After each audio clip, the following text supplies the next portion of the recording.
下，皆为功勋。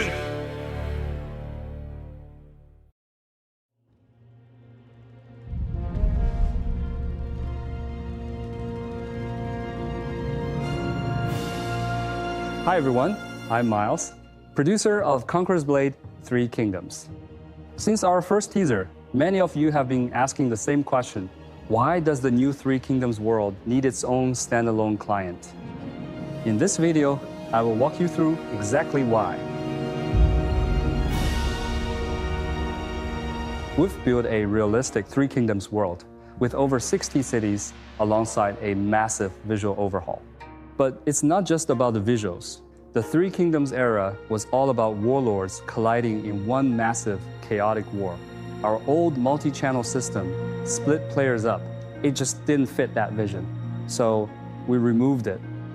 Now, every single player shares one unified map. You're stepping into a living world where you'll face rival factions, shifting borders, and real strategic choices. Terrain is no longer just for show. We've completely rebuilt the road system. If your army takes the main roads, you move faster and save food, but you're out in the open. Taking the rough terrain is slow and costly, but it keeps you hidden. We're also introducing a morale system. Combats aren't just about stats and skill anymore. If your army's morale breaks, you may lose the battle. Now, let's talk about heroes and units. The changes here are massive. We've redesigned weapons with new models, combat feedback, and skill sets. We're also bringing in the one-handed sword, twin sword, halberd, and the crossbow to give you a unique combat experience tailored to this world. For your armies, dozens of legendary units are joining the roster, like the Tiger and Leopard cavalry. We've scaled up unit sizes to make fights feel more intimidating. Recruitment is now tied to geography. You have to go to the Northwest region to recruit the Northwest Heavy Cavalry. Combined with authentic voice lines, your units feel like living armies. Next up is faction war. The real charm of the 3 Kingdoms is the politics, the dynamic shifts between allies and enemies. To capture that, we completely overhauled how factions work. NPC faction relationships are no longer static. They evolve based on the state of the war. Every alliance you make or city you attack can shift the balance of power on the server. Resources and the economy are now the backbone of the game. Every war you wage, unit you recruit, or siege engine you build relies on resources flowing across the world. This means players who prefer logistics and crafting are now absolutely essential to winning a war. We've added a stronghold construction system. Every city on the map can be upgraded and fortified by players. Cities won't just easily reset back to level 1. They are long-term strongholds that your faction needs to manage and defend. You'll also see a complete Han Dynasty military rank and official title system. From basic ranks to high officials, every battle you fight and contribution you make translates into real status and identity. Another huge addition to the world is the massive war zone, offering maps larger than 8 square kilometers. With expanded borders and complex routes, tactics completely change. There is a lot more room for frontline combat, backline support, and troop deployment. Terrain, logistics, morale, and tactics will decide the battle. By the time we built everything, this world had the sheer volume of a brand new game. And that is why it requires a standalone client to run properly. This DLC marks a massive new chapter for Conqueror's Blade's 7th anniversary. Alongside our upcoming anniversary events, we're also upgrading the CBL to match the feel of 3 Kingdoms. One last thing, we've hidden a lot of 3 Kingdoms Easter eggs out there in the world, crafted with a lot of love for the history. You'll find plenty to explore. Thanks for watching. I'm Miles. Let's look forward to the next 7 years of Conqueror's Blade.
汉室倾颓，东卓乱京，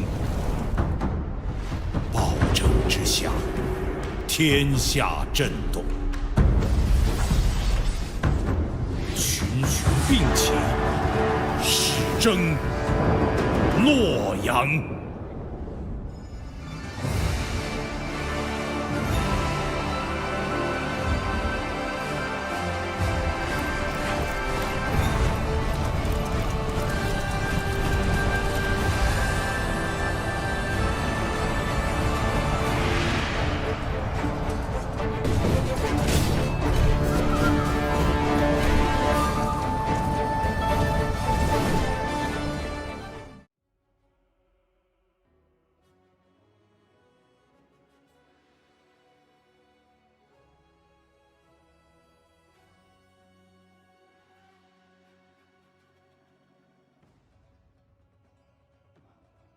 believe we have some...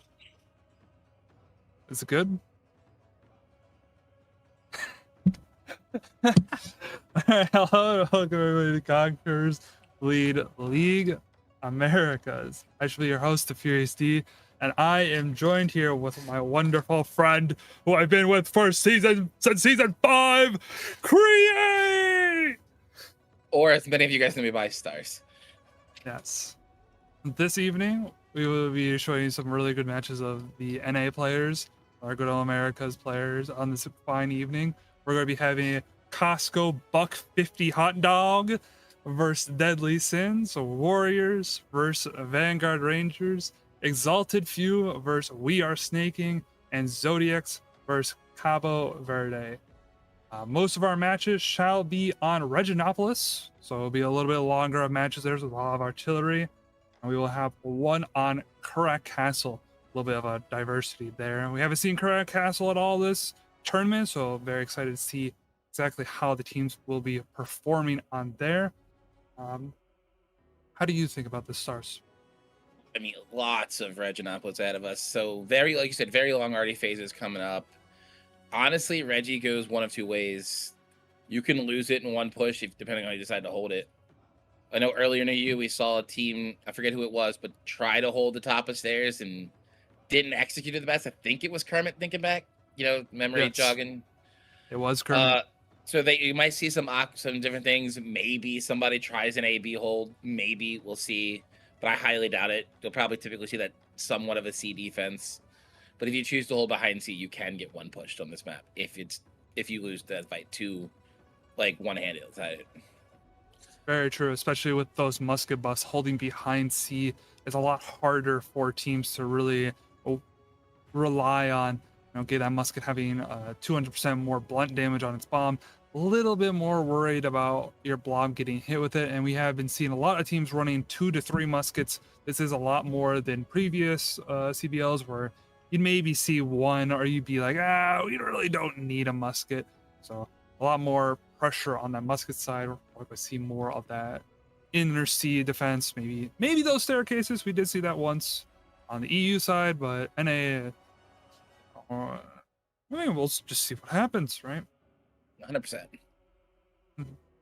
Yeah, going from there, let us go over I believe we have some time to go over the bans for our first matchup here. Of good old Hot Dog versus the DS. Let me bring up my document. Hot Dog versus the Deadly Sins.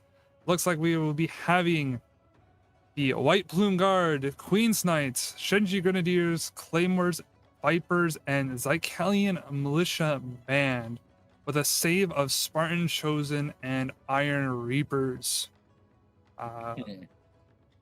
This is looking like pretty standard bands. We do keep the Spartans in, so maybe these pushes will be a little bit faster. Spartans being like that very good pushing unit, along with those Reapers. Definitely a lack of specialty. Every Cav's open.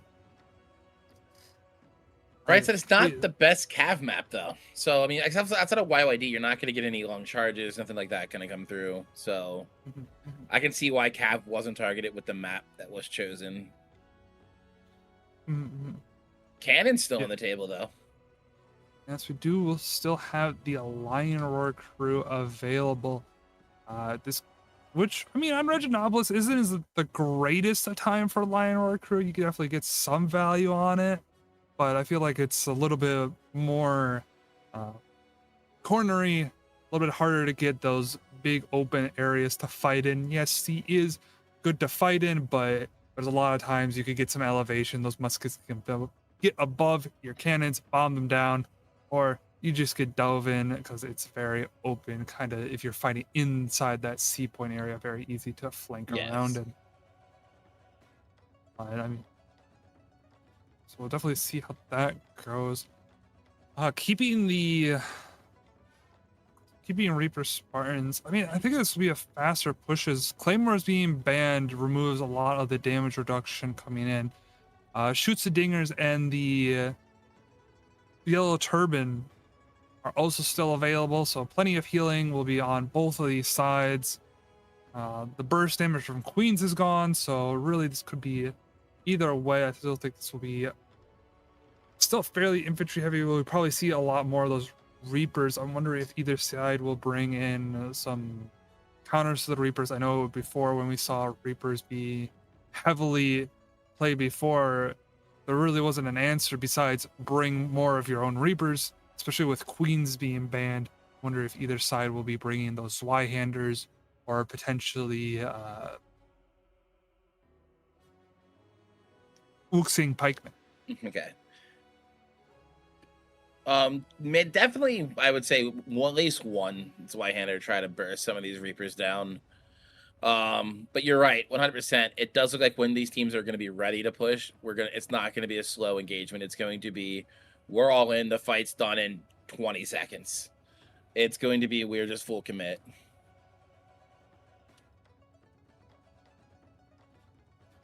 Definitely full commit, especially with Spartans. There is no, once that Spartan starts walking, you're walking with it. Yep.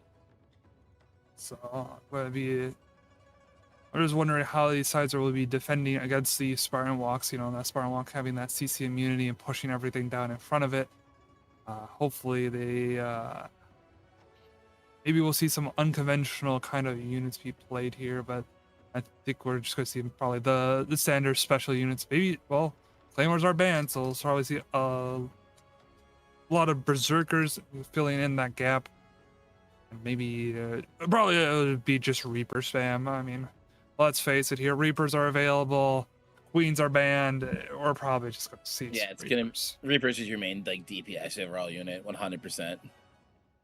And immediately when we start to load in here, you already see a bunch of Reapers kind of already in the rotation. Yeah, already seeing basically everybody that can take our Reaper. Not everybody that can take Actually, Reaper, they've switched off. A lot of them started with Reapers. They've swapped off. Mm-hmm. I don't know if Archidon on DS is going to keep that loadout, but that would be an interesting one to bring in. That seems like a troll. Fuck. That looks like Fire Lancers or okay, he's changed it. There it is. That was definitely Fire Lancers, Raton Rangers, and Armigers, which would have been really funny, but doesn't look like we're getting any funny loadout. Yeah, if you're trying to win, that's not the way to do it. Also, 3 muskets on the side of Costco, HOTD, I'm going to call them for right now, the Costco team. The hot dogs. And then not a single musket on DS. 1 chain dart, 2 short swords, and then bastard sword spam. Yeah, I mean, just looking at the 4 muskets on hot dogs. I mean, that's a lot of muskets. I mean, it is defense Reggie, so you do want some muskets, but at the same time, 4 muskets seems a bit excessive on the musket plays. I don't think their damage, their debuff stack that much. In fact, I don't think they really stack at all, but maybe they know something I don't. I will say, based on DS's just hero weapons, they are full push. There's going to be, I would almost bet we see very, very little arty phase out of them. They're just going to be looking to push with that unit comp, that hero comp. Like, yes, and also just if I saw 4 muskets, I would also want to be just sprinting into there. It's like, what are 4 muskets gonna do? HOTD, are they pulling back? Yes, they're just going to that supply. Okay, or not? No, they're staying up close. We got an AB defense, or at least a fake. At least a fake. It could go either way here. I mean, all right, you're right. Could be an AB defense. They are positioned farther forward than other teams have done, so definitely. This is a fake. It's risky. Yeah, it's a very far forward fake. I mean, I would love to see the hot dogs defending AB or just any team in general defending the AB area, because this is definitely a riskier move. I think it could definitely pay off. I mean, Reginopolis still has like the most time of all the maps. So my only reason for calling this a fake, they have cannons built in C. Yeah, I don't think they would fake it out that much, then our cameraman could not find where the cannons are, so they aren't there anymore. It does look like they are running back to C though, so we will not be having an A-B defense. Just Instead, a little we will stall be, to stop him from climbing right away.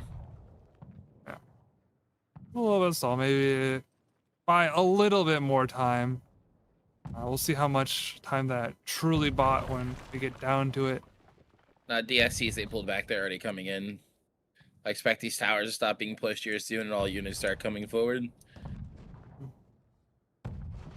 All breaches down.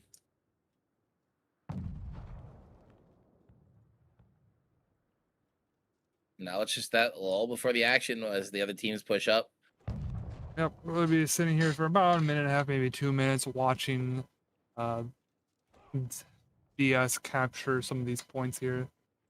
Sorry, we're going to go to Deadly Sins. Waiting for Deadly Sins to capture A and B and then set up their artillery. Quite a bit of time here.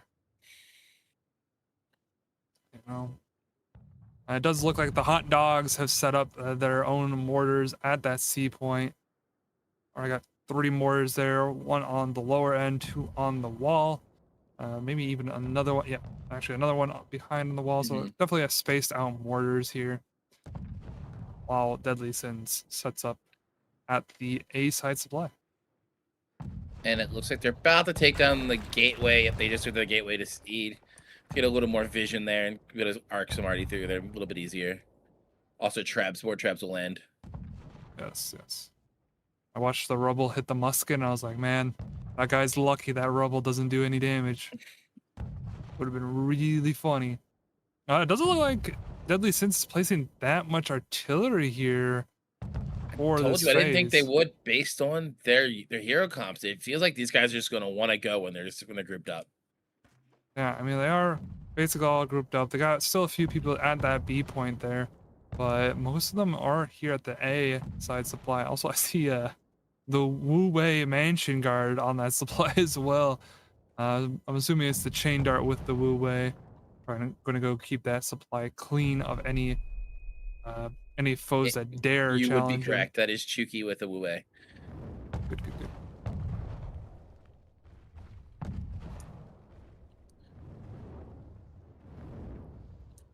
Looks like we're going to have a 2 front push here. 1 through the small gate and 1 through main gate. Yeah, Deadly Sin's doing a little bit of split push here. Most teams don't do this split push. See how it pans out. It looks like about 4 or 5 of them are at this B-side supply.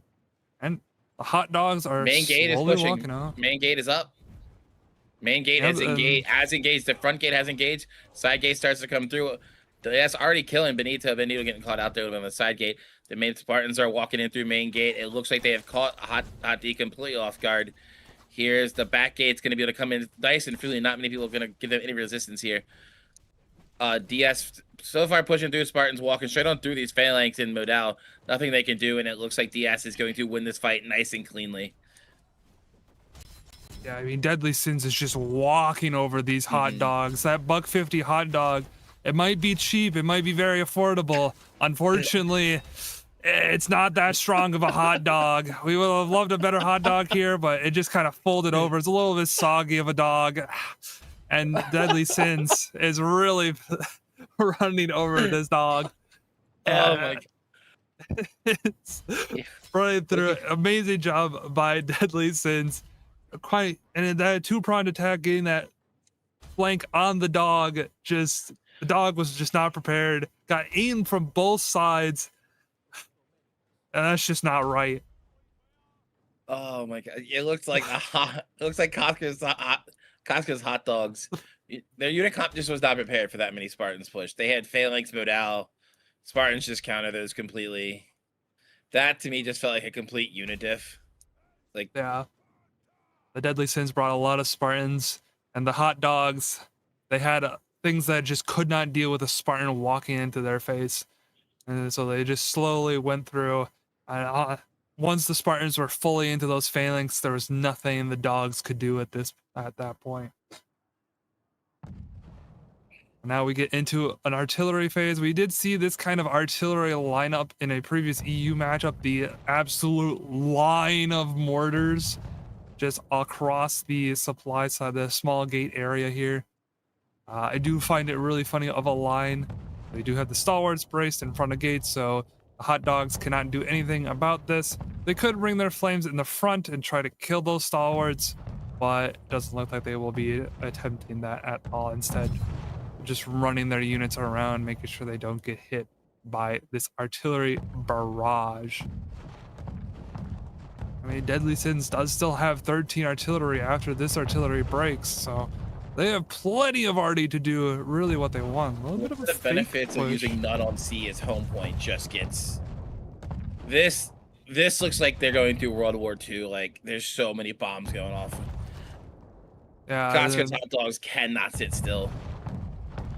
Oh, they're constantly moving. You see all this artillery going in. It does look like a lot of the artillery is hitting this very open area, not aiming more towards that arcways where the units are hiding. So Deadly Sins has to aim these mortars a little bit better, maybe stop hitting near the gateway.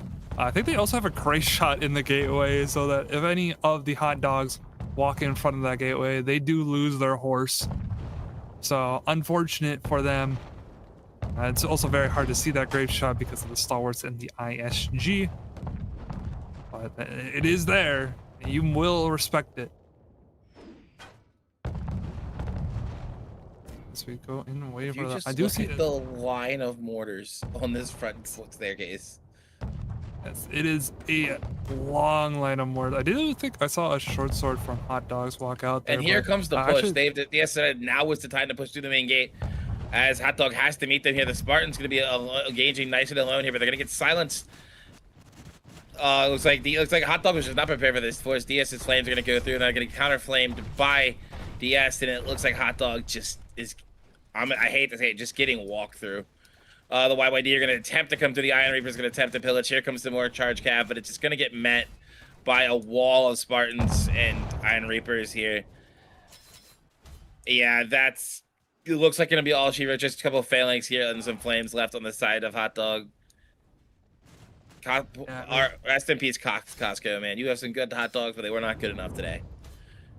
Oh yeah, I mean Hot Dogs is scrambling to try to get back onto this home point, but with only 6 of them alive, Deadly Sins is 14. It'll be nothing short of a miracle for them to be able to stall this home point. Still with 12 minutes remaining, and only 650 of their units. As Deadly Sins walks down the stairs, cleaning up what little remains of the hot dog. Maybe they're putting some like ketchup and mustard on their dog, maybe some relish. There's a few little stalls come out for Hot Dog, but it's gonna be, unless all this bastard swords, it's gonna be all she wrote here in a second. 2 short swords gonna stall for as long as they can, and that is your first map going in the way of Deadly Sins. Or Deadly, is it Sins? Yes, it's Deadly Sins. Okay. As we go over the MVPs of the teams here, we'll go over on the Deadly Sin side of Tender, getting 4-0-12 with 104 unit kills, doing a good amount of damage, barely taking any damage to his hero. Good old bastard sword things, probably immune frame to literally everything. Then we go to Yen on the Deadly Sin side. MVP of support points. Definitely does look like the support points with less than 100,000 damage dealt, but that's okay. I'm sure he did wonderful things with those support points. And then we have DS Black, 6 hero kills there. Did great job. Does look like not much hero damage, so maybe just a bunch of the last hits. As we go into the hot dogs, we got Rebla Brave as our MVP, only one with an A rank, as our short sword. Probably did some supply blocking and clearing, and really the rest of these stats look kind of rough. Let's go down there to one of the B pluses. Let's go to Deadly Chow. Yep, this is our musket. Did 670, so still a fair amount of damage, but I mean you can see by these unit kills by these players. I mean if we look at Burrito, 0 unit kills. Man, rest in peace, Burrito, man, dropping a donut and Conqueror's Blade. Yeah, you know it's a rough game when you have a donut and they actually played the game. Yeah, having 0 unit kills is definitely rough there. Let's go over to our post-battle analysis. Let's look at these charts here, and yeah, that's definitely a chart you don't want to see. That first engagement on the C point, I mean, the Deadly Sins looks like they lost maybe 30 units compared to the Hot Dogs losing somewhere near like 340. Yeah. That's just a number. That's just a gap you never want to see for the defending side. You want to be on the. You want to have the 300 gap. You don't want to be part of that 300 gap. And I mean, even Hot Dog only killed 2 heroes as well. I mean, it's just quite a stomp by Deadly Sins here.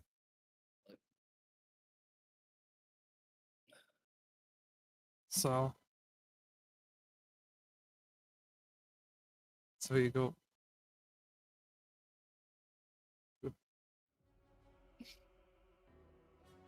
Yeah. All right, so that would be our first matchup. I mean, 1-0.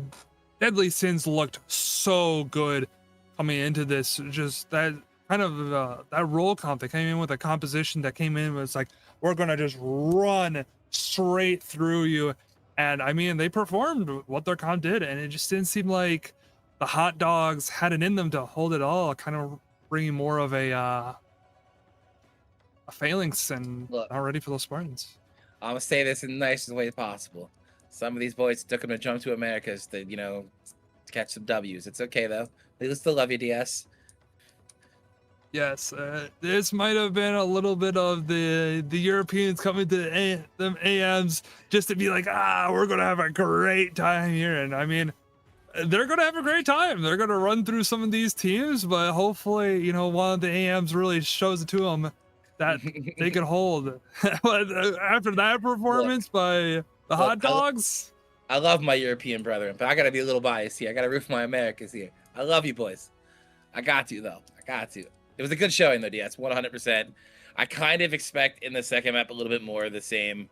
I'm interested to see where DS chooses to hold. I'm interested to see how Costco's Hot Dog can look to adjust and to not have a repeat going into map 2. It's going to be an uphill battle for Hot Dog, and it should hopefully they can make those adjustments that need it, because I know some of the players on Costco Hot Dog, they are good players, so it's just I did wonder if they were not prepped for the heavy Spartan meta, because it did not feel like it. Yeah, and I mean it is always hard leaving those Spartans open as a save. We know a lot of teams, once those Spartans are available, unless you are preparing for Spartans, you will get ran over by Spartans. They're just such a dominant unit when they're available, and if you don't prep for them, I mean, there's just no hope. You just get ran over, just like how we saw. I mean, Deadly Sins ran over Hot Dog, and I mean, what can you do? They weren't prepared for Spartans, and they got Spartaned. Yeah, I mean, we'll definitely see how Hot Dog performs in the attack of Reginopolis here. This should be happening a little bit soon. Should be happening pretty soon here as they go gather around. But I mean, after that performance, yeah, I'm rooting for Hot Dog. I think they could definitely get some. I think after that kind of performance, they're definitely like, whoa, now we need to like actually prepare here. We need to lock in. We need to figure out what we're doing. We just got walked over by Spartans. Maybe our attack uses a little bit more of these Spartans and prepares more of a counter engagement for these Spartans. Maybe we're bringing Zealots.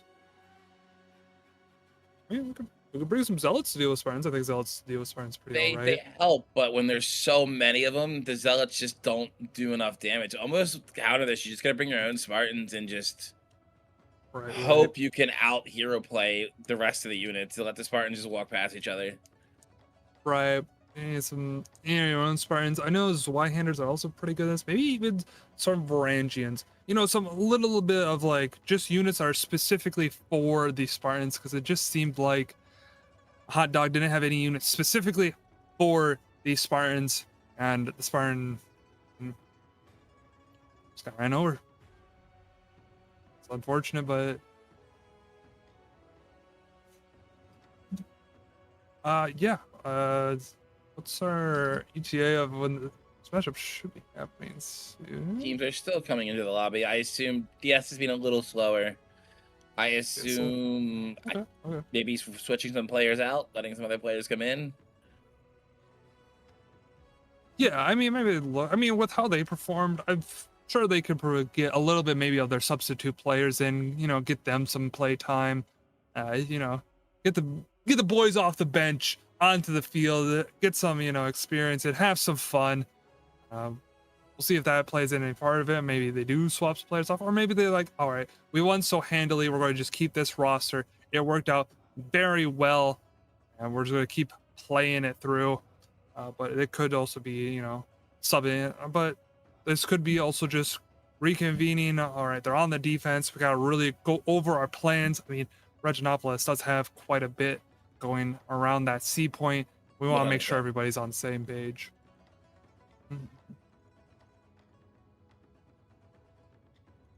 But Fierce, what do you? I mean, outside of countering the Spartans, do you think there's anything else Hot Dog can do to get themselves back into this game, into the series, and maybe force a grasslands? It just felt like the Spartans kind of get it. It's kind of hard to say. I don't want to say that it was just Spartans. There could have been like a lot of hero play in here. That was also like why they lost. I mean, if you're losing this handily, it's obviously not going to be just one unit that was the issue. It's hard to really say. I think you would have to really rally your army and rally your troops and figure out something. Maybe their morale was low and they ran out of food, so their stats were a little bit lower, and hopefully now they've gained their food back, gained some morale. I mean, they're on now the attack, so you have double the RD as the defenders. So maybe Hot Dogs is really good with their RD, gets some really good shots in here, makes so that they get this C point a lot easier. I mean, it was really going to come down to RD play and some strats here. I mean, we usually don't see teams doing that kind of split push that Deadly Sins does, that Deadly Sins did. Usually people are just full into that main staircase. So, I mean, definitely got caught off guard there. I don't know if in that push Hot Dog saw it coming, like, because it felt like they were just played on the back foot all game. I know they're playing defense, but I've always liked to say, especially in a game of Conqueror's Blade, being aggressive on defense sometimes is the best type. Because when you notice a team is split like that, you can full push out on one side, wipe it, and then turn back. Like, and then because you take a 15v8, and then it just puts you at immediate advantage no matter the unit comps. Very true, very true. Definitely being a little bit more aggressive. Maybe they should have pushed out once they saw that supply getting pushed. Go in, push forward, go through it, clear that area, and then fully go into that main gate push there. Especially when you have cannons, you don't like your cannons having to like be worried about what's behind them. They want the cannons to just shoot straight forward into the main blob and not have to worry about anything, get their good value. But I also think during that engagement on the C point, the cannons were a little bit too far forward, just a little bit, and they got jumped and were not able to get any kind of damage off. So we're just some misplays that were happening on the side of the Hot Dogs. Hopefully they fix those misplays and will be in a better state for their attack here. As we go into the lobby here for our next attack here on Reginopolis. Remember, our Hot Dogs are attacking. Hot Dogs bringing a cannon unit, though. I'm gonna say it. Right now. Hot Dog has next to literally 0 Spartans. Yeah, 0 Spartans, but a lot of Reapers. Not like Spartans. No, and going without Spartans, I mean, you're on the attack. You would love to see some Spartans. We do see Deadly Sins going a little bit lighter on their Spartans this time around. Still favoring them quite heavily. I do think by black, that is Chevaliers. Actually, I don't know what lance cav that is. I think It that might be is tiger and leopard. tiger and leopard. Yep. Okay, that is tiger and leopard. I do think the tiger and leopard might be pretty good. I just don't know if any team really figured out how to use it. I know on Three Kingdoms, I know how to use it on Three Kingdoms, but I don't know if it interacts differently here. We do see the hot dogs bringing a lot of Yan Yadao. Also, hot dogs doing triple purple, gray, or just mostly purples. Where on Deadly Sins, they're favoring a little bit more of these purple units. Sorry, I meant hot dogs using golds. Hot dogs is using mostly golds rather than purples, where Deadly Sins is using a lot more of the purple units. Which I think is actually going to hurt hot dogs in the end. They're really favoring this heavy gold comp, but when these Rattan pikes charge into these gold units, their damage is immediately cut in half. Having those green units, some people don't might not play the game, or just more of a casual person in the game that might not understand some of these units. Just because they're a lower tier doesn't mean they're not worthless. Like, yeah, sure, you don't want a bunch of them, but one or two in a push can immediately change the whole tide of a push. Very true, especially these Rattan pikemen, especially with Iron Reapers who don't really have the burst to kill the rats before they apply the poison. So these Reapers by hot dogs definitely will not be enjoying the rats by Deadly Sins. And I mean, you can already see the quality difference at the top there. 1190 by the hot dogs to 1620 by Deadly Sins. Which that means hot dogs is gonna have to trade like 3 units to 1 here in these fights. These gold units gonna have to get their value. If you're gonna put in that much invest that much into gold units, and they invested a lot into Cav, they're sticking true to their NA's name. Like, NA loves their Cav, they're sticking true to it, but I don't know if it's gonna be enough. Maybe they're thinking YYD is enough to deal with the Spartans, but right behind the Spartans usually is some phalanx also. So Right. And I mean, this map, you can't really bring charging cav, so you kind of have to bring these more brawling kind of cav that doesn't really want the long charges. So Yan Yidao makes sense, but at the same time, I'm seeing a lot of anti-cav by Deadly Sins, so how much will this cav really do?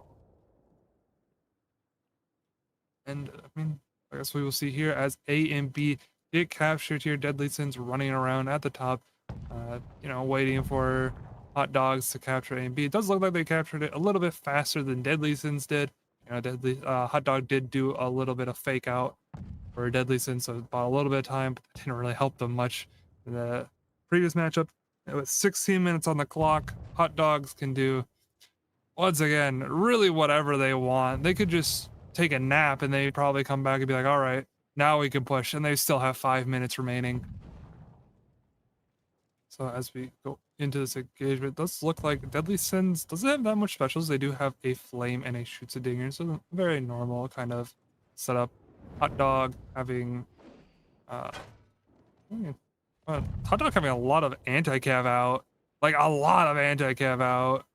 a lot of their comp was anti-cav. I don't know what hot dog was expecting Deadly Sins to run, but I know it wasn't what they are running. Right. I mean, Reggie isn't that favorable for Cav. Yeah, it's with Yan Yadao being more popular these days. Really, Yan can be ran anywhere, but at the same time, I don't think you need this much anti-cav on the field if you're that scared of Yan Yadao. Hot dog's comp feels like it was more built for like a wall fort, not Reginopolis. Right.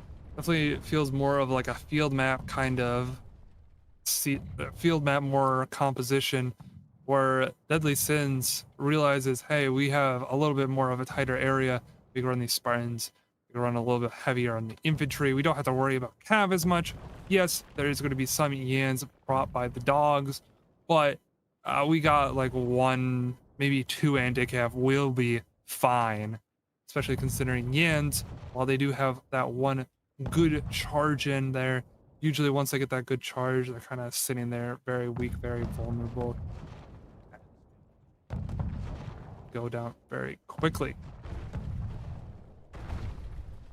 Even then, the ANs can miss quite easily. So we'll see exactly how this goes.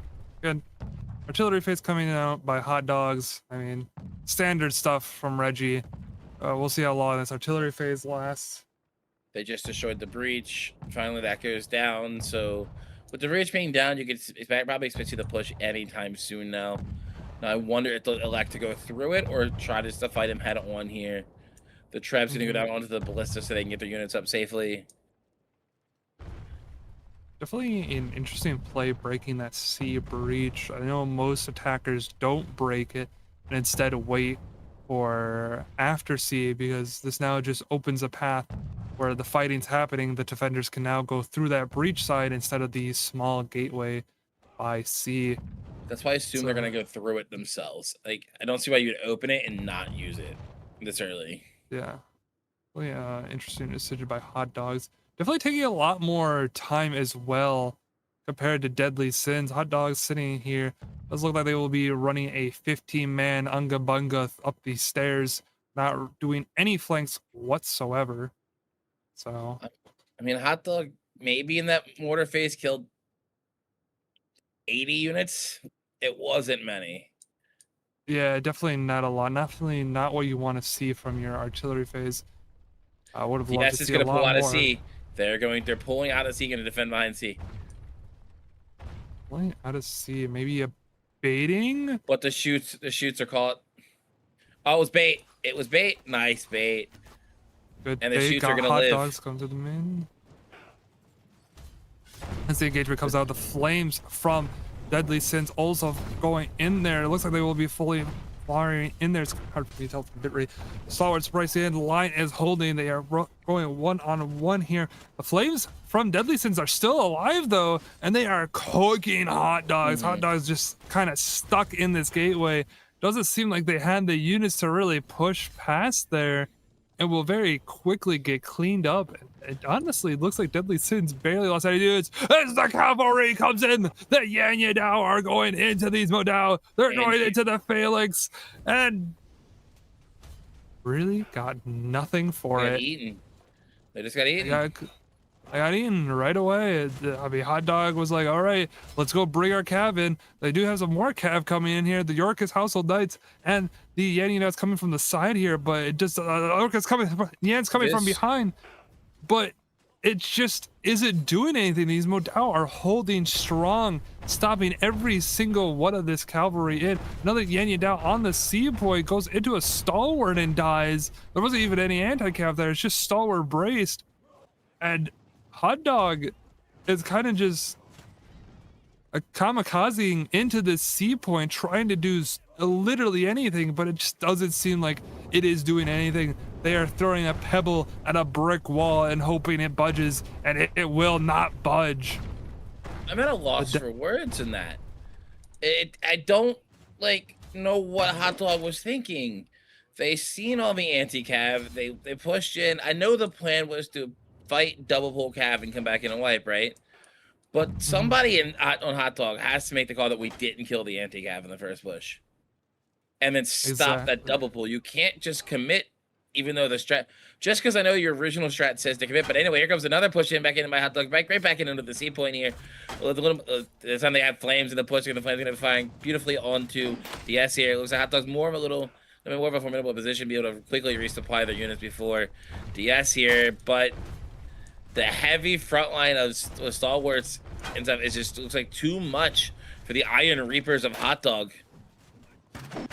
Yeah, Hot Dog doesn't have the pushing power here. Yeah, the Reapers are starting to slowly make progress, but now Deadly Sins has brought flames and are just cooking Hot Dog alive.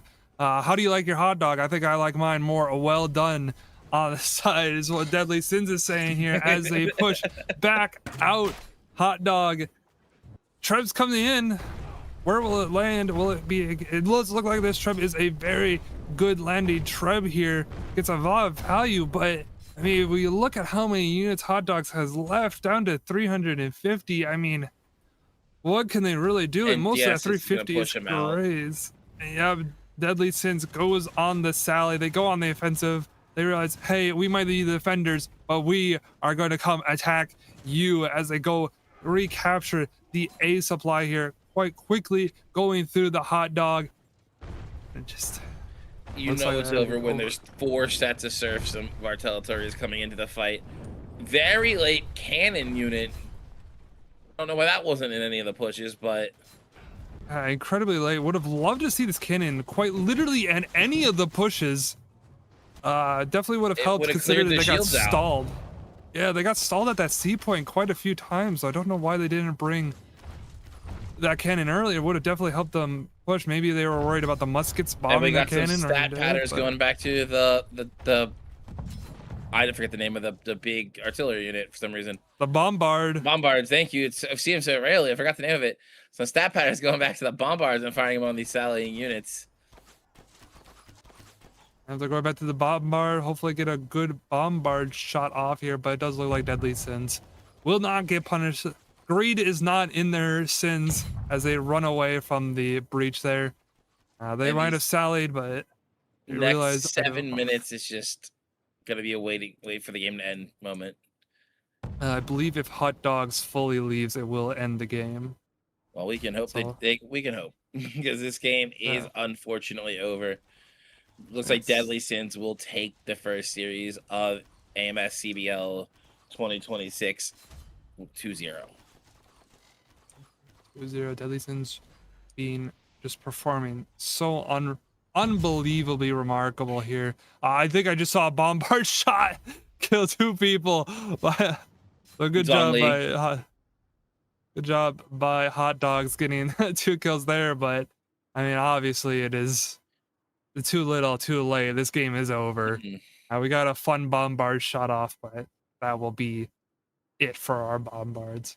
Deadly Sins showing up in AMS, marking their territory, telling all the Americas teams we are here to play. We are serious with some pretty textbook Conqueror's Blade we saw in this matchup. Yep, and it does look like the Hot Dogs will fully leave, so we will get into our post-battle stats here. Our team stats, we do have Hot Dog Ken with 170 unit kills, definitely leading the pack from Hot Dog there. A little bit low on the hero damage side, but I mean, when you're MVP with only triple digits, who can really complain? As we go into Nero, our second place there, definitely doing a little bit low on the damage on it, but they are a short sword. And we'll go to the bottom where Burrito is, looking like he got 2 of the medals for this game. Bottom. Thank you. Burrito as the glaive player, S rank here, did have some not the greatest stats, but he does have 2 of the medals, so probably most assist and maybe damage take. Probably not damage taken. Contribution points and assist points. He did something great there. Don't know what those points really are for. As we go into the Deadly Sin side, we have Deadly Sin's Tender as our MVP, doing wonderful damage. That is definitely the damage you want to see from your Bastard Swords, doing 909,000 damage. As we go down to Deadly Sin's Wink Row, it's going to be quite a bit. Middle up, yep, right there. Right, with 120 unit kills, 107, and then only 474,000. Yeah, go ahead. Can I give a shout out to, because I play this role too and I know what it feels like, to Chuki, where he might be a bottom leaderboard both games with like under 10 unit kills, but he's playing an important role for the teams and protecting the supply points, making sure they can double pull. Like, I know to everybody watching this, he may seem like, what's he doing? But he's playing a crucial role to the more casual viewer. Yes, it just seems like Hot Dogs didn't do the thing that gives Chuki points. So he's, bad stats, but that's because he was doing a job that I guess wasn't needed for this match. As we go to our post-battle analysis, look at our chart here. Let's see how bad this chart. Okay, Actually, it's much better this time. Way better this time. Definitely still lost, but it might look better this time. But you also got to remember, Hot Dogs brought basically just gold units. So that red graph there, that red line being so high, yeah, you can see later they kind of even it out, but that's gold units they're losing. This isn't like some blues or purples. That's gold. And when you're losing, 450 golds in one push, that's a third of your forces. Maybe even closer to like 40% of your force right there, gone in one push, and you didn't even succeed. So definitely something you don't like to see. Yeah, there's a reason why we've seen teams go away from this all gold method, right? Because it is very high risk, high reward. You almost cannot lose a fight when you're running all gold because you get 3 pushes. That's it. These teams running 4 to 5 units a person, they can get 4 pushes out. So all they do is got to whittle down your gold units every time. They don't need to win the fight. They just got to whittle them down. So eventually Yeah. you're out of units. Yeah, Deadly Sis did a wonderful job here. Just holding on strong, whittling down. Hot Dog. Saw it there. Deadly Sis wins 2-0 against the Hot Dogs. Yeah. I don't think I have anything more to say about this matchup besides Hot Dogs looks like they need to go back into the lab, figure out how to maybe work with these Spartans. I believe the Spartans were saved. So maybe you gotta they were saved. So not utilizing the Spartan save there. You knew it was coming. Maybe you just needed to prepare a little bit better for the Spartans. They telegraphed it. Or they saved ban it. them. Yeah. Either need to ban the unit so you don't go against it, or figure out your own strat to go against the Spartans, because if you're going to lose that handily against Spartans, you might want to think about banning it yourself. Yeah, that's all I have to say about this match. Do you have anything more to add about this matchup? No, you covered it all perfectly. Dog's gonna get back to the drawing board for that one. Figure out how to do a Spartans. Yep.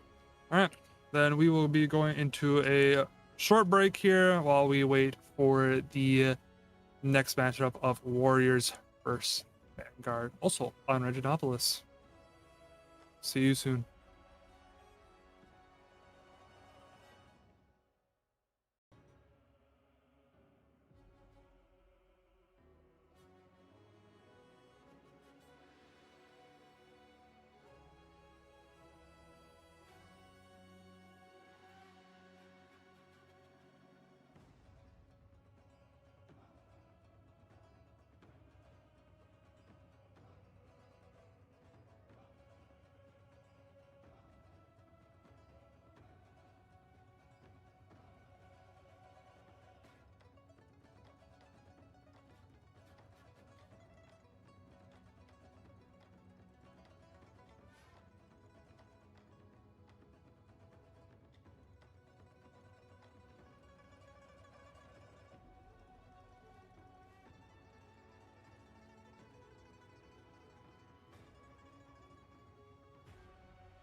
Welcome back, everybody, to our Congress Bay League Americas. We are going to be going into our second round of battles here. This will be Warriors versus Vanguard Rangers here on Reginopolis here.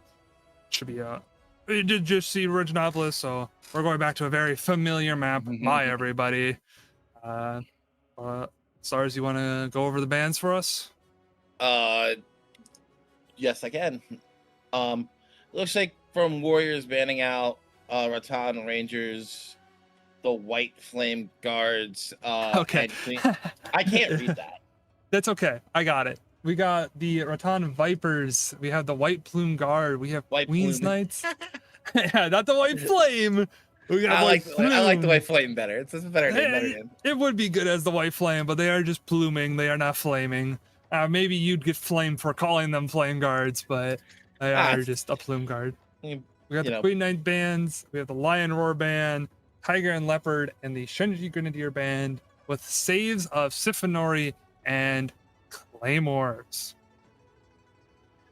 I mean, judging by these bands, Spartans are available yet again. Second verse, same as the first.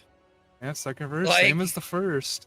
We're probably going to be seeing a lot of Spartans, but there is now Claymores in this mix, which Claymores definitely help getting your team a lot tankier to deal with those Spartans.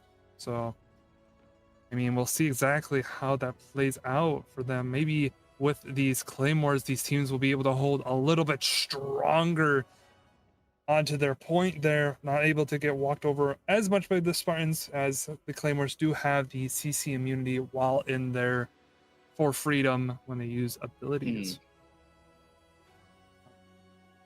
I mean, Siphanori being saved is a pretty traditional. Shenji bands, pretty traditional on Reggie. I mean, again, I'm seeing this Tiger and Leopard cab get banned, but I don't know, man. I just haven't seen it do anything for these teams to ban it. Like, it just seems like a standard charging cab. I'm not seeing it charge in and clear things. I mean, I think Couteliers are still performing better than them, so it's very interesting to still see it be banned. It's also a weird ban for the map, right? Because the only place you're really going to get a semi-decent charge up is home point, right? Right. And that's still not the best charge in the world unless you're charging straight over the home point itself. Yeah, I mean, maybe you can go from back a sea through the gap into that small area, but your cav gets really condensed, which makes it pretty easy for your anti-cav to just sit there and hit every single one of them. So, I mean, I'll really see how this plays out. I just don't see the point of banning it. Vipers being banned as well. I mean, I don't see him being that great on this map either. It's not that great of a poke. Maybe if you're defending behind C, you want Vipers banned. But a lot of teams are defending inside to C. And Vipers aren't going to be able to really get the value. I guess for defenders, you could shoot from inside of C to the outside, get some value there. But really anywhere else doesn't seem like they would have that great of a time. Plume Guard being banned, I mean, it's just your very tanky unit. I understand the Plume Guard ban 100%. Yeah, I mean, Plume Guard are just so tanky that it makes sense that they're banned, but at the same time, I mean, you could just run a more sustained brawling comp rather than these burst comps that are being ran. But maybe no team has really figured out a sustained brawling comp. I wonder if Plume Guard will make it through any of the bans today. So far, the first two games, no. I don't think many teams are practicing with this Plume Guard. This could go in either way for them, but I would hope that we do see a Plume. We will be seeing the Plume actually later on. We will be seeing later on. Okay. Yes, later on we will be seeing the Plume. So just right now, we won't be seeing it, but later on we will definitely be seeing that unit. Well, at least it's not banned, so it could be used or just unbanned and neither team wants to use it. But I think it'd be a little bit strange not using the gold tower shield of let's hold this spot. We are not falling. I mean, definitely seen from just playing, normal game modes, ranked, everything. That unit is like you said. It's we're putting our feet firmly here. Get us off of it or kill us. It's your only option. I mean, it's very hard to get the plume anywhere that isn't where they are standing. So we'll see exactly how that performs in those later matches up. But right now, we don't get them. We'll experience them a little bit later. But right now, we'll just go deal with Spartans instead. Which, I mean, Spartans are fun in their own right. Definitely not the... hopefully these teams are experienced in dealing with Spartans and not get ran over like Hot Dog did. So, I mean, if we left it open, surely both teams will be prepared for it.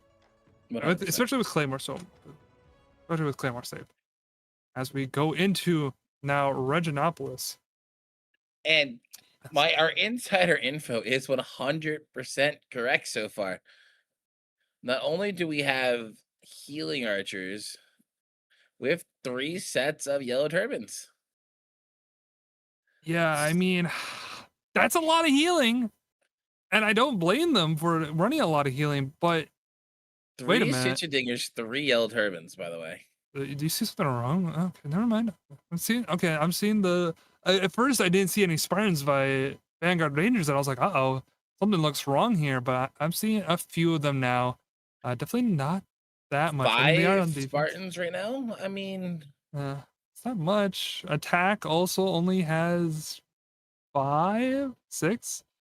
I mean, that just isn't a lot of Spartans for like a unit that we saw earlier did amazing things. Also, I'm seeing Psychelian Militia, 3 Zykes by Warriors. Someone tell them that unit's been nerfed. I'm gonna say Zykes passed a nerf. Kind of crazy, but we'll let them cook. Yeah, Zykes been nerfed. I mean, you're also on the attack, so you have a height disadvantage. I don't know. I mean, questioning the commitment from Vanguard to the overhealing. Having 6 forms of healing, I just think that's way too much. I mean, the burst from Yellow Turbans is okay, but you don't need burst when you're having a sustained heal from Schützendinger. It heals so much at that point, you don't need any more healing. I mean, especially with cannons banned. What are these gonna do really for him? But hopefully they know something that we do not, and they will show us really what's for. I guess getting that sustained. They're forcing a sustained comp with how much healing they have. Yes, 100%. It looks like that, and as you see, it looks like actually maybe they're gonna fall back. The Shoots and Dingers and Flames gonna run back. Yeah, okay, they're falling back to C point now. Yeah, Vanguard's going straight to C. They aren't even baiting that they're holding AB. They're just going straight to C. I don't want anything. Claymores and Reaper still sticking around. Somebody forgot to send their unit back. Let's hope that doesn't get caught. Never mind, the Reaper could be down. The Claymore's still sitting AFK there. But it looks like no one from Warriors is even going to be remotely near the wall yet, so those units should be fine. But, they're already sending them back. They're not going to stay here. Vanguard knows not to defend the A-B point. They're just going straight back first to rodeo in CBL. They were here. Very true. Same with Warriors. So it's not the first time for either team, but this Claymore unit is still down here. There it goes. It just started. Somebody just realized it. And they definitely got some yells that would be like, "Hey, why are your Claymore still down here?" They're like, "Oh, my bad, gang." And just like we've seen the same defense 300 times before in the past, we're gonna set up tucked into this right-hand corner of C, wait for the attackers to start set up, and we're gonna fight them right at C point. Schützendinger is gonna go up on the wall. Yellow turbans and claims tuck safely inside the tower. Yeah, exactly. I mean, it's the same thing we've always seen, just different team doing it. Nothing special to be seen here. Definitely took Warriors some time to be breaking that A breach there. I don't know if they were just kind of all running around, not getting on the artillery, but they definitely should have broken that a lot earlier. Maybe a little bit distracted there. You will see this bites them in the butt going on later.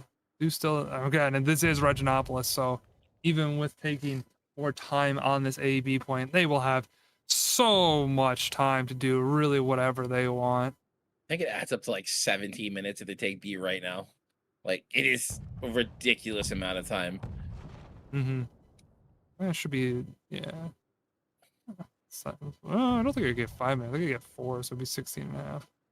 Okay. Oh, they get 50. They get 3 minutes. They get 3 minutes. So 15 minutes. I mean, 15 minutes is still plenty of time to get a mortar phase, an artillery phase for like 5 minutes, and get still 2 more pushes in there. Oh. Was that a friendly bombard fire shot? bombard? Guys, It we are was. friendly firing our bombard. Someone's about to get talked to after this.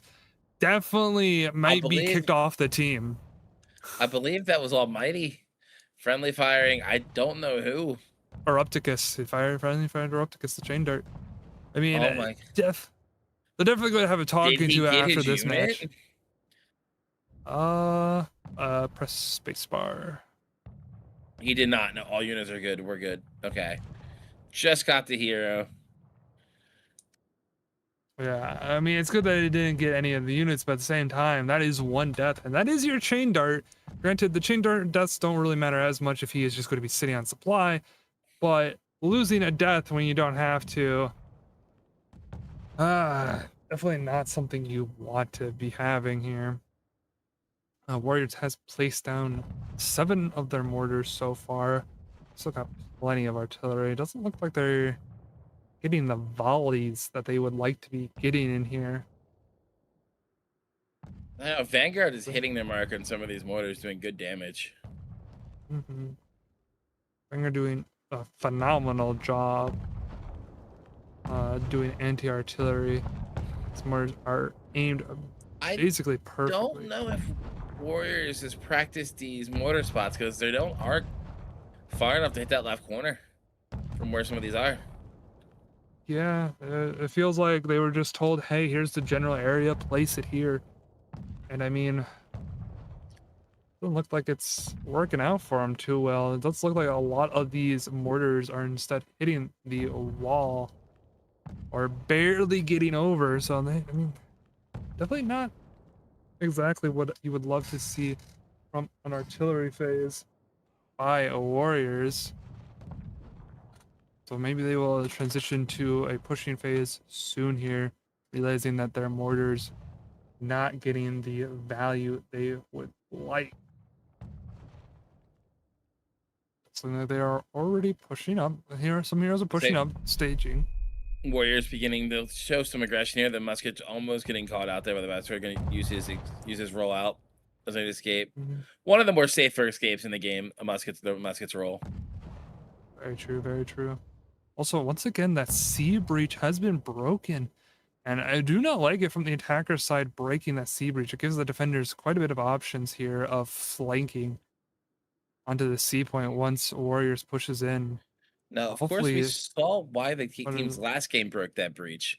Because the cav spam they did pulling. I wonder what Warriors' plan is. Are they going to go through it, or are they going to just frontally face them? And it looks like they're turning right for the breach. They're going to do the rank strat. Hopefully they will. It does look like they will be fully going. They are pretty snaked here.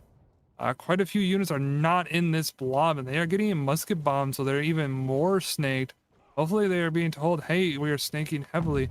But doesn't look like Vanguard Rangers will be punishing it at all. Instead, letting Warriors catch a snake right now. Catch it in the back.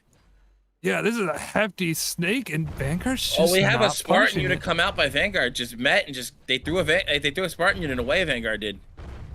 Okay, Vanguard already throwing a Spartan unit away. Like a little bit of misplays by Vanguard here, just letting that snake go through and then throwing away a Spartan unit. Just not the plays you would love to see by Vanguard Rangers here. What I They're would love positioned to here. see, I'd love to see from Warriors. Good. I don't mind them taking this back supply, but I'd love to see them have a group take this right supply also. Make sure that the Warriors, the Vanguard has no way to resupply. Yeah, I mean, Warriors could definitely easily send some people back towards that B supply area, and then Vanguard Rangers has no double pulls, no pulling at all. And they have to just defend with that those units that they have. Doesn't look like Warriors is going to be sending anybody, and instead really sending in just keeping the 15 at behind C, and instead doing it looks like another artillery phase. Um, Warriors, you gotta say some artillery for the home point. I know you get to use 2 per person, but they still have 15 left. Warriors finding Glitcho there, Vanguard Glitcho, somewhere Gilcho. off on the side. Gilcho. Gilcho? Okay. Isn't it a GLI? Look, I just know how he Is the L pronounces it, silent? okay? All right, the L's silent. Man puts an L in his name and says, yeah, that L's silent. All right, man. We're waiting a little bit of time here. Warriors has used more than half their artillery, only having 13 artillery pieces remaining here. And they're still placing more.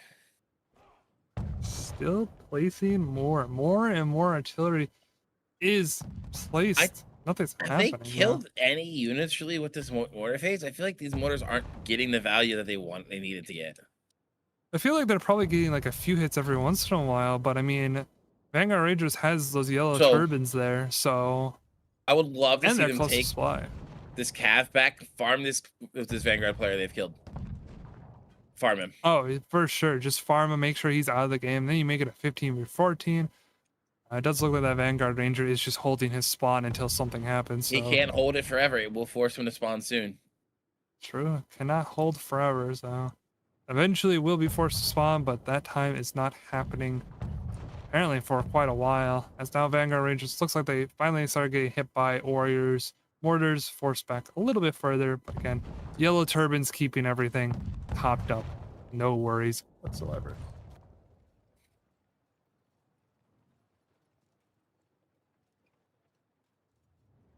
If Warriors does need to watch that respawn, because that guy respawns Cav, and when Warriors starts their push and Warriors doesn't catch it, it could do big damage. For sure, especially considering their shoots of Dinger are pretty far behind at that supply area. They are keeping out of the musket range. Actually, it does look like the Warriors shoots of Dinger are pretty low. And he does have Cudeliers, the guy that died. Okay, so wait, no, does he? Wait, no, wait, am I wrong? Was it Gilcho? Yeah, you know, he has YYD, even worse. And here comes the push in on the C point here. Warriors going to be getting pushed in. Vanguard's going to meet them directly on the point at C point. Spartan's going to go in first, but they're going to get canceled out. No Flames to be fighting across the point. Just is a little bit off the point here. Coco's throwing on in. It looks like from the initial look at the fight, Vanguard looks to be pushing through Warriors. But it's so laggy. It's really hard to tell who's winning this fight right now. That's a beautiful looking trap as long as they can hold him in place. It does look like Vanguard is pushing through Warriors here. Warriors need to be going back to double pull on that back supply, but the bastard sword of Gilcho is going to be using the mortars and shooting Warriors in the back. And the trap does hit its mark, but the fight is over.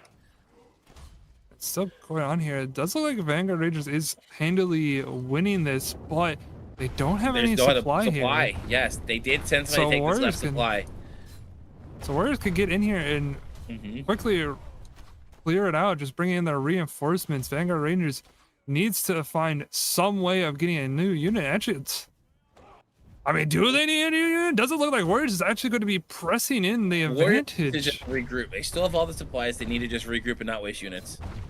Get some quick respawns because your respawns are fast, and then walk back onto the C point.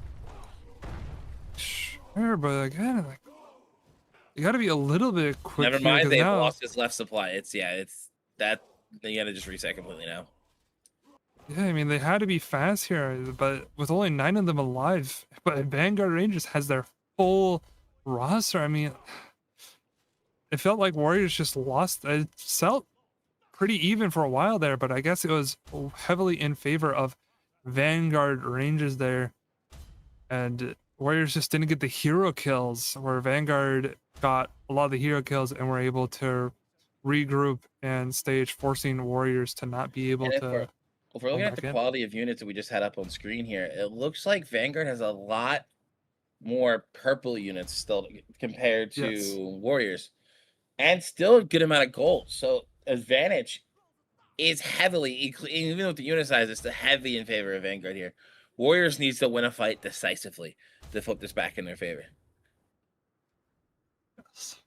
I mean, they And still have 5.5 minutes, so Warriors plenty gonna of go time. once again to the back. Can they catch these shoots of dingers out? Going way to the back. They caught Yet the shoots of again. dingers. It's good that they caught the shoots of dingers, but we saw before that, you know, Vanguard Rangers had plenty of healing. Losing one shoots a dinger isn't They that big still of a have deal. a yellow turban in here, so they still have plenty of healing. They have doppelgangers for their cancellation of abilities. Flames. Vanguard still has a healthy push here. And once again, Warriors gonna get back on the mortars that they left here and start shooting their mortar phase again. 5 minutes on the clock. 5 minutes clock. I don't really like to see on mortar phase here. I think I would have loved to see, I don't know, bring in some grape shots and push in and then just send the grape shots in. It doesn't look like their comp is that great for grape shots. Oh, Or the Spartans, but mortar hits the Zekeli instead on, but kills none of them. ooh. Yeah, I mean, getting a direct hit onto Zykes is definitely nice, but unfortunately, not killing one is yikes. So we go into that. I mean, I just don't like this play from Warriors. They're playing very passive. And you're on Reginopolis, like you can afford to be aggressive. You've only done one push, you got 4 minutes remaining. It's not a lot of time. No. It's enough time for 2 pushes, but that first push has to be happening fairly soon here.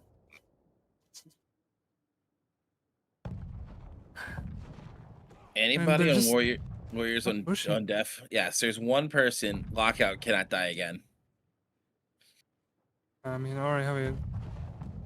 This is only with 1 engagement. I mean, this is definitely not how I would love to see Reggie be played, how passive it's being played here, but maybe the Warriors has a strat in mind. The This first mortar push didn't phase work, is but missing its mark also. yeah, the mortars are just not, they're not it, Chief. And They're gonna try to walk Modal from respawn up. Let's see if they gonna get caught out by Vanguard. No, Vanguard's gonna just let him go. Vanguard just lets it go. I mean, Vanguard not doing any punishments for like the deadly sins that are happening here. Which is which right there was like a little bit of law. Actually, never mind. It looks like we're gonna be grouping up from Warriors. As I speak about having a little bit of law, and the actual Warriors groups up, and here they come in through the gate once again. I'd like to see a trap go down right now. Right as yep, there's the beautiful trap right in the hole. Now you just sit and hold, let the trap hit, let the trap do the work, and then push in. The flames are going to be going off on the side of Vanguard. The doppelganger is going to cancel out everything. And wow, those flames are beautiful on the side of Vanguard, cooking the entire side of Warriors. But now here we see the Spartans walking through, and Vanguard going to get caught out by it. The Phalanx blocking the main gate here, stopping Cav from coming in on the side of Vanguard. But it looks like a much better push on this side for this side from Warriors. Going to be walking through the side of Vanguard slowly but surely. Yep, this fight much better for Warriors in the end. Now Yeah, no one is blocking push. this supply though, so Vanguard is gonna be able to resupply it if they want to. A few more units gonna come back in. Is it gonna be enough to hold though? Stalwart's gonna come back in, brace up on the point, followed by Raton Pikes and an Iron Reaper unit. Is it enough? I mean, Vanguard Rangers is scrambling to get back onto this C point, but it looks like this is going to very heavily go in favor of the Warriors Cav's gonna now, get caught by a charging Phalanx. Just stop this Kudalier unit from getting back in. That is amazing by Warriors getting the charging Phalanx. You never know what could work, and I guess the charging Phalanx does stop Cav every once in a while. Strong arms and a long reach did wonders there. That's now Warriors gets the C point. If we can bring back up the unit like quality one more time here after that fight, yep. Like I said, Warriors has pretty much flipped it on its head. I mean, this is still fairly even. Could go either way. They do have 95 grays. not great, but only 4 minutes on the clock It is for this home point. I mean, the it's not quality that is much pretty time. much even. So it's but the artillery difference, they still have 6 mortars in the place inside of Warriors, so they can get it somewhat of a mortar phase here if they want it. Vanguard only has 4 for themselves respectively for this home point, which I'd probably expect to see some ballistas just to get some unit picks as they're going to come in. There's a ballista, maybe some grape shots in. Does look like maybe Vanguard's thinking of sallying out the main gate If there. Warriors catches it, they go now. Because Vanguard has like 3 sets of units out the main gate. And Warriors just have a Claymore there, kind of brawling those Cudeliers. Doesn't look like the Bastard Sword really wants to be fighting And it it. looks like here comes Warriors push on the home point. Let's get back to the home as we go into this. Yep. It looks like Vanguard's gonna let him sit up here. We saw this earlier in the EU, in the Kermit EU game here. Yeah, you definitely don't want the attackers to be going this far around, already enveloping, completely surrounding Vanguard Flames Rangers. for Vanguard. Gonna get tackled, taken out by YYD. Actually, no. 4 of the Flames did survive that. But I think Warriors just went too spread. They didn't fight condense there. They spread out across the home point, and Vanguard just punished the center of the group. Yeah, I mean, it's good to spread out, but I mean, if you're not prepared for that spread out and crushed back in, it seemed like they spread out, but they just never crushed in and stayed spread out that entire time.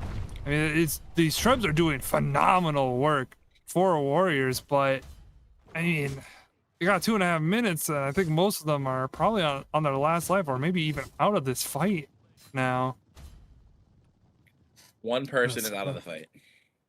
Oh, only one person. All right. No, two. Moxie Moon and Lockout are out of the fight. All right, so I mean, not too terrible. Doesn't look like anyone on Vanguard Rangers is out. So I mean, 15 versus 13. You hate being 2 people down, but it's not terrible. But when you only have 2 minutes left to make your attack onto this fief, 2 minutes is just not a lot of time. They only have 8 people alive right now, so regrouping, it just isn't really an option. But Vanguard Rangers is fully set up. Just can't really get in there. We do see them. Warriors is trying to do something in there, getting a little bit of aggro there. But going towards this main gate, this small gate area, I mean, VG can just very easily get on both sides, and Warriors is never pushing through it. As it does look like Warriors is going to be trying to go through this main gate. As you can see, Vanguard Rangers is getting on both sides. They have Spartans in front of it. I mean, there is nothing Warriors can do to get through this. Doppelsonder Silence comes out. The Yellow Turbans Healing comes out as well. The Warriors are trying to push through. The Spartans by Vanguard Rangers are walking, though. The Yan's going through as well. I mean, Warriors is doing a good job holding this spot, but it is very quickly falling apart there, as now Vanguard Rangers will be sallying out onto Warriors. That will be 1-0 in favor of Vanguard Rangers. Well fought for our first game here of this series. A couple of things I'd like to note on the side of Warriors here, because Vanguard pretty much played a textbook defense, is reacted to Warriors. Warriors, the first push on the home point, I think what happened was the Doppelsonders kind of just silenced out the Spartans, so they didn't get to walk in the Spartan side for them to get the chance. When Warriors got the home point, they spread too thin, right? They thought they're gonna get the free walk on home. Half of their guys went deep on past home point, and Vanguard just cut them in half, cleared one side and turned and faced the other. Mm-hmm. Yeah, I mean, it was a wonderful play by Vanguard at that home point. As we go over to our team stats, MVP on the Warrior side is Rambo, 238, 97 unit kills. Then we will go to near the bottom of the board. I win, getting that 132. So top unit kills by a short sword as well. Not doing a lot of hero damage, but he's probably doing supply blocks. Good job on him getting the top unit kills. And then we are going to Warriors Tweaked, also near the bottom there, as another 116. Bastard Sword doing 249, not the greatest of damage we would like to see by our Bastard Sword players, but it's still not bad. He got 116 unit kills, so we can't complain. As we go over to our Vanguard Rangers here, we have Kenny Poon as our MVP there, doing once again 289,000 as our best sword. Not exactly what we're looking for, but still pretty good. And then we're going to near the bottom again, Vanguard Rangers Glitcho. Sorry, Gilcho? Gilcho. Gilcho. Gil. Gilcho. Man got skills, and he did 2.3 million damage. That musket is farming unit damage with those caltrops. And then we're going to Deadly Jim as our most damage taken in this game. He took 6.6 million damage. That man was the wall with his units. Amazing job by Deadly Jimmy here. As we go into our post-battle analysis, go look at our charts here. Red is Warriors. I mean, looking at this chart, I mean, it's even. This is a chart you'd love to see. Even Vanguard Rangers being that blue there lost more on the second push. I think if Warriors was just a little bit more aggressive with their time here, they just kind of ran out of time and couldn't get a good third push in and were scrambling to get another push. Maybe they were just a little bit faster. We could have seen a different game be played out here. And, I mean, yes, by hero kills and deaths, it does look heavily in favor of Vanguard Rangers. By this unit trade, I mean, it could have gone either way if Warriors just played a little bit more aggressively, got a little bit more of those hero kills, maybe valued your lives a little bit more, some hero play, better hero play.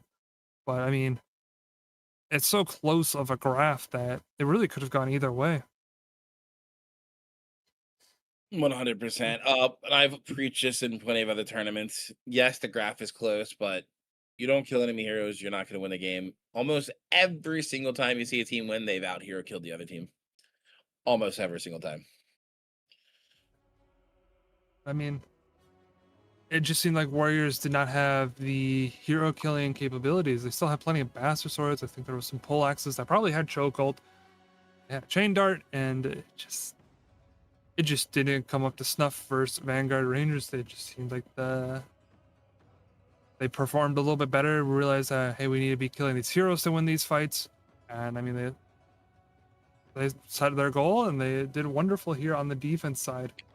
We will definitely see how they perform on the attack, though. Attacking Reginopolis is a different beast entirely, especially compared to defending.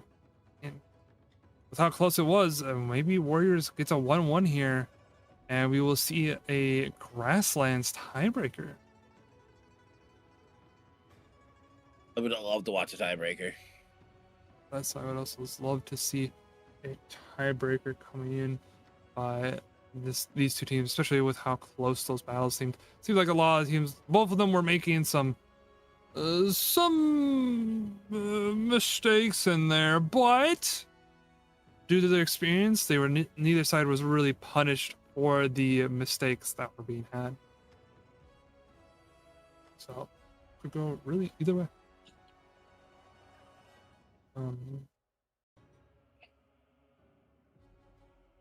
Yeah, I don't really know much more to say in here. It's really not much more to say. Yeah, I mean, maybe Vanguard Rangers. I mean, Spartans are still available. I wonder if, with Spartans being available, if Vanguard Rangers will be having a more aggressive comp. I mean, we saw how Warriors played a lot more of a passive comp in this. They did bring those Spartans, but it just didn't seem like they were bringing the. They brought the Spartans, but it did seem like they had the confidence, I guess would be the word here, to push in with their Spartans and go in. They played a lot more scared and were very frightened. I mean, especially against that kind of comp that Vanguard Rangers brought, where there's a lot of healing. You definitely want to be more committal with your pushes. You can't just sit around and wait for things to happen. You need to be going in and killing things. Otherwise, those yellow turbans, those shoots the dingers, are just going to keep everything at full, and your artillery phase just isn't going to be performing how you want. That's you're 100% right. Plus, Warriors artillery phase seemed a little underwhelming. You know, maybe over the next week, if you end up playing Reginopolis again, go into some of these custom. I would suggest coming into some of these custom lobbies. Really figure out where the best spot for those mortars are. Because the first mortar phase, it felt like, and I could be wrong, they might have had spots and they just were a little off. They were placing artillery at random, and it just felt off. Mm-hmm. Yeah, definitely not getting the shots you would want to see on the attacker side going in there. Felt like a lot of the shots landed short or just couldn't meet their mark at all. Either a little bit too wide, just a lot of the time it just felt too short. And I mean, yeah, go into a custom, practice your artillery, shoot a few rounds, do something, you know, practice a little bit, especially when you're coming into Reginopolis. I mean, Reginopolis, it's an arty phase. We all know it's an arty phase. You should know where your arty's going whenever you're on this map. So, I mean, definitely some practice that will have to be had by Warriors when going to the next kind of phase, next time they go onto Reggie. I mean, so far, it seems like this tournament has done a lot on Reginopolis. It seems like a lot of these teams they love Reggie. I don't know what it is about Reggie. I'm not too much of a fan of it. It's how long of a map it is. But, I mean, the teams are enjoying it. Play some Reggie. What, you Please don't like? practice it. You know what, you prefer Howland Ford, who can be over? That could be over in 8 minutes. I do prefer some Haylong Ford. It's you know when the Haylong Ford is in there, it is action. You are going in. We are not spending 6 minutes artillery phasing. We are going in, brother. There is 6 minutes at the start. We need to go. So I definitely prefer Haylong Ford for these more action games. I understand. Yes, 100%. But I mean, hopefully Warriors pulls out a good defense here and does defend against Vanguard Rangers. I do believe in them. I think there is some good chance here, especially with how close it is. I do think when you're defending, it is a lot easier to get those hero kills.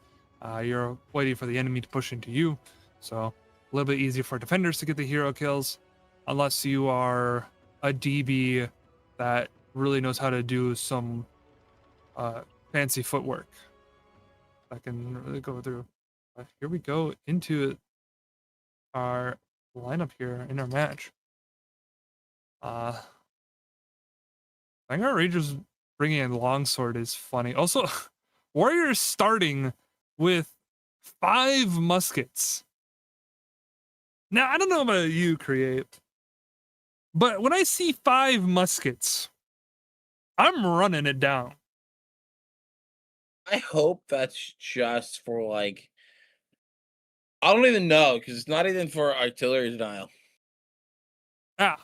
I mean, Warriors is on defense, but normally some teams on certain maps will spawn multiple muskets like that to kill artillery, but they're on defense. Is this going to be a top of stair hold?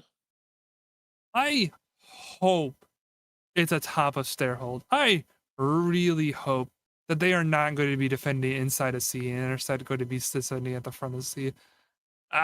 But like,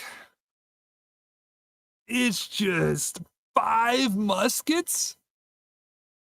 I don't even think the front of C will be able to handle this. Like, you need to be defending A, and you need to have a musket at A and B throwing caltrops on these people. Like, there's just so many muskets. You're just not going to get the value. Like 2, 3, yeah, you'll still get value, but the 4th, these are going to find much. The 5th, I don't know what the 5th is going to do here. You gotta let Warriors cook here. Let's see what they have in the kitchen. Because I would love to explain 5 muskets, but I can't. Yeah, I mean, I can't explain it either. And yikes. I really hope they don't just get ran over here. It's definitely a misplay. I mean, They do have plenty of time to swap, so maybe this is like a little mental mind game. We're starting as this class, and then we're all going to swap to a different class once it's actually started. But who knows? As we go into this, it looks like it's going to be a fairly standard AB. I mean, Warriors is holding forward here, but all their units are back at sea. So, I mean, baiting the always positioning forward so that it isn't a quick cap. But we all know what's going to happen here. 100%. And guys, for the fourth time today, we will take the 5-minute intermission while Vanguard decides to set up. Yep, this is going to be a good 5-minute intermission. I know there might be 11 minutes on that timer there, but I think it will be still 11 minutes by the time a fight happens.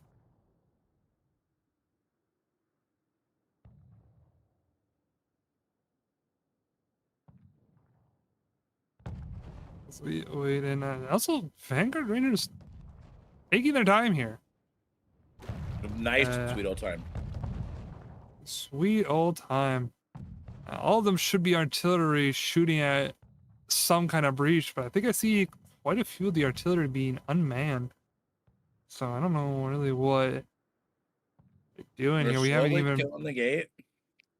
Yeah, we are slowly breaking that A breach. I think these teams are just very slow at breaking these breaches that should have been broken 45 seconds ago.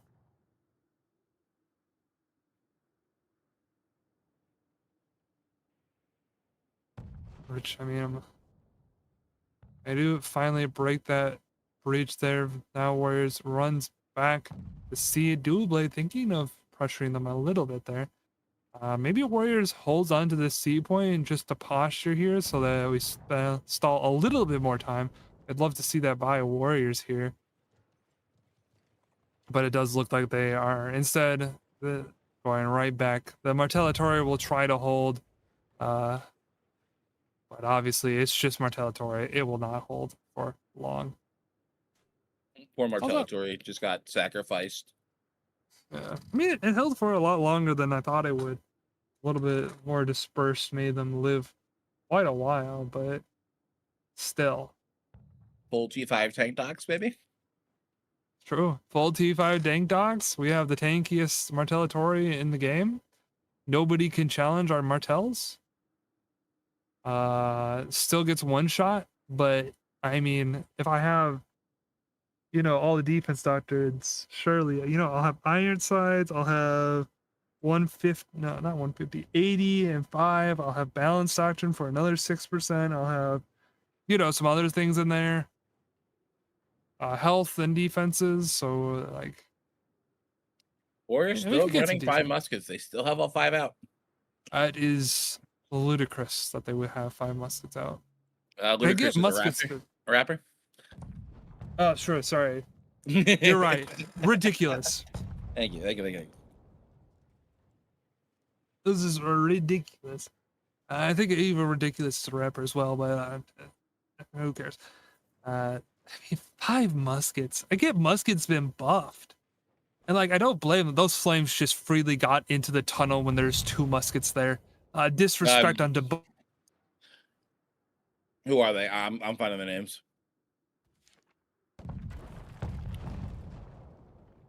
Charles and Hunter. Come on, guys. Come on, boys. Like, we gotta work on our musket gameplay. Like, you could tell that these things are going to be coming in there. Save a cooldown for specialty. I mean, whatever. It's fine. You know, there's just a little misplay here and there. Surely it won't come to bite them in the butt later. At least they're playing aggressive. The other 3 muskets are not. Like. Yeah, where are the other 3 muskets? Why are we not all 5 muskets up here? Where are we at? Or there's a guy on top of a tower, which I guess makes sense. There's a guy at sea still. 2 people at sea area, like, brother, come to the front. But I guess they just want to have this kind of positioning.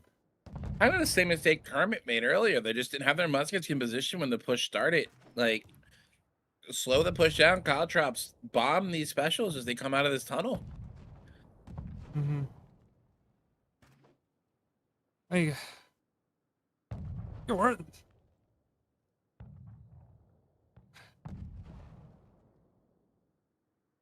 it's okay. um, it's just so weird. And now there's 2 mortars set up in front of supply where, again, we have 5 muskets. Why are these mortars here? What is Warriors? There's nothing to be scared of here. They can't pressure you. You have 4 bastard swords at the top of stairs. Vanguard Rangers can't really pressure you out.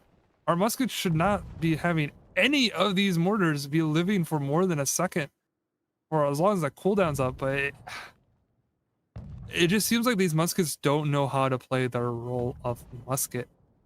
And yeah, I think that actually Vanguard Rangers is going to get those 2 mortars to get their entire And ammunition pool. And they're going to catch these guys out. They're going to catch them out. They're going to catch the bastard out. The Treb's going to juggle him around.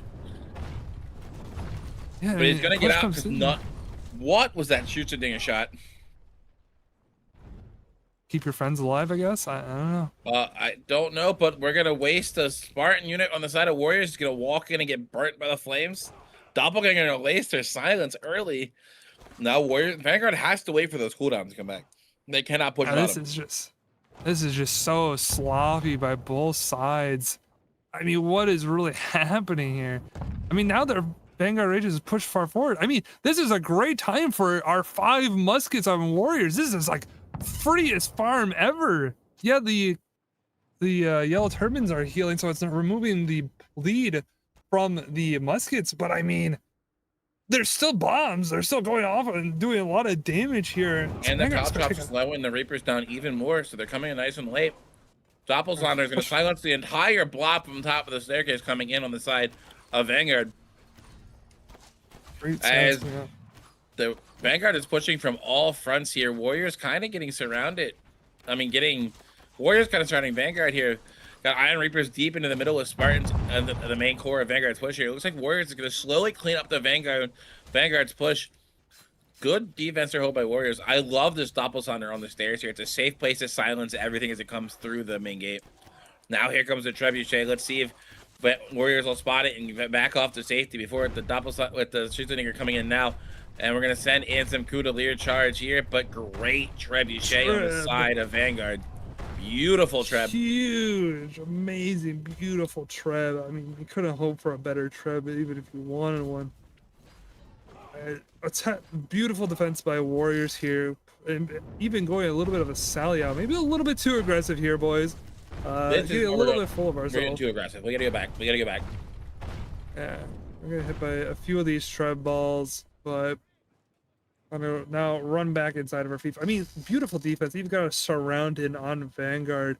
I believe those Doppelslanders at the top of the stairs did in fact silence the blob. I would think that they silence if we're putting our Doppelslanders up there, but I know there's a lot of elevation jank in this game, so maybe those Doppelslanders didn't do anything, but I'm hoping that they did. They're the second team I've seen to do it, so it has to work. Yeah, it has to work. I'm sure someone's tested it, and that does work. It just seems a little... I've seen DS do it last game, so... Yeah, so, I mean, it's gotta work. It's definitely a strat that not a lot of teams are pulling off. We're doing Kudalier was retreating. Never mind. Now I wonder if that has something to do with like it being broken, that weird elevation change. Yeah, maybe. Soon we'll have Phalanx aiming at the top of those stairs, hitting the people at the breach on the floor. That will be a time to be alive. I doubt that's happening. I think this is just because of the area of affectability. It's kind of happened on this. Probably, yeah. Vanguard Raiders setting up a little artillery phase yet again. Again, we have. I'm looking at 4 muskets on my 5 muskets still on my screen. My Warriors. Why? Oh, musket fell. Never mind. I see why we are bullying this. Who is it? Charles. Charles. That guy doesn't play musket. Charles. So Charles doesn't know how to play musket. I see why Warriors is not walking forward and doing any punishment. These guys do not know how to confidently play musket to the point where I guess if they walk forward, they're scared of falling off the wall, just like Sir Charles. Let's see.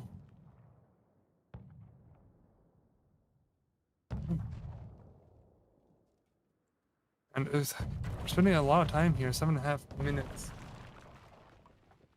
7.5 minutes. I mean, this is plenty of time to do a push. I mean, Reginopolis has so much gosh dang time I'm gonna just to do these pushes. I'm gonna call this now. I'm gonna make an early call. I think we're going grasslands. I think this goes grass. Yeah, I think this is also going grasslands here. I mean, just judging by how long Vanguard range is taking, both teams have been playing very passive here. Neither team feels confident on attack here. Mm-hmm.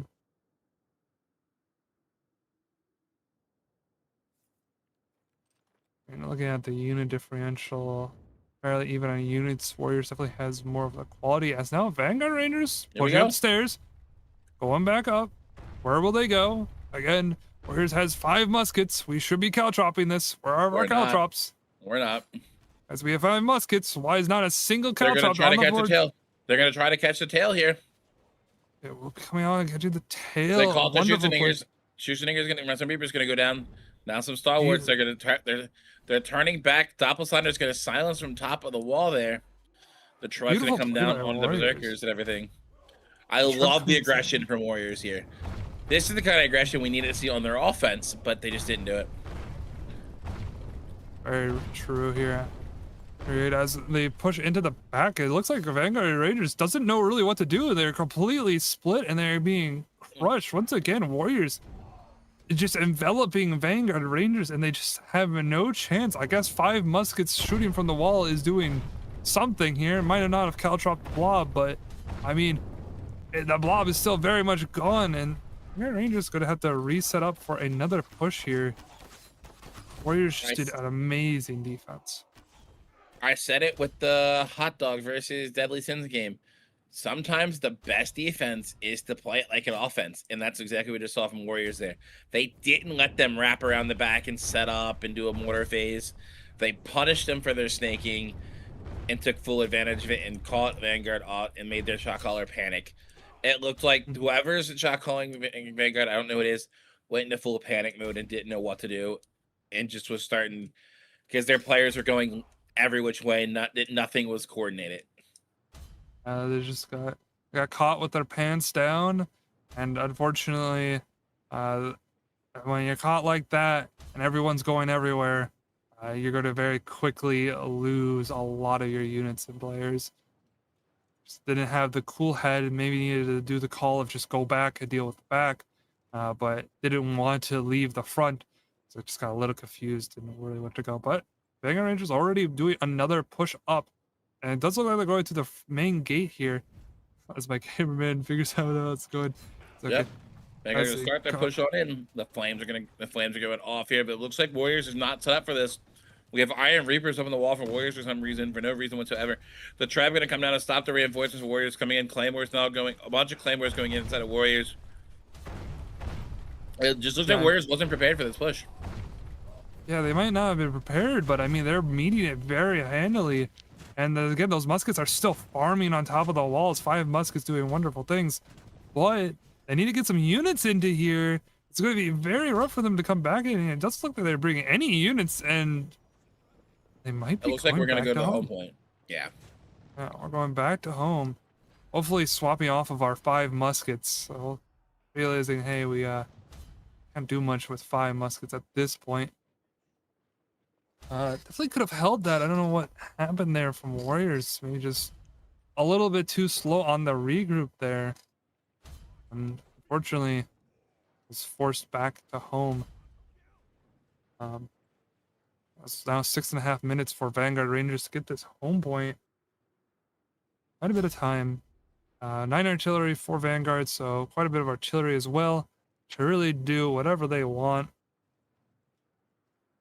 I mean, 9 isn't that much, but it's still quite a bit, especially with 6 minutes. They could set up a small artillery phase. Units looking fairly even. I think it's more in favor of Warriors. But it could still be anyone's game here. As Vanguard goes to the main way. Know what your own home point? Defense cannot lose a fight. So yes, very much so anyone's game. Is Warriors down a player? No, he was responding. Okay. Okay. Just take a probably on his last life there. Yes, Really, yes. a lot of units. And 5 minutes on the clock, so it's not going to be the extended mortar phase, but we are going to get a little bit of a mortar phase here. Vanguard knows this is their last push to win the game and not send it to grasslands. So they're going to take the opportunity and set up the mortars here. Where's the ballista down? Was that a ballista down? I mean, a ballista does the work. It's not going to hit the mortars, so the mortars are going to, well, it will hit the mortars, but it won't break them. So these mortars are going to look at the ballista and be like, it is going to get a trap use though. getting a trap is still good. Looks like Vanguard Rangers only have 6 trebs left, so getting a treb there is still valuable.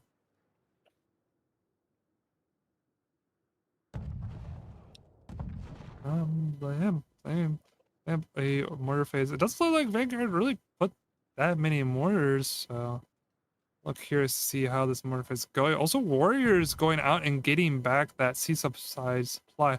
Also, Warriors brought Asilidars. I'm surprised this got past me during the unit drafting phase. You're the Silidar guy. How to get past you? I know. I love Silidars. I don't know how the hell they brought this unit without me noticing. But definitely a very interesting unit to be bringing into this.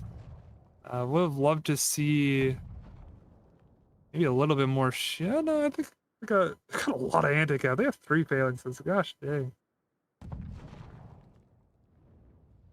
Very crazy. Also, deathmatch happening by the season supply. A lot of warriors coming out to meet this.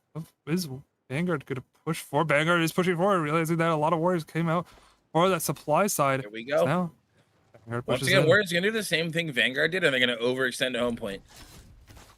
But will they stay grouped up? Looks like Warriors going to meet them nice and pretty condensed here in home point. Actually, Warriors, I'm lying, are really spread out, while Vanguard is very condensed here in the home point.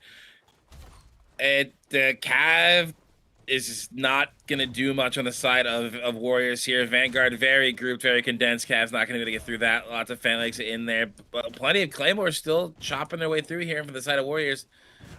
Phalanx marching on forward. Phalanx on both sides. It could go either way at this moment. It's all about the hero play from here on out, but it looks like Warriors is slowly going to clean up Vanguard. I'm watching the Silidars chop through their lines. Let's go, Silidars! I think it's only 1 model remaining, but they did such good cleaving work in there.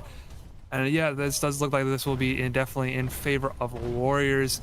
And even with Vanguard Rangers bringing in the Cav, I mean, Warriors still has quite a bit of phalanx in here, doing wonders onto VG's Cav. Vanguard is trying to bring more Cav, but to keep those phalanx braces, keep them braced.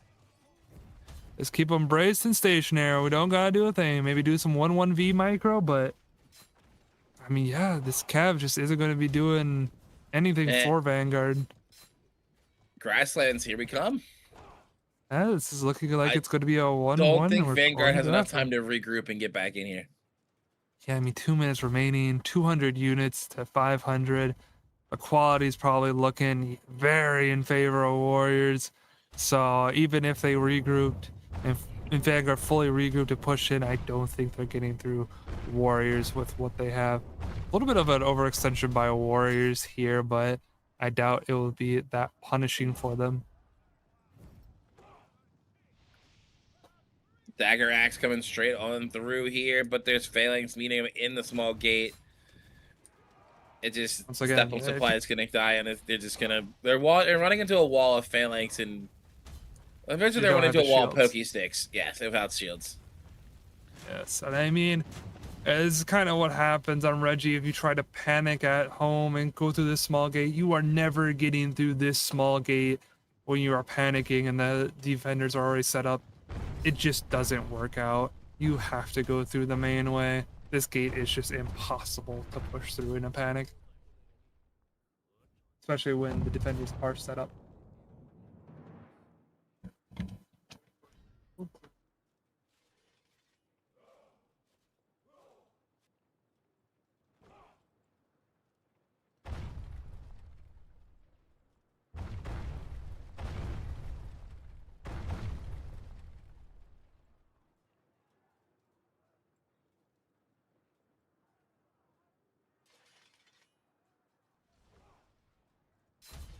Beautiful place for Warriors. I am. It's just the We are first quite grasslands. aggressive. Should be grassland. It's just the first grasslands of CBL. This year. is the first grasslands of CBL this year. We are. See how it goes. I mean, grasslands. I don't know which team will be better here. I know Warriors has quite a bit of experience. I think both these teams have quite a bit of experience in grasslands. So I'm very curious to see how they will perform here. I mean, for grasslands, it's definitely a more rotation-based map where Reggie is. I mean, judging by how both of these teams play this map, I don't know if either of them are going to be better than the other for grasslands. Especially since grasslands is a lot harder. As we go into our MVPs, Vanguard Rangers having Deadly Oculate. It's our MVP there, doing 689,000 damage. As our Musket doing less than 1 million. Wait, that's As we go, concerning. As we go on to our other unit medal holders of Step On Supply for Vanguard Rangers, having the top, I think that is contribution points. Being Glaive, buffing, probably also running a lot of shield units. I mean, shield, healing units. So it gets a lot of that healing. And then Deadly Jim as our most damage taken. Again, taking 6.8 million damage by his units. 400 by himself. Great job by him.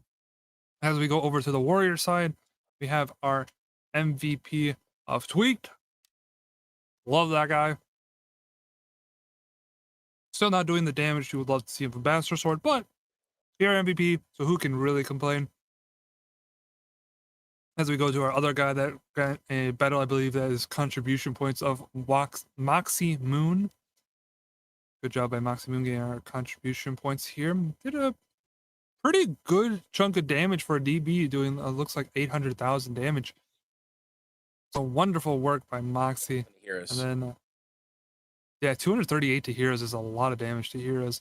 And then we'll just shout out Erupticus going 5-0 and 13 with 144 unit kills. 1.6 million damage as our Musket. That is the damage you want to see as a Musket player. There's no way he played Musket the full time. 176,000 damage to heroes is a Musket. Yeah, maybe he did a little bit of a hero swapping there. That was a Chain Dart player, so maybe. As we go to our post-battle analysis here, Vanguard as red. I mean, yeah. That's kind of what I expected to see. Well, there were some pretty hefty spikes of Vanguard losses. I mean, that first push definitely went crazily in favor of Warriors. We saw how that went. That was such a great defense by Warriors. And you can see how they are definitely more in their element on the defense rather than the attack there. You can see on the second push, they won cleanly, but it just didn't seem like they were able to regroup where Vanguard kind of pushed that advantage. And the third, when we're at the home point, it just seemed like Vanguard didn't have the...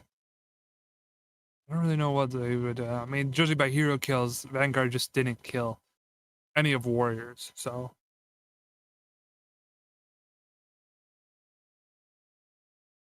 Good job by Warriors in their defense of Reginopolis. Yes. As we begin for the first grasslands of the 2026 CBL tournament. Yeah, first grasslands. I'm excited. And like these were some pretty close Reggie games, so I mean we could really see either way. I do think Warriors had a stronger defense. They did a lot more punishment on Vanguard's rotations. So I think in that sense, Warriors might have the edge where they know how to punish these rotations, or maybe a too slow on rotating, maybe over rotating.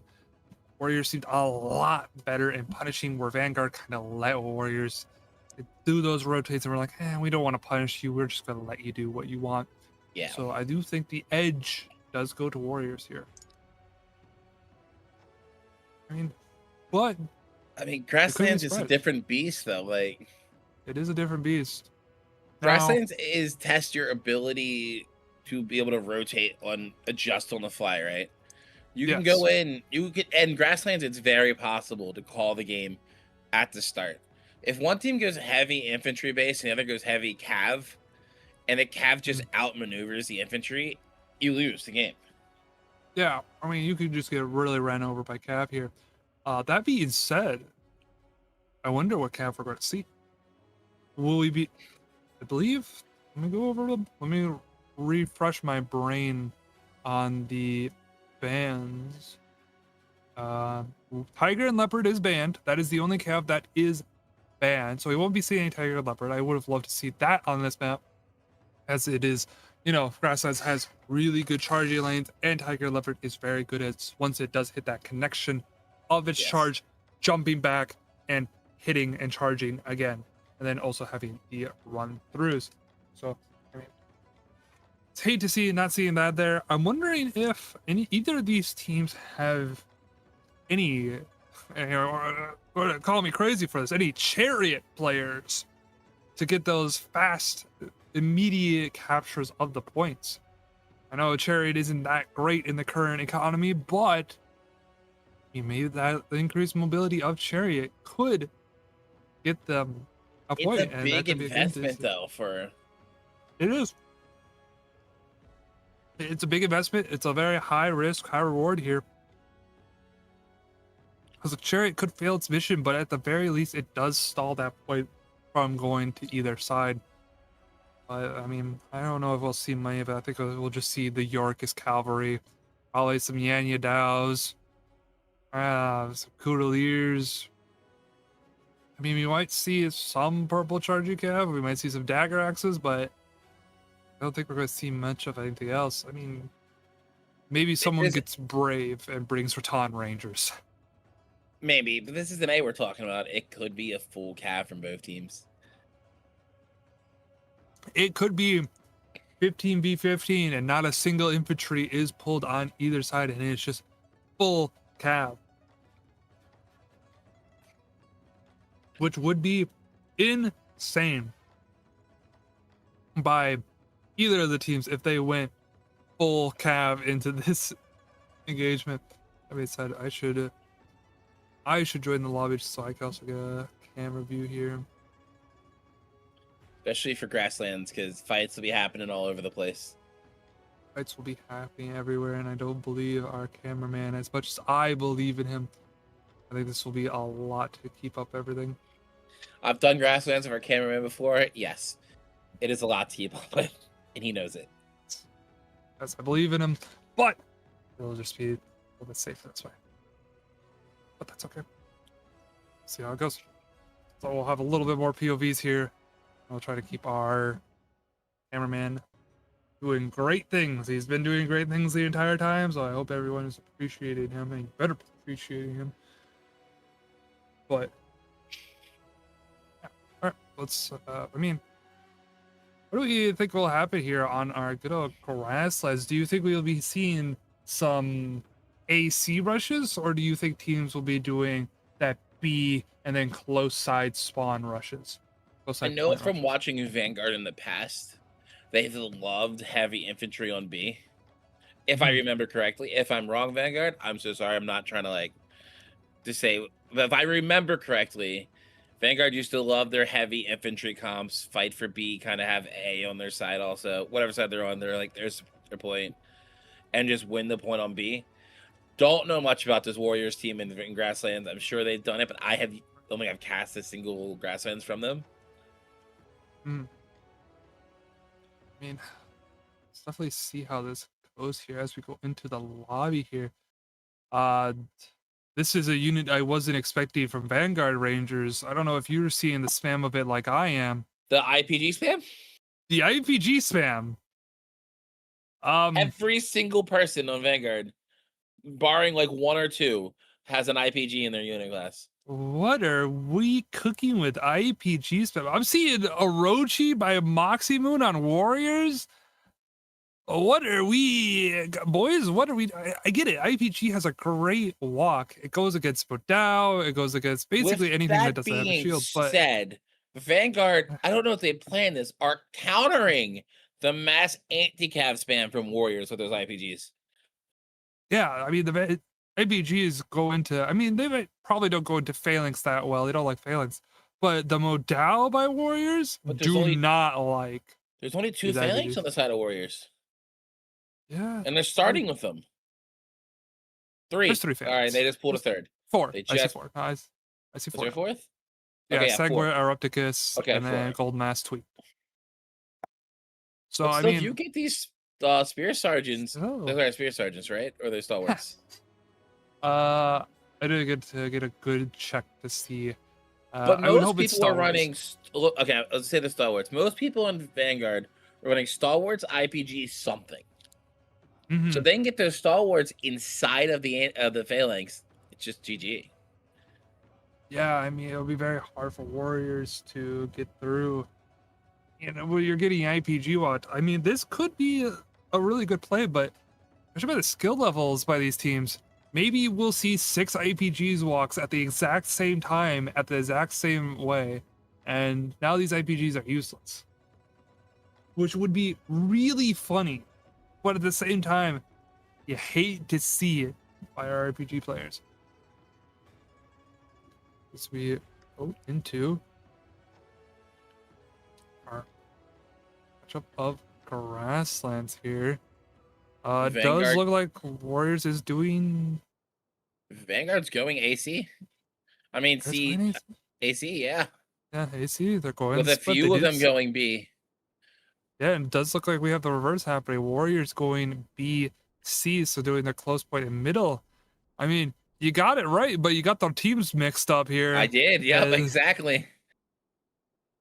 And I mean, it's gonna look pretty rough. Hopefully, Warriors is already calling out that hey, Vanguard is heavy C, but it doesn't look like they're It's rotating just a very quickly. dual blade with spear sergeants near their home point.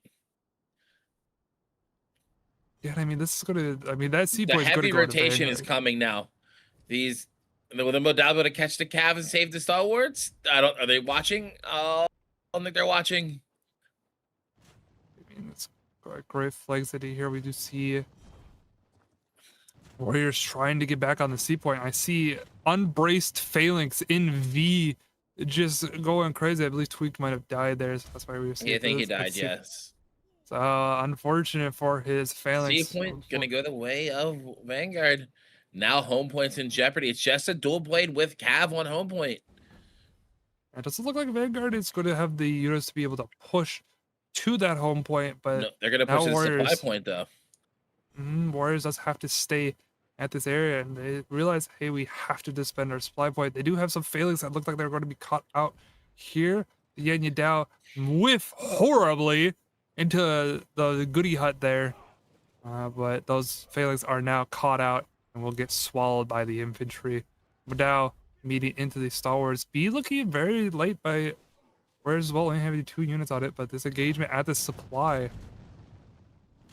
I mean, it could go either way. I It can't does tell look who's winning it. I mean, Warriors only has anti-cav here. They have a Claymore and a Spartan, but it's really just anti-cav and anti-cav. I mean, Vanguard Rangers has infantry that could do damage, but Modal. Modal breaks on home point with a short sword now, so that's safe. Moxie Moon gonna come in here with the command. Like, I forget the name of the Cav unit off the top of my head. Liao's. Not Moxie Moons. The control, the one that follows you. Order to the Dragon. No. Hold on, you're making me have to look now. Cover commander. Yorkus, thank Yorkus. you. Dude, I couldn't think of it off the top of my head. It was giving me ass. You know, it was one of those moments like you know the name of it, but you couldn't think of it. That's what I was having. Yeah. Eddie Foon kind of stuck up to the side with his Liao's there. Will get What? started getting caught out. So the strat from Vanguard did not work. Warriors, so now we'll take C back here in no time. Now, does Vanguard have the strat to the Unix to take the B point away from Vanguard? Yeah, As they begin, Vanguard. Sorry, go ahead. say as Warriors begins to walk back up on C point, that will fall here any second now. Just unit of Claymores and 2 bastards start to hold it. Now it's, can they take the B point away from a Vanguard? Do they have the units? Yeah, I mean, Warriors holding strong on this B point. But it looks like their Modal units retreating. They only have this stalwart now remaining. And Shook is trying his best to hold as long as possible. But there's now Dagger Axe coming in.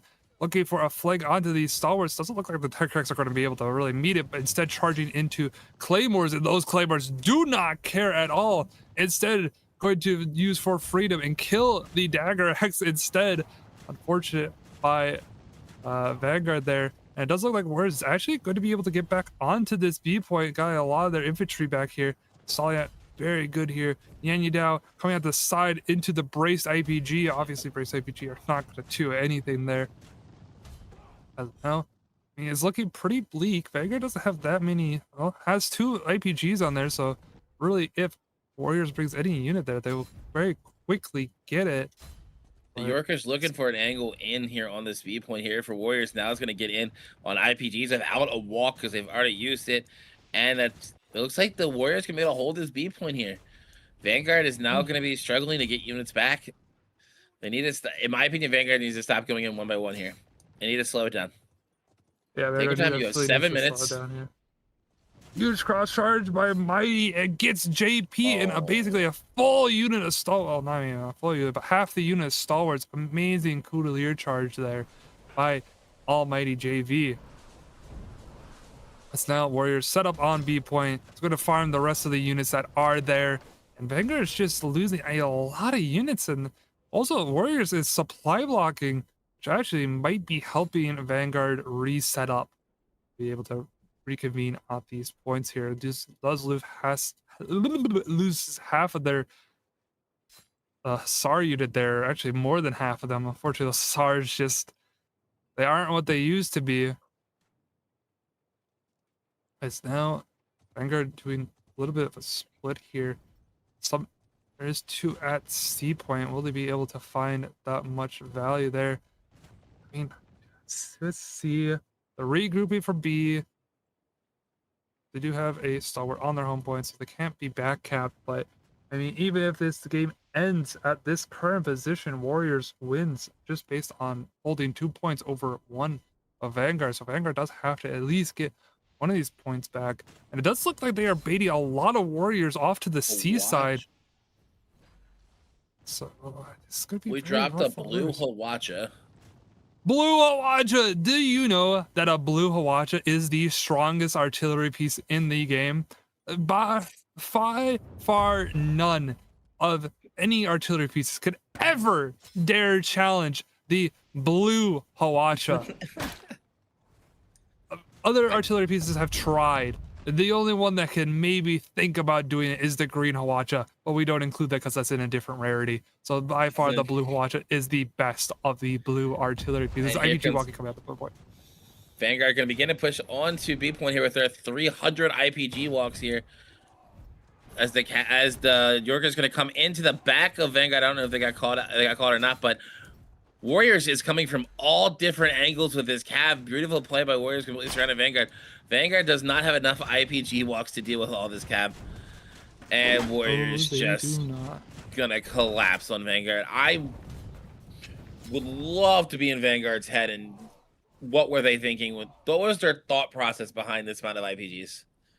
Yeah, I mean, IPG is a good unit, don't get me wrong, but basically 15 IPGs, the unit is just its walk. Once its walk is gone, the unit doesn't do much. Doesn't really do anything. Oh, great charge by Alos getting Almighty JV there.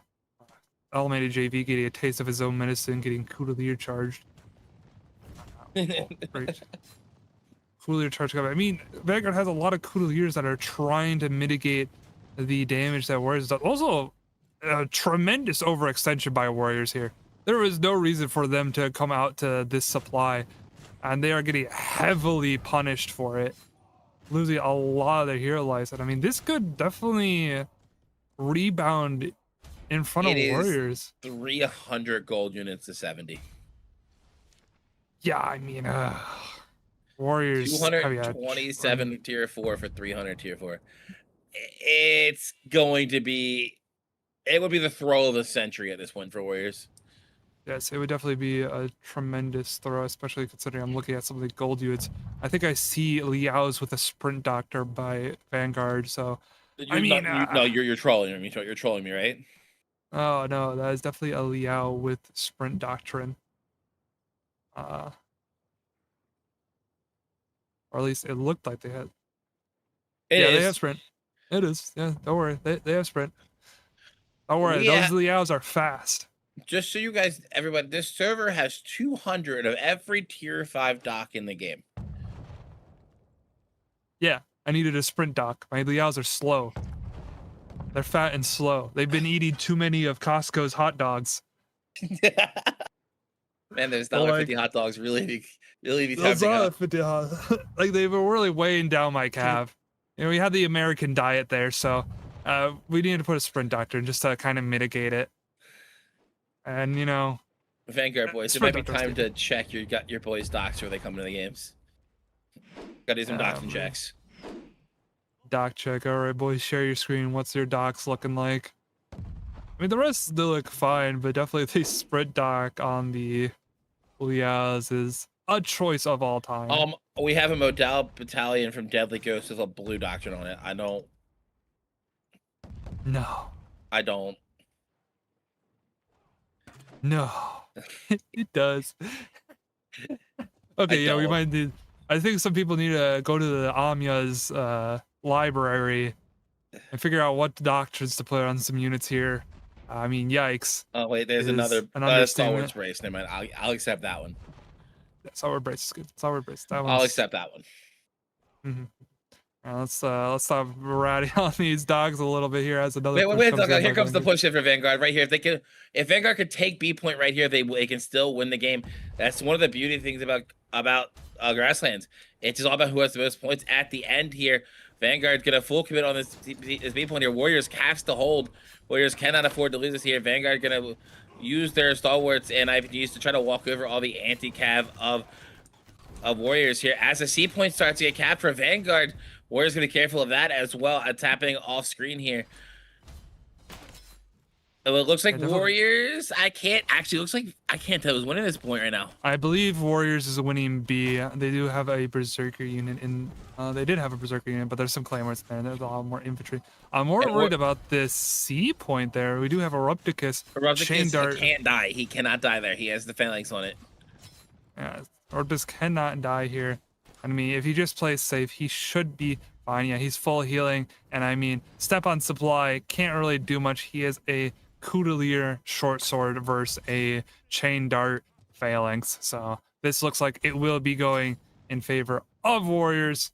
It will be going 2-1, winning out the Grasslands. Yes, murder the short sword. Very well played by Warriors. Warriors had a game plan. Vanguard's game plan was to win off the start. Warriors was to win the long game, and Vanguard just couldn't win it off the start. Yeah, I mean, Vanguard was able to get the CA capture, but even with the CA capture, it doesn't seem like they were able to keep the steam rolling to that supply point. Vanguard had an opportunity to touch home point and get some percentage, but they just didn't take it. The guys from A could have rotated on the home. They just had a dual blade with cav on home. Right. And they could have they had 3 sets of cav they could have just walked to home point with. And they just decided not to do it. I don't know what the plan was, not to go home after taking A. But I feel like they should have gone home point. Then maybe get some percentage tick and try to win it that way. Exactly.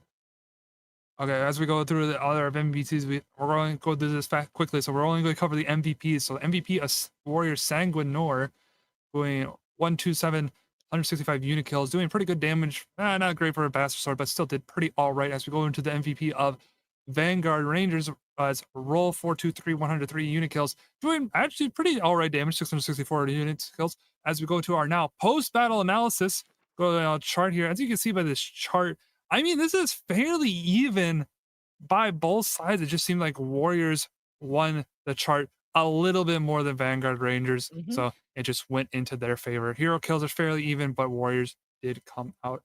Actually, no, Vanguard Rangers won in hero kills. So just Warriors just played these fights a lot better. Just the edge better than Vanguard Rangers. So that will be our post-battle analysis, as we need to be quick here getting into our next matchup here. Which will be EF, which is, I'll tell you their full name. Give me 1 second. It'll be Exalted Few versus We Are Snaking. So So And definitely then two teams of names I don't know of. I've don't never know heard if- of either of these teams. I'm sure we'll notice at least some of the players when we start looking at the lineups. Mhm. Exactly. But let's go over these bands real quick while the lobby's being set up here. We're going to be going back to Reginopolis, and Castle was banned. We have a bands of Queen's Knights, Claymores, Lion War Crew, with also Sifanori, Shenji, and Doppelsnaughter, with a save of Phalanx and Zycali Militia. The Zycali Militia is definitely a very interesting save here, especially after its nerf. I don't think the unit's getting the value you would like to see, especially when you are banning Sifanori. So definitely an interesting kind of play there. I do see that both of the gold tower shields are available. So we got the Spartans, we have the Plume Guard. We do have the ban of Claymores and Queens though. So a lot of our burst damage and our team mitigation is off of the field, along with Doppelsnaughters being banned. So we won't have any of the silences coming out. We don't have to worry about that. So everyone will get their abilities freely. Once again, banning the Lion War Crew. I don't know about the ban on Lion War Crew on Reggie. I've seen basically every team ban Lion War Crew on Reggie. Just doesn't seem like Lion War would be doing much on this map. And the teams we have seen and bring it haven't made any good use of it. Yeah, so I'm just very confused by this Lion War ban. I mean, I get it. It's a specialty unit. It does tremendous damage. But at the same time, Reginopolis isn't that great for your specialty, your range specialty. I mean, Sifanori love it, Shenji love it, Lion War, they're not that big of a fan of it. So, I mean, definitely an interesting thing. I mean, everything else looks like pretty standard bans. I don't know about the Phalanx save.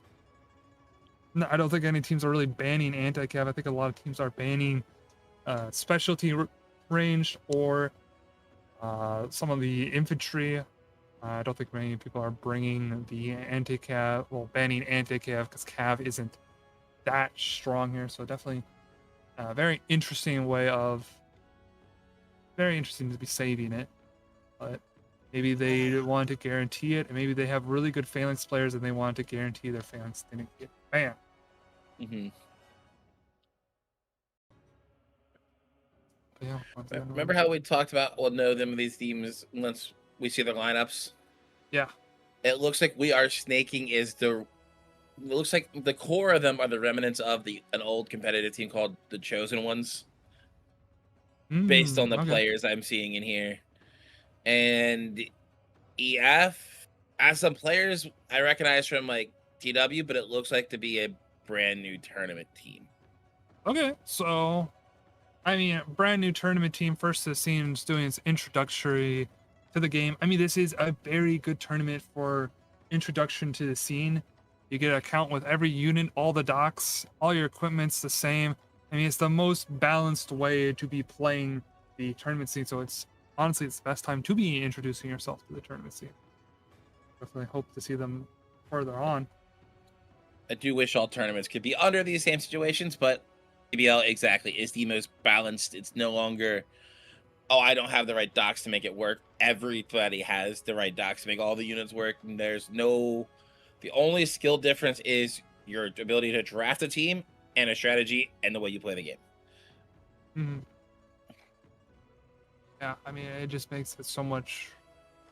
You can feel the field is a lot fairer for all the players. It comes down a lot more to the strategies and the skill expression of these players and how these fights will go out. You're not going around going like, oh well, I didn't have this doctrine, so I couldn't really perform how I wanted to. No, you have your doctrine. You can perform exactly how you want to. You're just going to run into skill issue, which is unfortunately a crippling thing amongst a few of us, a lot of us.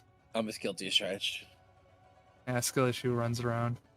Man, this is why I went to CB 2.0. Went to Three Kingdoms. My skill issue magically vanished when all the good players stopped playing. Crazy. This is why I started casting. I couldn't find teams to play for anymore. No one wanted me. Yeah, so we'll see exactly how these teams perform on Reginopolis. I mean, we've seen this map happen the entire tournament. This is, again, our most popular map.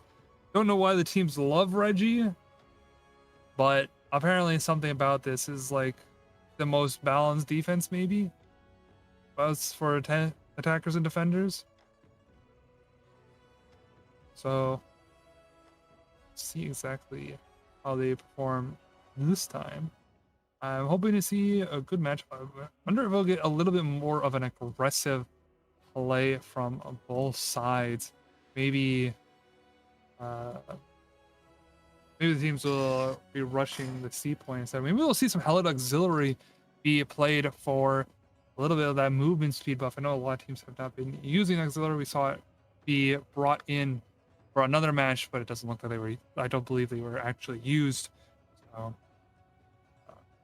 but I would also love to see Helid Auxiliary maybe on the defensive side. You know, that 20% damage reduction is very useful, especially with Claymores being banned. So, but I don't think a lot of teams are thinking with that in mind. Well, we will see exactly how these teams play out. We're just waiting for the ready up call here, guys. All teams are in the lobby. We're just waiting to get this show on the road. Kind of hard to some of the random things to talk to. Just waiting. Mm-hmm.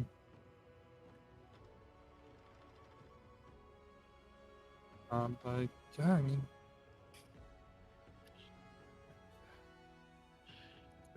yeah, there's really not much more to talk about here. I mean, we could talk about the Queen's Knight being banned, but I think everybody and their mother knows why Queen's Knight's being banned. We've all been playing the game. It's Queen's Knight. It's not game played. If you aren't banning Queen's Knight, you know something that the entire community doesn't know. So, and if neither side's banning Queen's Knights, I mean, you're seeing 30 Queen's Knights in the battle. Oh, every player brings one. You got to. So, yeah, too high of minimum damage. It's very consistent with its damage. Very hard for teams to be able to deal with it. Yeah.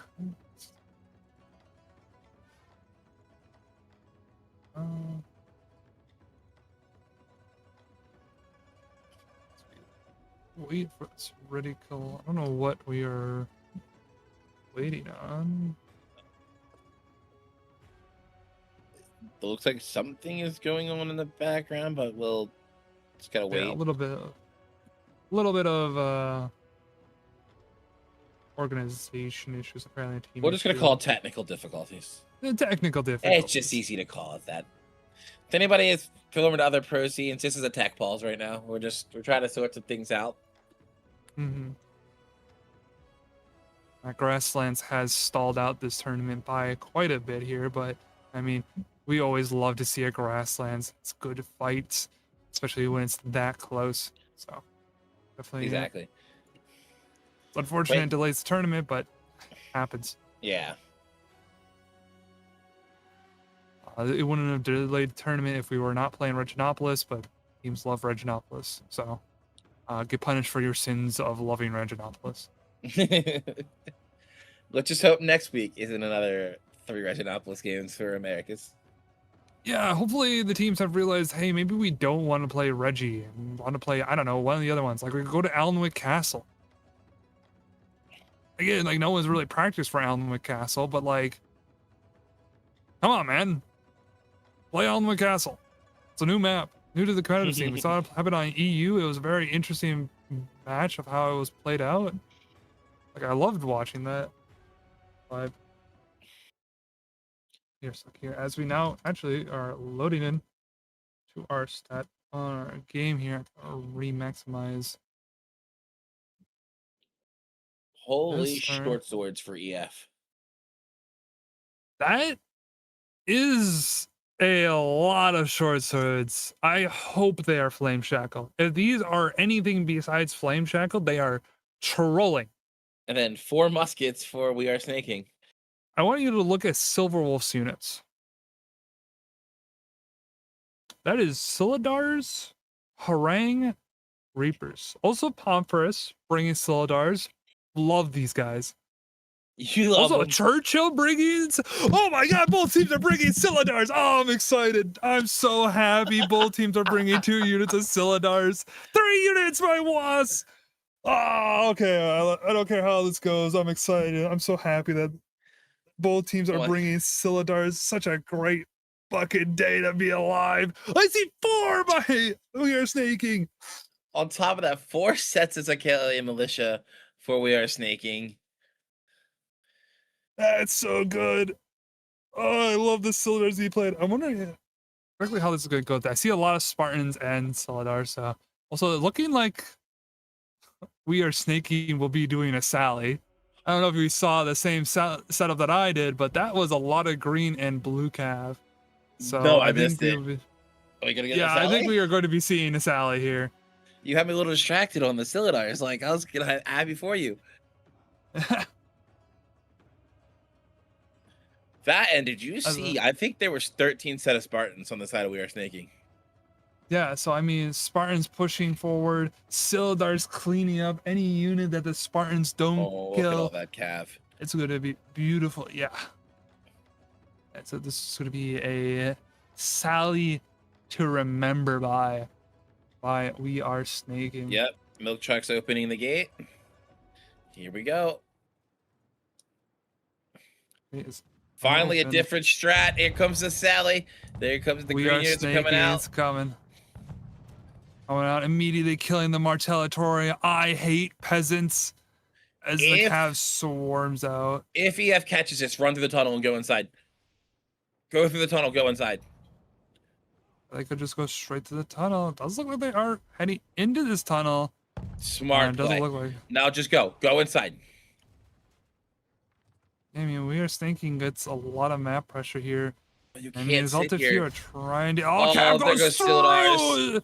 My Silidars! No, they're gone. They've been absolutely deleted. That guy had no idea how to play Silidars at all. Got immediately Kudalier charged.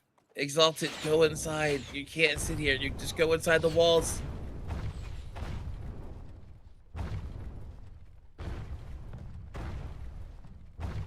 I mean, why is Exalted Few just sitting in the tunnel, not going all the way through it? And We Are Snaking. Oh, here they come back out. Wait, some came back. Oh, they switched units, didn't they?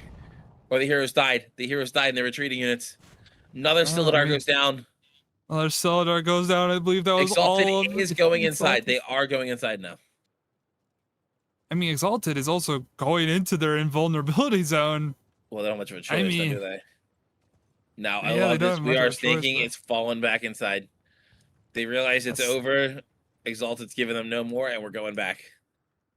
Snaking going right back inside. And I mean, looking at all this cav, I don't think they lost that much. They have not, no. So, I mean, a wonderful Sally stalled a lot of time here. So, it's amazing by Snaking getting heavy value by this. I mean, there's still like infinite time. It is Reginopolis, but this did stall a lot of time. I'd like to see these Arbalists retreat now. They could stay there for a bit. They're hanging out. Maybe they're having a little, picnic at the A point. They just had a good Sally, so, set up our picnic.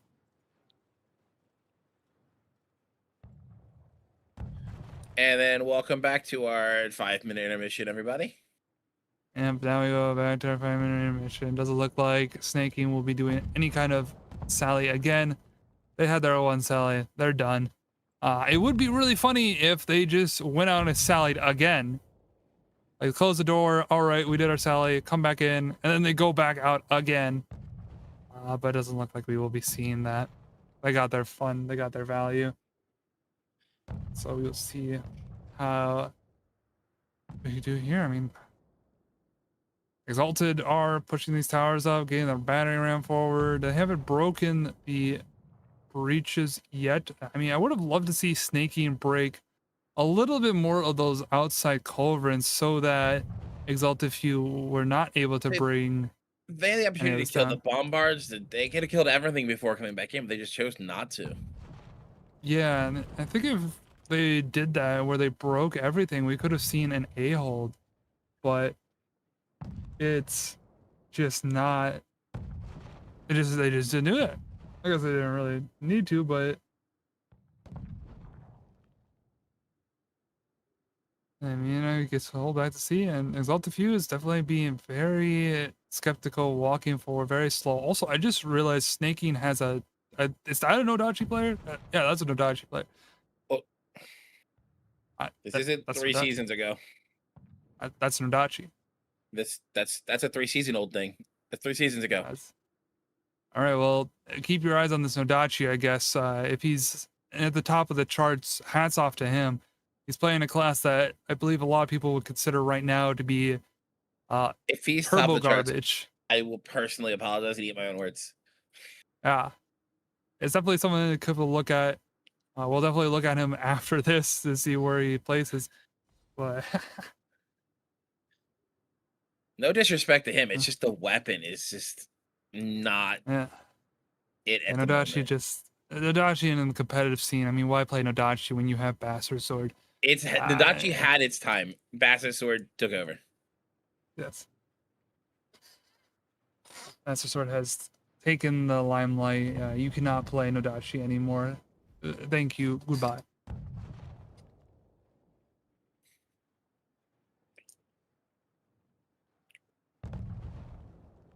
So we wait for Exalted Few to hit their push, and does look like they're doing a little bit of split push. Snaking coming out to meet them, doing a little bit of a death match here. Yep. That's all. What up? Element's gonna go Snaking goes down. down. It's a little bit too aggressive. Didn't have his friends to back him up there. Didn't bring any units either. Could have brought a unit probably to clean that up as well. Snakey's gonna bring their units up on the main platform here. That's Exalted. Oh, It's Exalted. we're gonna meet him. Spartan's gonna meet him way too early, and it's gonna get melted.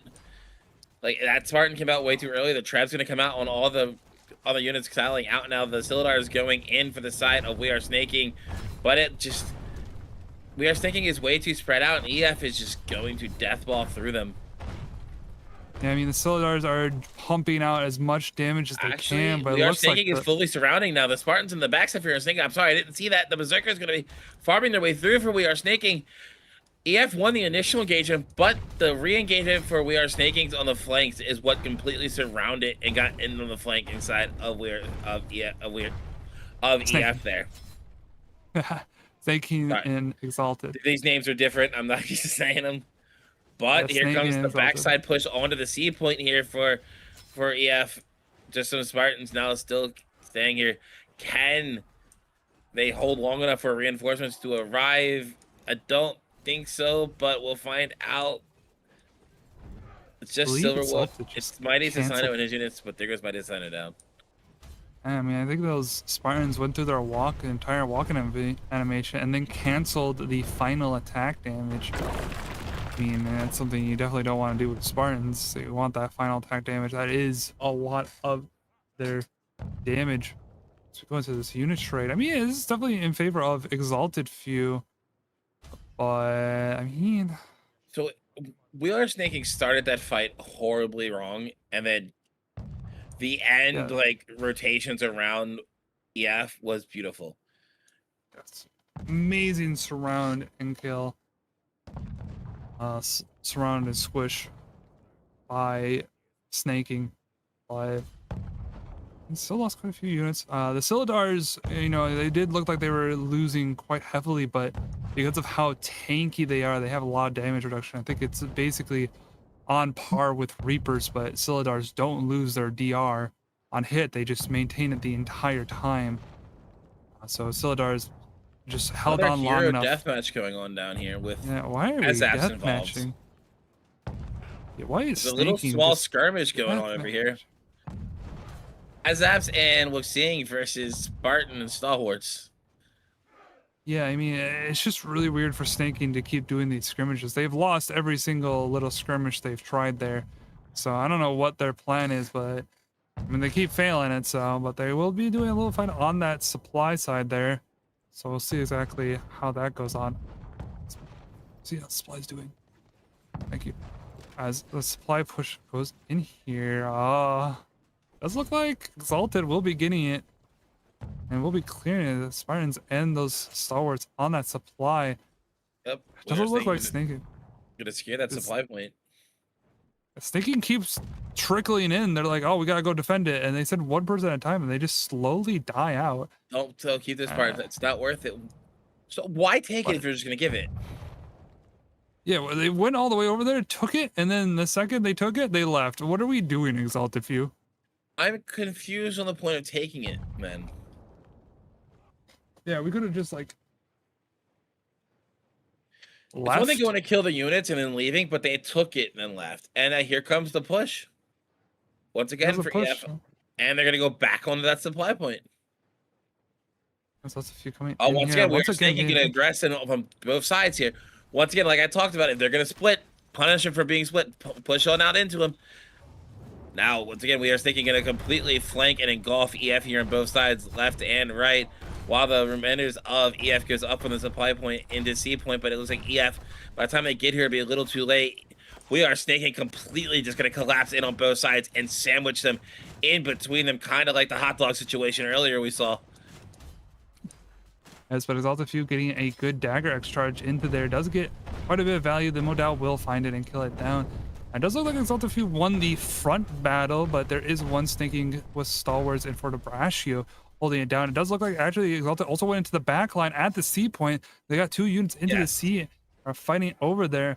As this fight on the front of C, it will be going down, but it is looking very rough for snaking, just being like really dispersed here. Hopefully they will be able to regroup and get their units back in. This could be a very easy Exalted Few getting pulling new units and coming in here as snaking gets their as Exalted Few gets their new units. Snaking also trying to hold strong. Exalted Few gonna come right back up here as it's just a unit of Spartans standing amongst all of this. Now here comes some Couteliers here. Coutelier charge gonna not really get through. It doesn't get through, unfortunately. There is a phalanx brace there. Not have the clues to get through. Also amazing Treb here by Exalted, gets good damage. Really should have broken that seaside breach, the gate breach. So get better yang it down from Snaky and get in there, cleans up the rest of those units. As Snaky pushing down the stairs now. This is just an endless fight, and both teams will keep resupplying it. Once again, we're gonna fall out the top of the stairs. The Treb a little bit off the mark, placed a little too far back here. As we are snaking, is gonna push AF back down the staircase. I mean, holding at the top of the stairs is definitely a good play. It makes it so these Trebs are a little bit harder to aim for Exalted, but these Trebs are still getting like a decent value. They just aren't hitting exactly where you want. You didn't notice there, a musket fell off the wall down into the middle of all of EF's units again. For with that, we are thinking. And these muskets really do not know how to stay on top of the wall here. Snaking looking like they're running out of units, still holding on top of this staircase, but the units are looking low. They're gonna have to walk back and pull a new unit. Oh, we got cat flanking from we are snaking all the way around. I mean, now Exalted Few realizes it's open, so they will be going all the way up. Now pushing forward into here, and it looks like the C point. Snaking will be giving up the C point to Exalted Few. They do have the Zycalian Militia on top of the wall, so at least Snaking will be getting some Zyke damage onto the units of Exalted Few. But I mean, actually, it's still they're still holding here, still bringing more and more units. Slowly trickle. This is just a bunch of skirmishes happening around the point. It does look like this will be going to Exalted Few, though. Very hectic fight, hard to keep up with, but in the end, EF does come out on top. Now we are snaking, cannot afford to lose a fight here on this home point. And EF has 24 pieces of artillery to use over this next 8 minutes. Yeah, I mean, Exalted Few have so much artillery to use here. They could spend some time setting up the ultimate artillery barrage that no other team has ever seen before in their life. But considering how they played the C point, I don't think they will. Yeah, it looks like EF just wants to hold W. It doesn't feel like artillery really is in their game plan. Mm-hmm. Because they're down to 4 trebs here for this home point, so they really have to make every treb count. I say that as I start to see mortars go down, very similar to the first game we saw today. Holy, here comes the mortar line. The mortar line is assembling. Fear it in its almighty strength. I don't know if We Are Snaking is going to let him do it for free, though. They've been very aggressive. They have a lineup for Raton Vipers on a supply point. You can. I mean, Exaltifew also doesn't have anything blocking that gate, so any of Snaking's musket players could walk forward. All 3 of them that are at the back of home point could be walking forward into this gate and start bombing those mortars, but I mean, they're just not.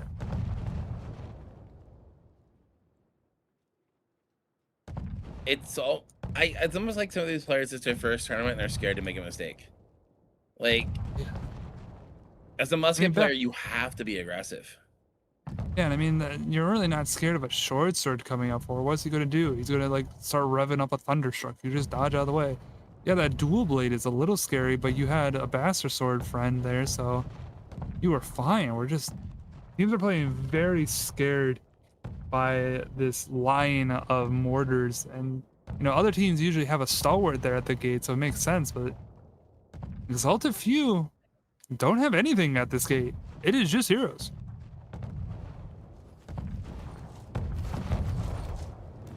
Would be interesting. So this mortar phase comes in 5.5 minutes. I don't know how much this mortar phase is really doing here, but it does look like it has made Snaking at least retreat back and make it so that Snaking out of position, if anything.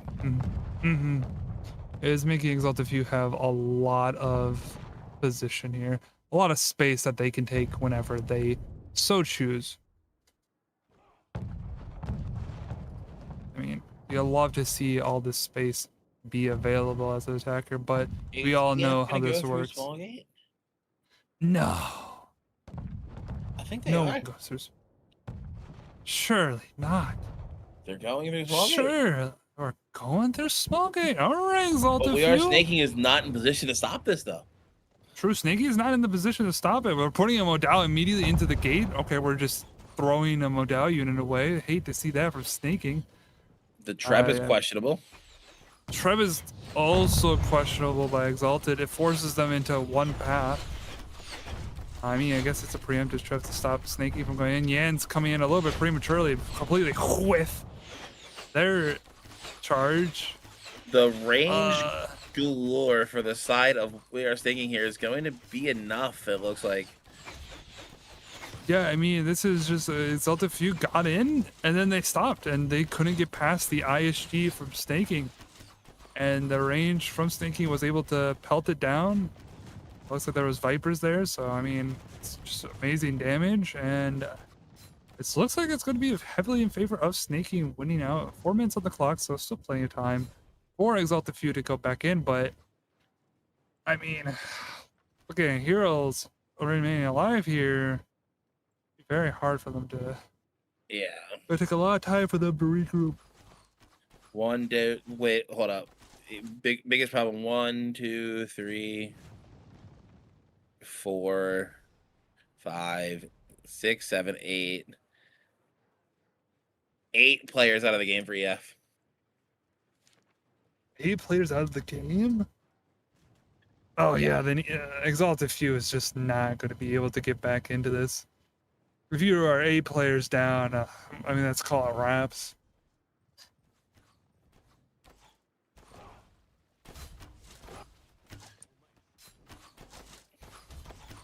I knew EF would be losing a lot of heroes on each push, so I knew they had to be at least getting close to losing some. I didn't realize it was that bad, though. Yeah, it's pretty bad being down 8 hero lives. And how much?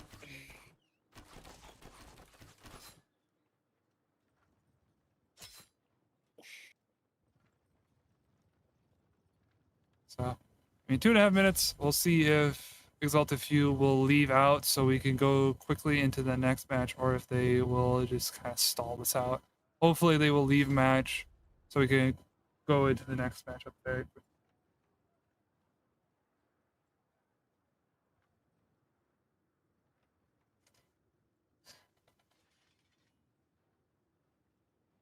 Well, anyway. Well, we got a little bit of a 2 minute here. That was a good, aggressive, hard fought game from EF.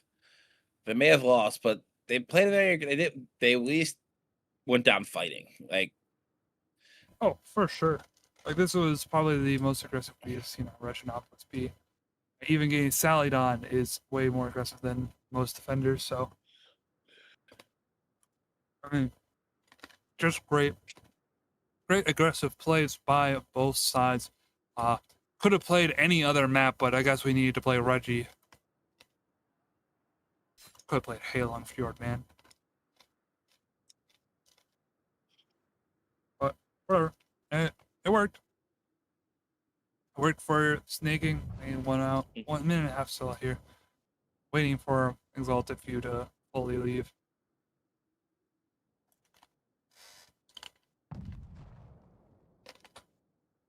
who is it? Who's the guy? I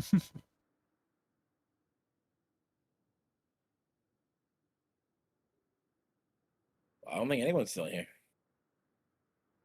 If they still have units, that means they're still there. Oh, there's still 4 of them that died earlier. One more.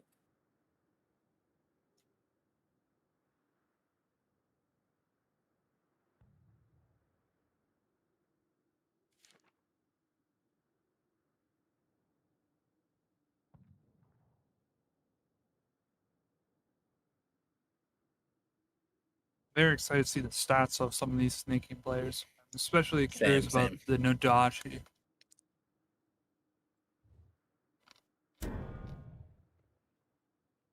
He's gonna make me eat my words, isn't he? Fuzzy, I love you. You're gonna make me eat my words, aren't you? I got that feeling. It's a good possibility.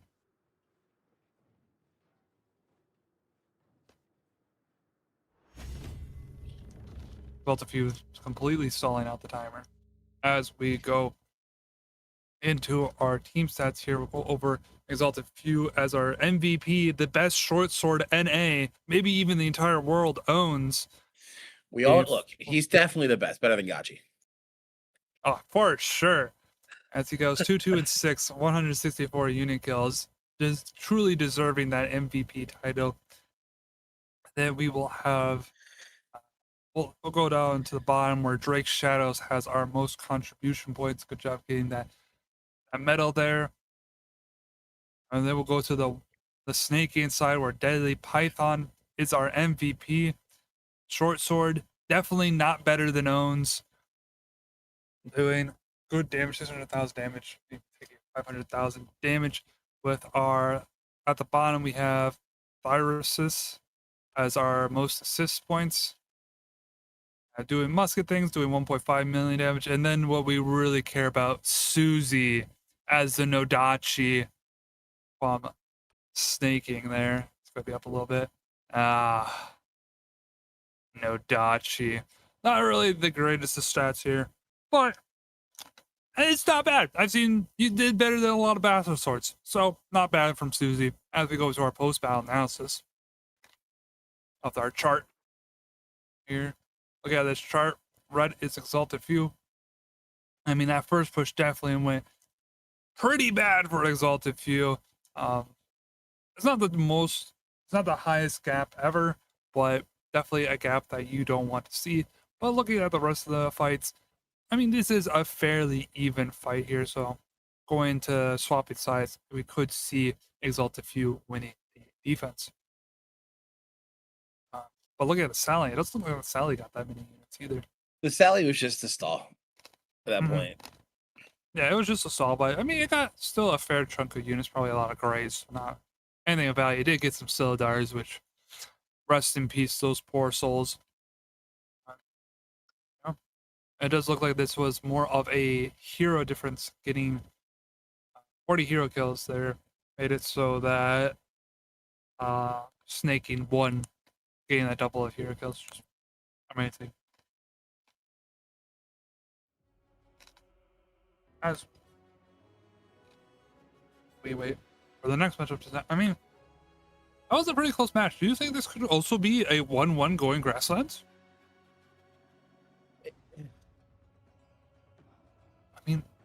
possibility, right? That was fairly close. I'm gonna say possible, but I Mhm. don't think so at the same time. Yeah, I mean, for me, just seeing how close that battle was, it didn't seem like either side was tremendously better than the other to the point where this will be like easy 2-0 from snaking. I'm not saying it's gonna be easy, but I got the feeling it's not gonna be. Okay. Yeah, fair. I mean, this might not be a very easy 2-0, but I think it still will be.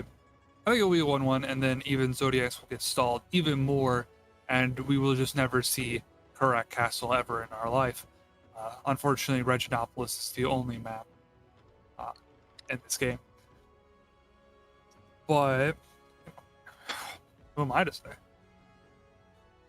As we wait for this matchup to start here, I mean, what we see from the snaking on attack. Snaking on attack. I mean, I did see they did use a Silidar, so maybe we will see that Silidar used. Still a good amount of Silidars be used with the Spartans. I did see when they were being used, the Silidars did pretty good value there. They might not have cleared as many units as we wanted them to clear. They were definitely a little bit on the slower side, but they are not a fast unit of clearing. You're not going to be like Reapers with their kill speed. Silidars are going to be more of a sustained brawl with how their damage reduction works. So, but with Spartans, the Silidars are going to be very good at cleaning up the Spartans, especially since, again, Silidars have quite a bit of DR on there, kind of like Reapers, just they don't lose it. Who knows here? I mean, I would love to see some other unit variety here. We still haven't seen any Zweihanders besides by Amia in a Halong Fjord game. So I would love to see a Zweihander as well by any of these teams. But I guess none of them are as brave as Amia to bring a some more. I mean, not everyone's Omnia either, to be fair. Like, very true. Very true there. So, but I mean, you could see. Let's not even see many Varangians either. We haven't really seen a lot of the gold infantry by many sides. They're really just bringing Spartans. And if plumes are unbanned, they'll bring those. If queens are unbanned, everyone's bringing queens, obviously. But, yeah, I mean, anti-cav gold is being brought. Which, I mean, makes sense. The anti-cav gold just fights really well into infantry for being anti-cav.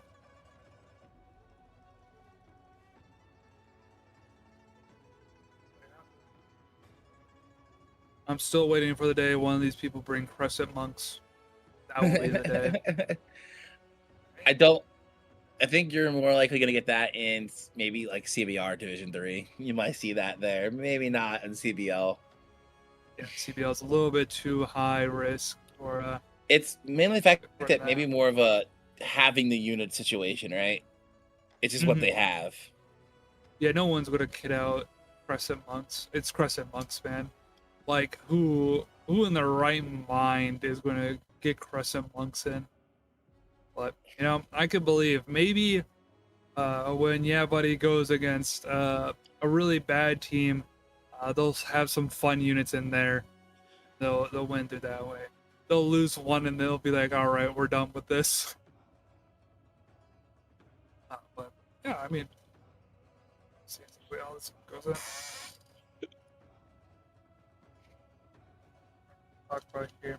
I'm wondering if Exalted Few will be doing a Sally like a snaking. I know most teams do not Sally, so we'll see if Exalted will do that. Because of that Sally was so rare, I'm gonna say no. I think EF plays this more or less to the textbook. A Typically, traditional what you see of like newer teams, they try to play it. They look at probably like more established team strats and run it like more textbook safe. Right.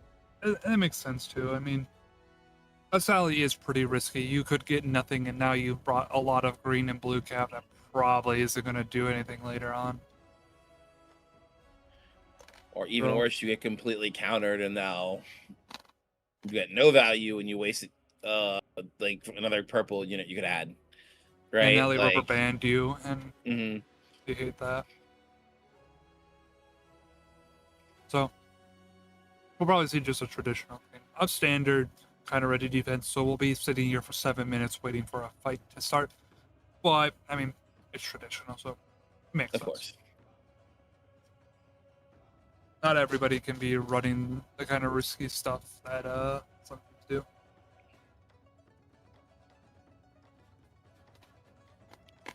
As we wait for the game to start, guys. I mean, if we see another grasslands, I feel bad for the game after us because they're waiting real late. Yeah. They're going to start their match probably about an hour late at that point.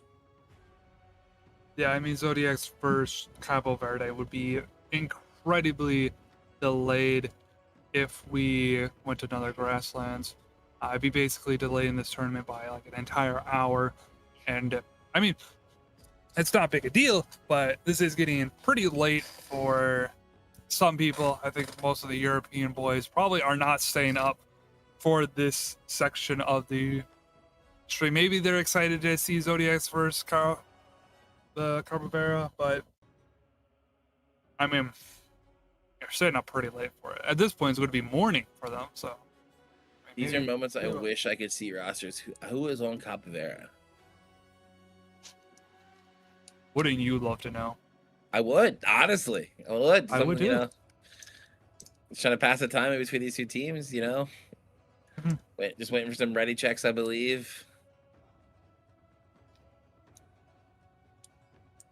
I mean, Zodiacs is a very established team, so I think that will be 2-0 Zodiacs, but okay, well, I don't know, some people in chat were very...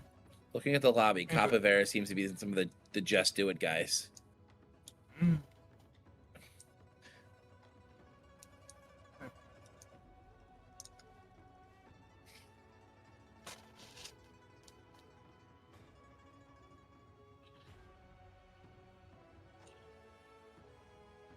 What the hell just happened? Anyway. We're catching strays in chat, Furious. I do see that. What the hell, Hawk? We just caught a stray in chat by Mike. What the hell, Mike Hawk? Are we about to have some fighting words here? Am I about to, like, have to stand up and walk around when casting? I can do it. There is a wall right here, but I can stand up and cast. I can cast from the treadmill if you want. I start casting from a treadmill. It's just immediately like, I don't even got called out. Time to start walking. Time to do exercise. Just turned out into an exercise cast. I mean, I can turn my camera around and I could show you Christmas, and be walking around over there instead. I should put stuff in this wall. I don't know what I'm gonna put here. Whole thing will go there. Actually, I don't think I'm staying in this spot for a while. Desk will be moved in during that here. So waiting for. I did just notice, little off topic. Your background looks like you're like in a school. Not in school. This is. It looks like you're in a school. This is a concrete blocks. Not in a school. It is the school. I do know it. I've been in. When I was in high school, every one of their fucking basements. This. I'm aware. They didn't paint it. They didn't do anything. They're just like, good enough. No, like I said, we're not going to see a Sally this time. EF is going to stick a little more to the basics here. Any Definitely still surprising those units? I mean, I'm still seeing Silidars. I'm still seeing. I mean, Silver Wolf is still bringing the exact same loadout from their attack of Silidars, Harangue Reapers. I'm seeing some Halbaleed in there. Some Orochi. Some Orochi. I see Zweiss by Snaking by Abderheiden. There's Orochi by Churchill, yep. And by Elwyn. So, I mean, wait, there's 3 Orochi by Snaking. Interesting. And there's 2 Zweiss. These guys are definitely willing to test out gold infantry to see if it is good in the competitive scene. I just don't know this. I mean, they won their defense, so I can't complain too much. But I mean, maybe this shows that the other top competitive teams, you can run these units and they will still perform pretty all right. But anyways, definitely going oddballs here, bringing these gold DPS units rather than a purple DPS unit.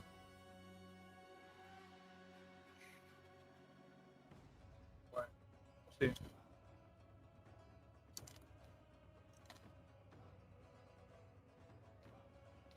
Wait.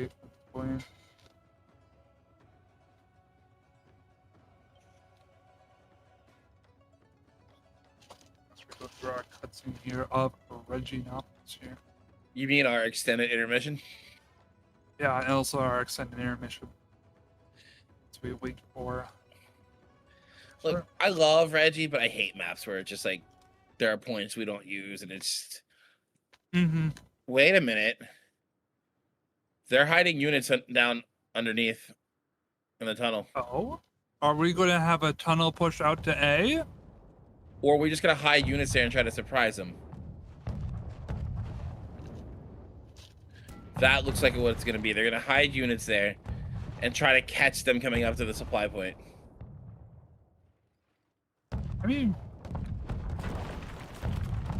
it is a strat. It's definitely not used. It's a very risky strat. You could get rubber banded here.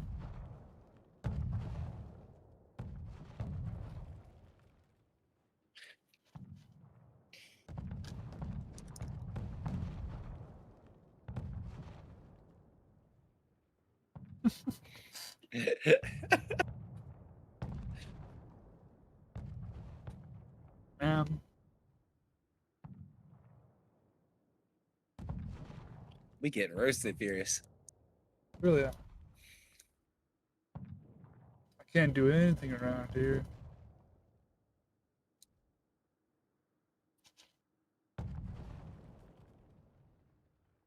That's what we wait for. Let's fight the intermission to start. I think it's the first time we've actually seen the towers land. Yeah, I mean, true. We fully waited for the tower to land to finally come in here. Okay, if the plan was to catch him off guard with units there, I don't think we should have had the heroes exposed. Yeah. You know what? It's to each their own, I guess. I mean, we're still holding, we're still in the... We are taking a long time to come out. We took way too long to come out of this gate. And they're gonna get trapped. The trap's gonna hit beautifully right on that. We waited way too long to come out of this gate. They're gonna. I don't think. Oh, the two thingers firing. Spartans coming down the stairs. They're gonna get out and win the fight. That is unreal. Actually unreal. Well played by EF. I mean, a little sloppy, but it worked. I would like to see them leave a little bit sooner, but... Yeah. Incredibly sloppy. If they went against any better team, they were plugged in that gate and they were never leaving it. So, I mean, it worked. They did great things here, but damn. Now I want to see them leave. Go back up. Go back to C. Go. Get.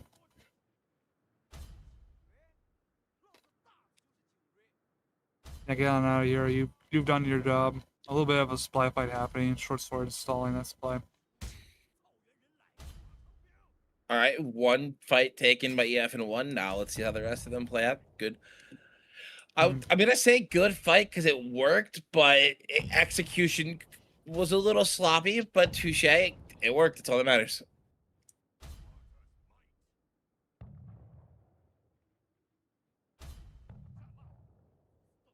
It's definitely something they have practiced, and most teams will definitely not be expecting it, so it's a little bit harder to react to it. Do you refine that a little bit more? And I think it's definitely a force to be reckoned with.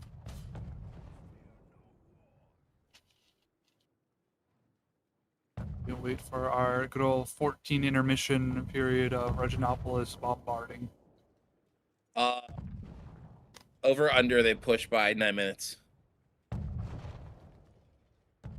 It's going to be under 9 minutes by the time the push starts happening. Under? Okay.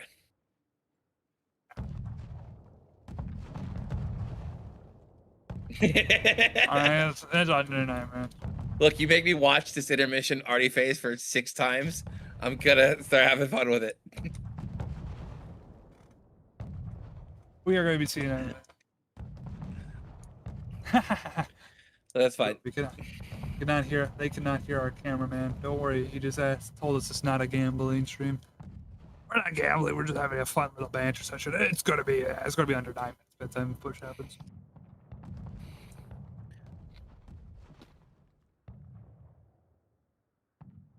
As we eagerly await to see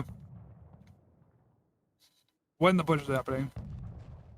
We had to wait for all this already to run out of ammo first, so we got at least like a minute and a half here of just RDing.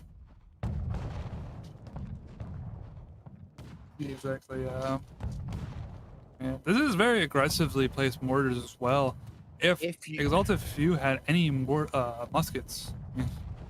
If you're we are staking, you realize EF has put all their units in safety. This mortar phase is over. You can't hit them. Let's just start the fight. Like, you're not gonna do anything with these mortars at this point. No one has got a mortar position to hit inside this tower, which you can do, but no one has a mortar in position for it yet. Now they do. They just put some there. Okay, cool.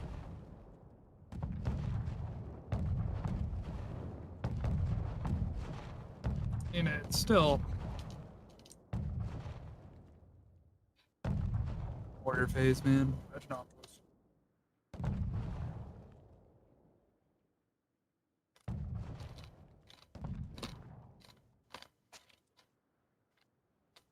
There's still more and more snaking starting to walk up the stairs. I might be wrong about under 9 minutes.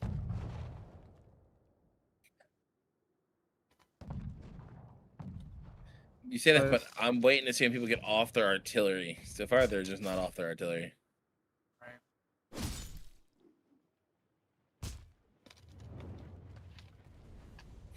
A little bit of a deathmatch happening at that B-side supply here. Oh. As Ep's going in. Oh, here we go up the main stairs. No! It's over 9 minutes. The over wins. And here we go. The Spartans straight in onto the C point here. A little out ahead, but they did not get punished for it. Now, EF going to work on completely surrounding. We are snaking here with the Spartans in on 2 sides here. But here comes some dagger axe lancers out from the back there for We Are Snaking here. Holding a solid front line, it looks like. But it looks like EF is slowly pushing through them. They have a little... It looks like EF has too many Spartans and stalwarts here. The ISG just cannot hold up and do the damage like everything else. It looks like EF is slowly going to work their way through here. It looks like we might be seeing a grasslands again. Yeah, just flip those names. This was snaking winning this fight. Flip them. Sorry, guys. Yep, I read it wrong at the top. I love you guys. I'm tired. It's late. Yeah, snaking will win this fight pretty decisively too. So it looks like we're not going to see the grasslands. We are not going to grasslands because that was a one-sided fight. Yeah. But that's 2 one-sided fights. That is only 2 one-sided fights back to back though. So. Man, I just called that whole thing wrong. I'm sorry, Chad. I apologize. If you look at the quad units left, it's even. This could go either way still. It could still go either way. I mean, I did like how Snaking did that flank there. It really caught Exalted Few off guard. They did not know how to really react to it. It's just kind of like how most teams do not know how to react to that kind of flank maneuver, especially trying to split your team and be like, I only need a certain amount of you to go react to it. If you overreact, you lose the front. If you underreact, you lose from behind. It's very hard to react to that properly. Mosquito bit my foot. Bastard. Whatever. Both sides sitting at 1,100 units left here for this home point. EF is sitting in the safest possible position against it. They've watched this mortar phase happen over and over again, and they chose to sit behind their home point for the moment being. Yeah, I mean, we've seen that mortar phase come out. A lot of teams are loving that line of mortars by the supply area. We saw it happen in EU, so it seems like a lot of teams are now adopting that as their mortar positions instead of in front of the home area, going more to the side.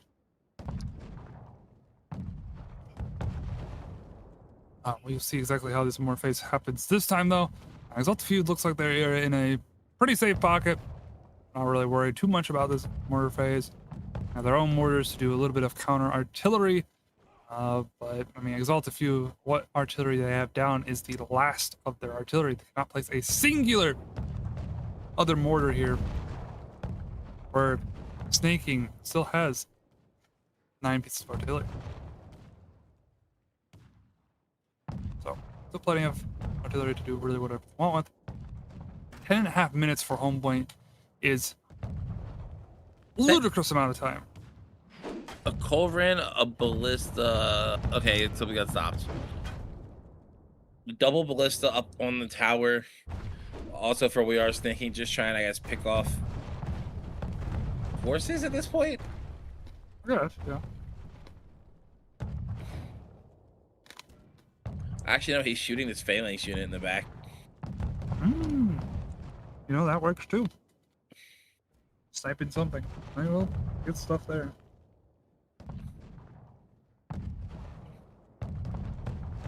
Ballista is one of the better artillery pieces to kill units with, as it almost guarantee one-shots anything it hits. So no amount of healing could save you from its wrath.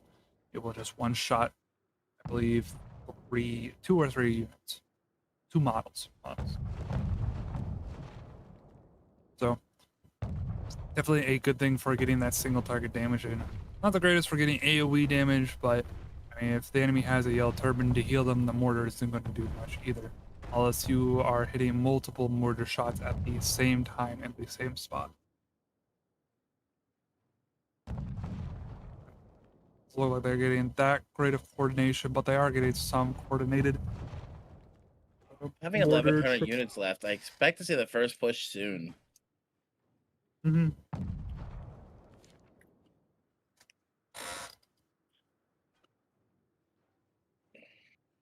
Still 9 minutes left. I mean, they still play fine, but yeah, I do expect this first push to be happening fairly shortly here. As some of the shields start to move on this further side of We Are Snaking. So it looks like we're going to maybe have the pusher soon. They're starting to move the units slower and slower in position. Yep, this healing archer is going up on top. The tower here is going to come the first push for We Are Snaking onto the home point. The Harangs are firing, going to have the treble on top of them. We're going to move. The Harangs going to move to safety. We Are Snaking is going to go straight to this home. No. No, We Are Snaking cannot split up here. They got to choose a side and fight. As fight as one. They're going to go straight to the home point. We Are Snaking is going to put the YYD. Is not going to get much value here, but We Are Snaking's YYD is going to come right into the back of the phalanx. We Are Snaking firmly set up on this home point here as EF is trying to push back in and save the game and force the OT, but it's just looking like it's too much here. It looks like the We Are Snaking is just overwhelming EF, unfortunately. Here, deaths going back and forth on both sides, 2 down for each. Wait a minute, it could go either way at this point. But it looks like definitely in favor of Snaking. Currently ahead of me. Forta Braccio is going to come back in retreating or V. I think they're V'd. Looks like Snaky has ran out of units here, so they will definitely need to fall back to retreat and regroup. The fight went as Exalted Few brings in Cav to clean up the mess. Exalted Few's gonna save the point here for the moment being, but look how much cap percentage they just allowed. About 60% of the way capped already. It was 6-7 minutes left to go. Definitely a lot of cap pressure, something you don't want to see. Looking at the unit remaining here, quality wise, I think it's actually fairly even. Just Snaking has a lot of gray units, so see how that really plays out going into this. I mean, also Snaking going through small gate. We've gone over this many times. You do not go through small gate. But I mean, it looks back in. Problem is, I don't think we are. I don't think EF expected this. We are Snaking is pushing straight on through. Yeah, I mean, this is going straight through. The Trev stops a Cudelier charge, so it did good there. Another Cudelier charge hits the bushes. So I mean, this is doing amazing work for Snaking. It's just something I didn't expect to work here. I guess Exiled Few were just not ready for this push, and Snaky immediately pushes in, and it's already gaining a lot of space here. And already on the home point. I like to see these ISGs go to the home point, not fight the right. But instead, they chose to fight the right. We are Snaking all over the home point. EF needs to get back to it. They need to get some of these units over to the home point now. Okay, we have, what is that? Zorkus coming in. Okay. Not really going to do much because they went right into Phalanx. The Few just not having the units here. They're trying to get back onto this. We have Rattan Pikesman here, but the Phalanx will very easily deal with them with our long reach of a pike. And I mean, this is going to turn into a deathmatch very quickly here, and it's going to definitely go in favor of Snaky. As you can see, their units are so warming at this point. There's very few blue here and a lot of red. As Exalted Few tries to get back onto this home point, but Snaky having the Phalanx doing the 1-1v micro, as you see them walking back and forth with a lot of damage in here. The short swords are stalling as long as possible, but stalling does not really matter if you are not killing the things on the point. As now Snaky starting the capture point again, over 75%, 80% captured here. Is EF gonna rewipe it? Yeah, Exalted Few is getting back on there. They have the ISG and the Allwards there. I don't think they have the hero lives. But I've seen a Spartan walk over those shields of Exalted Few. Snaking is doing wonders there with that Spartan walk. Killed basically all the shields there. Exalted Few still bringing in some Martellatory here. They are Snaking, just like Snaking is. It is up to 9 heroes versus 14 though. Exalted Few down to 7 heroes. As they slowly are losing more and more lives. 4, 3, 2. And they just do not have the heroes remaining. Musket trying to hold on. And it just is not enough there. As Snaking will be going 2-0 against Exalted Few here. Our MVP on Snaking being Abderhalden. Getting 7-0. 19 with 142 unit kills, doing 1.4 million damage. We'd love to see that by our Bastard Swords. We're going to go down quite a bit here to Fat Boy with 162 unit kills, doing definitely not the 1.6 million, 1.2 million of other Bastard Swords, but still did a fair amount of damage there. And then we're going to go down to E with 178 unit kills, 655,000 still, nothing to scoff at, still very good damage by these Snaking players. As we go now to Exalted Few, as Chappy is our MVP over here, doing 1.4 million damage as our Musket player. Great job by Chappy. We're going to go to the bottom of the board, going over the Poleaxe player of Hailstorm with 136 unit kills. Doesn't look like he did anything with his hero, only doing 67,000, but Weapon Dance lowering the damage of units and heroes of enemy things is very useful. Just will love to see a little bit higher damage there. As we go to the person below him of Pontiferous, doing 820,000 damage as a Bastard Sword. Very good by them. As we go into our post-battle analysis of our chart,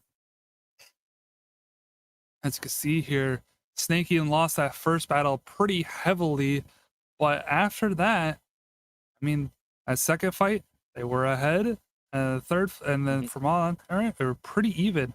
But you could see by the hero's kills and death, I mean, that's pretty heavy in favor of Snaking. Wait, It is red indeed. is snake. Red is snake. No. Yeah, red's snaking. So It's this wrong. chart On always this. It's wrong on this. It's wrong. Oh yeah, it's red on this. Yeah, it's wrong on this. I mean, that's yeah. I would expect the staking not to have 13 hero kills at the end there. 39 just hero looking at 'em, kills. yeah, it's red. Blue here for me is we are snaking. Yeah. Yeah. So blue is snaking here, getting 39 hero kills. Just a tremendous amount of hero kills. Just was not enough to come into here. That will be our good old snaking versus Exalted Few matchup. I mean, great plays. Exalted Few just needed a little bit more there on that home point. They maybe could have held it. Just didn't get that regroup onto the home point. We're not expecting the small gate push. I know I definitely wasn't expecting the go small gate push, but it worked out for Snaking. And they went straight through and got the home. I'm almost certain EF probably expected another mortar phase to be set up, so they were a little slow on the rotations back. We are snaking. I don't know if they realized it was just it was a on the whim call to push in, or it was in their strat, but they completely caught EF with their pants down. They were not ready for that at all. For sure. Exalted Few were just saying there, they're like, hey guys, they're coming through small gate, and they're like, it's no big deal. They'll never get through small gate, and Snaky just went straight through, and EF was left on the back foot trying to recover, and they just could not get their footing back. Went down there. I mean, they did a great job of the Sally, I guess it would be. It wouldn't really be a Sally. It's the supply Sally, I guess we would call it. Coming out from that A tunnel. The little that defense, whatever. Yeah, the supply tunnel advance. Baiting snaking in, and then pushing out. Exalted Few did a wonderful job there. Unfortunately, the rest of the fights just did not go their way. I guess they really needed the surprise to win these fights, and unfortunately, just did not have the edge in a true 15v15. But hold it. That will be a good matchup, though. As we go into now, I'm assuming Zodiac's versus Carbo will be starting very soon. Here, as you know, we are 27 minutes behind schedule, so I'm assuming they're going right into this. If we could have bands showed up. Beautiful. This will be not Reginopolis. Huge! We're on Current Castle. We're off of Reggie. Thank the Lord. As we go over our bands here, Koodaliers, Tiger and Leopard, Spartans, Stalwarts, Queen's Knight, and Phalanx with a save of Claymores and Siphanori. I mean, very interesting here. The good shields, the pushing shields are gone. We don't have our Spartans, we don't have our Stalwarts, so instead we have a lot of the line holder shields with the White Plume Guard and the ISG and the Spear Sergeant shields that really don't like pushing forward. They're really good at holding the line. They aren't really good at advancing with the line and contributing with damage here. And especially with Queen's Knight ban, you don't have the burst to get through these shields. The Cav being banned, the Koodaliers being Tiger Leopard being banned is definitely a very interesting choice here by CV. It's going to be a little bit harder for getting those very cheap, effective charges by Koodaliers. Mm-hmm. And Tiger Leopard's still getting banned. I don't know exactly why. Somebody knows something that I don't, and I really want to know what the hell I don't know about this Cav that people are so scared of. I think CV just knows Zodiac's history of the loving Cav spam. I don't know the way things ordered things were banned. Maybe they saw the Phalanx get banned and went, we're getting rid of Cav. Period. Yeah, that's definitely a possibility. There's I would assume that it's ban, save, and then double ban. That's I don't know exactly. I didn't read the rules. I should have read the rules more to really figure that out. I should know this. But if we're going from bottom top, it's save, ban, double ban, which makes more sense to me. But yeah, look at this. I mean, Phalanx being banned is going to be really good for Cav. I mean, Yan Yadao love having Phalanx banned. Sipahis, which we haven't seen yet, love Phalanx being banned. Zodiacs, though, we saw with HLL, actually really don't like the gold anti-cap. They're more in favor of Fortebraccio and IBG. Well, more in favor of Fortebraccio and the purple anti-cap. So I love Fortebraccio. I do too. They're a great anti-cap. They do exactly what you want from a purple anti-cap. Strong arms and a long reach. Also Star Wars event as well. Great things, but we'll definitely see how this map is played out. Definitely those aggro shields being banned is going to be interesting on Kurak Castle. Kurak Castle being a tower denial map. So definitely a change of pace from Reginopolis. We might see them go through gate if these towers do not land. But if these towers land very early, we'll be at A capture because you don't defend A when a tower's landed. Some teams do defend A. We've seen some team, we have in the past seen teams defend A. Yeah, I've seen some teams defend A. Now, what I would love to see is if you don't tower denial, because tower denial is most people's first thought for this map, hold on in the city, not on home, but in the city where B is. Hold just in front of B. Don't let them down the staircases. Right. You don't let them down the staircases. I mean, once you give A, you could just hold the floor there, make sure they don't have a supply on the inside. You make it so you just rotate between B and the A area, and it's actually pretty good there. We have seen that defense be held quite a bit of time by a wide variety of teams here. Definitely a more consistent strategy. I know some teams don't like doing that. Instead, they fall back to home. And once the attackers start attacking B, they'll sally out into them. I don't know if we will be seeing that. It's a very common thing to practice, though. Happens quite a lot between FIO teams. But it could be just go home and rotate from there. And here we go with Zodiacs versus Capivara? Vera? I'm sorry, I'm butchering it, guys. I know it. Let me bring it back up. Capivara. We'll probably mess that name up quite a few times, unfortunately. We are not the greatest of getting names right, but that we are trying here. No matter the meta, no matter the units, Watson and his longbow is 100% guaranteed.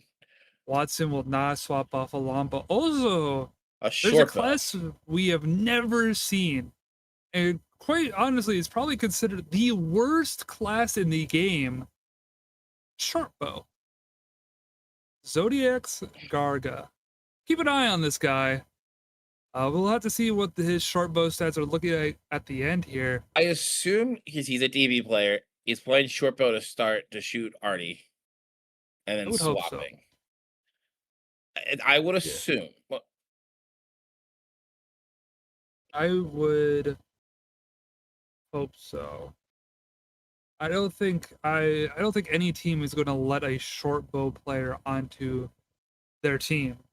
With that being said, please buff short bow. Yes, please. I mean, this is the patch the entire CBL will be on. We will not be getting on any updates. So we will not be. If shortbow is the next class to get that major buffs and rework, it still won't be played here. So unfortunately for shortbow, it's going to stay out of the line of fire for a long time. Shortbow players, all like one of you. Salute. One of you. There might not even be one. All half of you. So good luck, soldiers. We believe in you to power through this. Go through our intro cutscene here. Look at the great old Karak Castle of this map here. Cannons going up on wall with berserkers. Tower denial. Tower denial. I mean, we knew it was coming. It's such a... Actually, right side tower denial. That's it. Right side Maybe. only. Okay. I don't see culverins going down for anywhere else. Okay. I mean, it makes sense. That right side tower is the most important tower of all the towers. The middle towers, whatever. But that right side tower, once they capture A, I believe, capture A or B, they get a spawn point that's right next to that tower. Makes the comeback rotations a little bit easier. And it also makes it that if that tower lands, your A and B can come up that tower and move. You can fake the enemy out pretty easily with that tower. It's just a very strong tower that you don't want to land. So Zodiac's having the Lion Roar crew here is very good. Look at the front side towers. They're still getting pushed, but they're already at a quarter of health on the front side towers. So Zodiac's doing a good job of tower denial. I mean, it is what we are expecting here. I doubt we'll see anything else besides Zodiac's being the AMS reigning champs, I believe. Yeah, they won HLL. I think they won Previous CBL? last CBL. I think they won 2025 CBL, yeah. Okay. I wasn't here for it, so I unfortunately don't. I'm pretty sure they're the. You can confirm. Okay, yeah, I was right. Yeah, they are your reigning champs. Okay, so Zodiac's reigning champs here. It'd be really funny if Cabo Verde won here as a 2-0, but you're going against the king, so see how this tower getting very close. There it goes. So it's getting close enough. I mean, Zodiac's doing phenomenal tower denial here, getting the towers low and then having the discipline to not break it before it gets really close. Love to see it by Zodiac's. Definitely a top tier team kind of performance here, especially for someone who's been in the game for as long as they have. This is what teams should inspire to be with their tower denial. Letting these towers get as close as possible. Zodiac's even bringing javelins to deal with these towers. Those jabs do wonderful damage to the towers. It's probably green jabs, if I had to guess. A lot of people only favor the green jabs. I personally prefer using my Galahad Spearman. The charge up jab for my tower denial. They do a little bit more damage. They have a little bit longer of a cooldown, but they'll do a little bit more damage. They'll do about like 12k per charge shot, so a little bit more damage than probably these green jabs that are missing quite a few. Cabo Verde,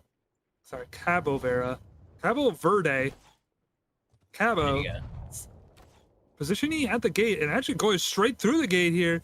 Oh, here we go. It does look like Zodiac's is prepared. Cabo Verde instead. Zodiac's having some of the white plume guards here. So they're gonna have they will have time, the whole unit to allow their units to come down and install.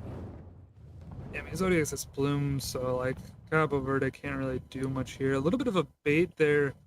It doesn't look like they were pushing towers while they were baiting, so maybe a little bit of a misplay. Definitely would have loved seeing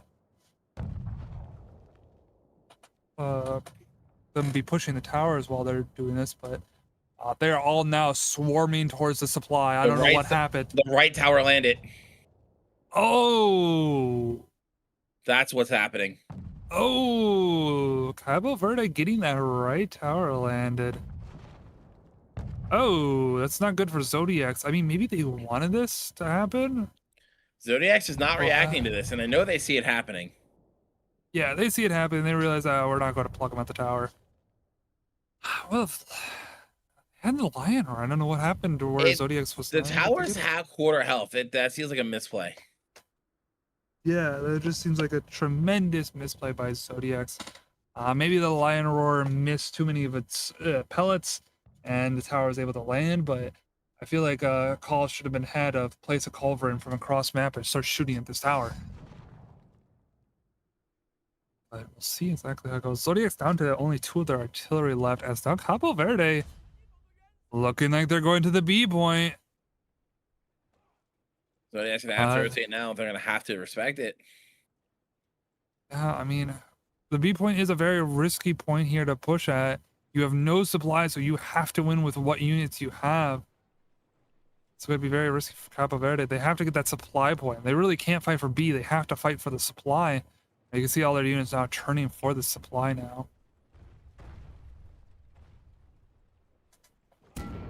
Here we go, our first engagement onto the supply point. We have 2 sets of cav going in on the flank immediately. Zodiac's going into the back of Cabo Verde, immediately clearing out. Cabo just does not have any anti-cav to answer it. As now the front engagement starts having the flames, though. Doing good damage by Cabo Verde. Cabo Verde's flames do good damage. That does look like their flames have now died. Zodiac's now sending return fire with their own flames. And yeah, Zodiac's will be winning out this fight, pushing now straight through Cabo Verde. It's just, unfortunately, it was not enough. Cabo Verde forced to respawn, approach this from a different angle. Hopefully they will be able to get to the A point fast enough.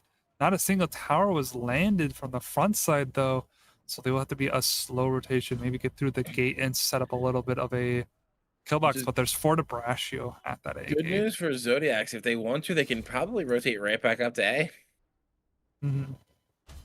That is F1 formation for Brascio, so not the formation of Fort Brascio we want to see, but I mean, it works, I guess.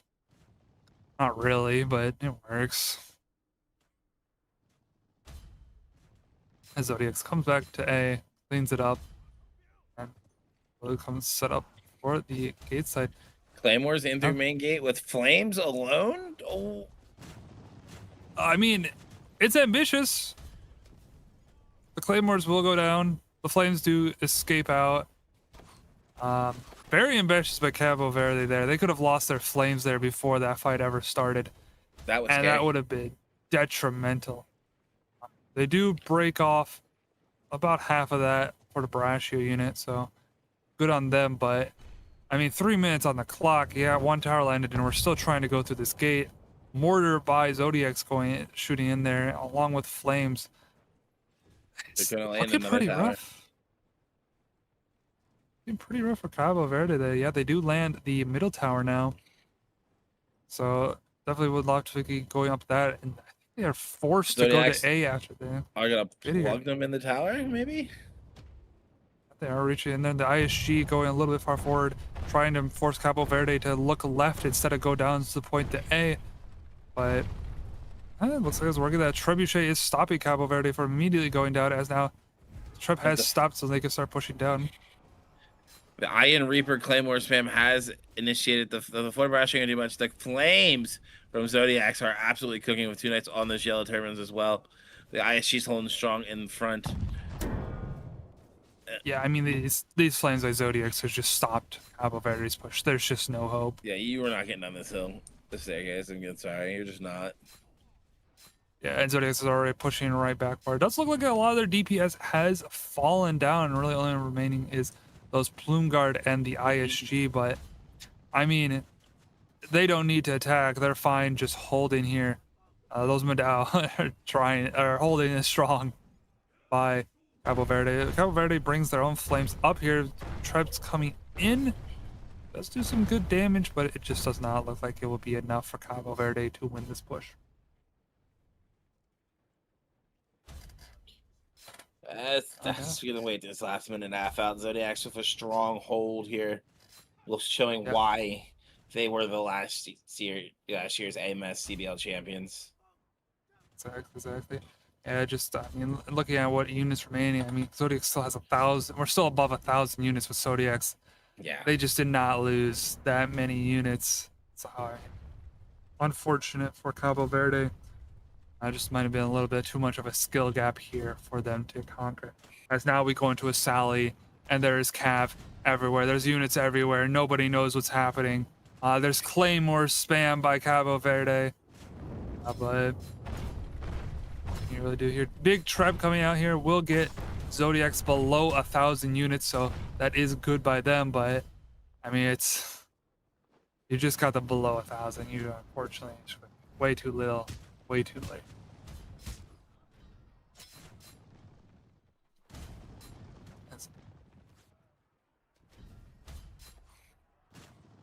I'll wait for. And I mean, it's just did a stellar defense here. 100%. That's pretty much textbook, except for I think the tower landing on the right was a mistake. Yeah, landing that right tower is definitely a mistake there, but I mean, it worked. It did. So as we go into our MVPs here, MVP on Cabo Verde being Mendo Fedez, 883,000. I mean, still good damage for our musket players.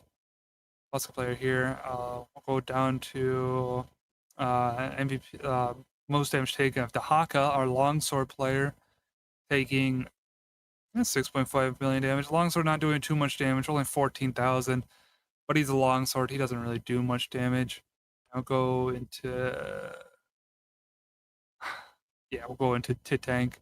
We'll just see how our glaive player does. That's actually pretty good damage for a buffing class. 233,000, not bad. As we go to the Zodiac side of Yoda, as our MVP here, doing 644,000 with their musket. Not the greatest of musket damage, but these fights weren't really great for muskets to farm. We'll go into let's go over Watson's damage here. We'd love to see our longbow players. 177. Didn't get as crazy a value as we want. He did get some shoots and dingers in there, but it doesn't seem like he was able to find too much there. And we'll go down to Zin with 109 unit kills. That's our Bastard Sword player, 386,000 damage. Not bad. Not great, but pretty all right there. As we go to our post-battle analysis, Abervero will be the red line. And yeah, their one push that they really had there, they lost heavily. And by the end, Zodiac's sallying. So they just did not have... It just didn't have it in them, I guess. It's really hard to really say what they could have done better here, but this might have just been a skill issue. But I mean, they did still put up a good showing. They killed 10 of Zodiacs. Not terrible there, pretty all right. It definitely seems like they just need a little bit more practice on the map. Be a little bit better. Lars, how do you feel about this matchup?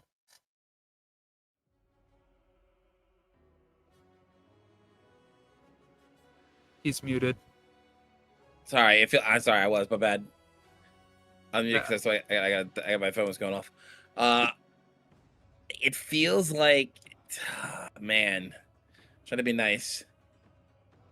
I feel like it's just a big experience issue, right? Like Cabavera is looks to be a new tournament team with a bunch of newer players on it to the tournament scene. I don't say new players, but to the tournament scene. Zodiacs is they're the best of the best of North America. Like the reigning champs of NA. So, I mean, when you're a new tournament team going against the reigning champ, what can you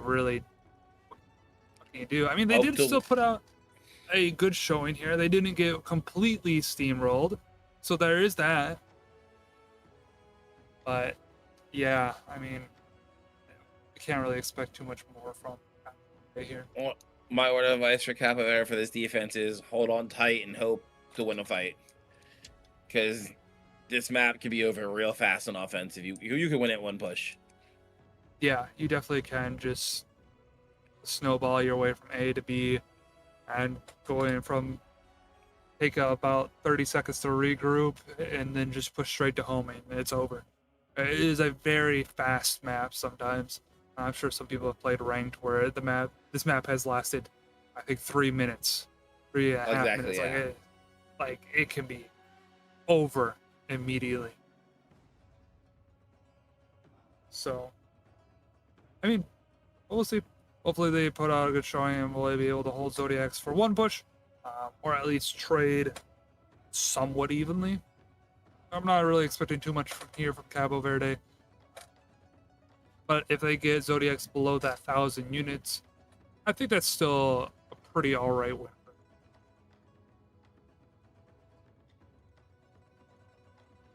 We also did see Gargus, that short bow from start of the match, did swap to dual blade, so was not an actual short bow player, sadly. I would have loved to have seen it, but yeah. Yeah, I mean, short bow just can't really do much. You're really just a throw bolus. You're like a baby musket bomb. You hit one target for like a little bit of blunt damage. It's like musket bomb, but worse. Way worse. You can at least have a shorter cooldown so you can like kill Artie faster. And you're short bow, so you fire faster, but like you're not doing much.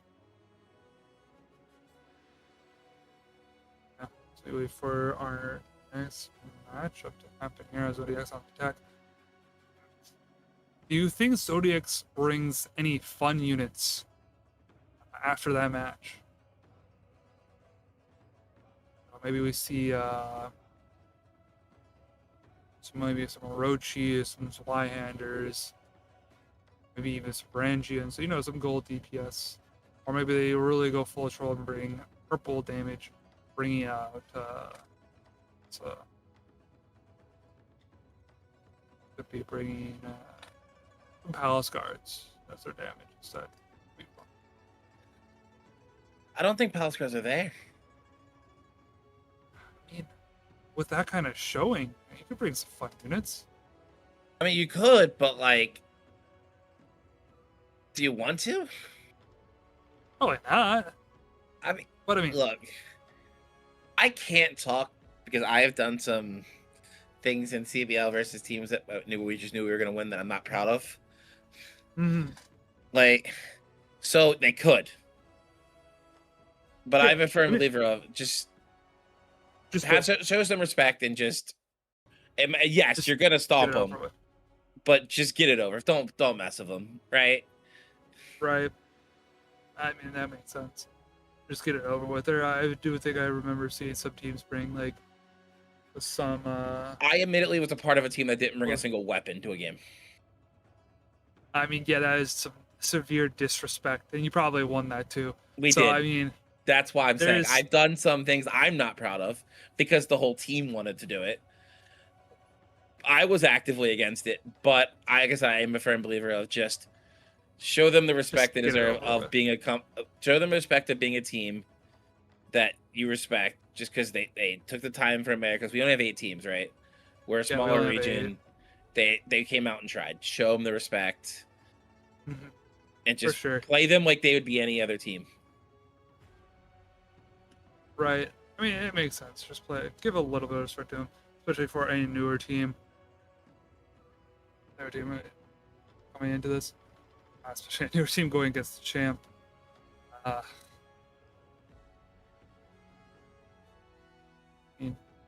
Yeah, really excited to see how this Cabo Verde do the defense here against Zodiacs.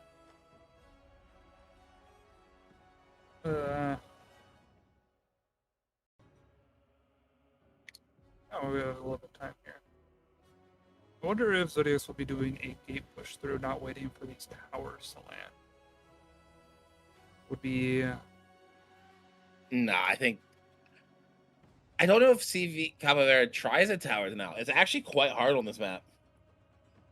Yeah, I remember us in HLL struggling to break these towers. Those towers are really close. If somebody messes up, those towers land.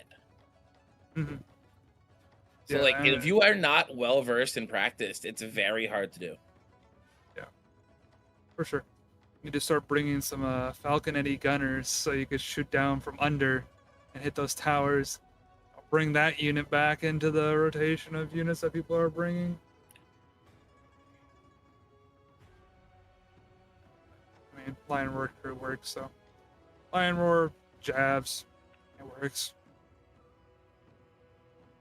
If we've got both already.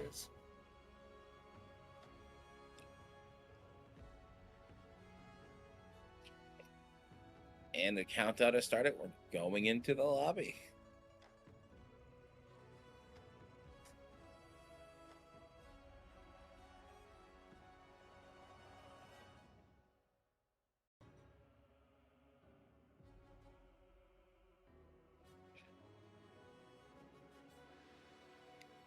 Just very shortly here, boys, as we now see exactly this lineup. Doesn't look like looks like Zodiac's bringing quite a bit of cav as the units are getting traded out here.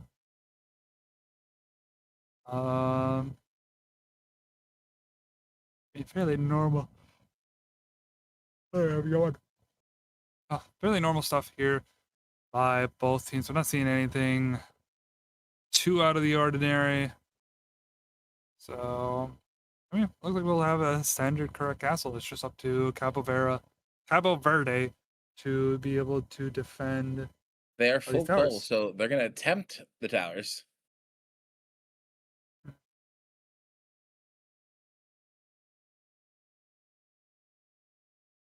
Yeah, so, I mean, they're going to attempt. We'll see how many rotations to towers they go. Hopefully they do 3 rotations to towers tonight. That would be the quite best case scenario. I think you can't do 4 here, but 3 is still pretty good.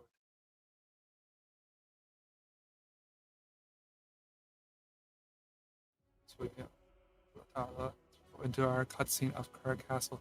This great village in here.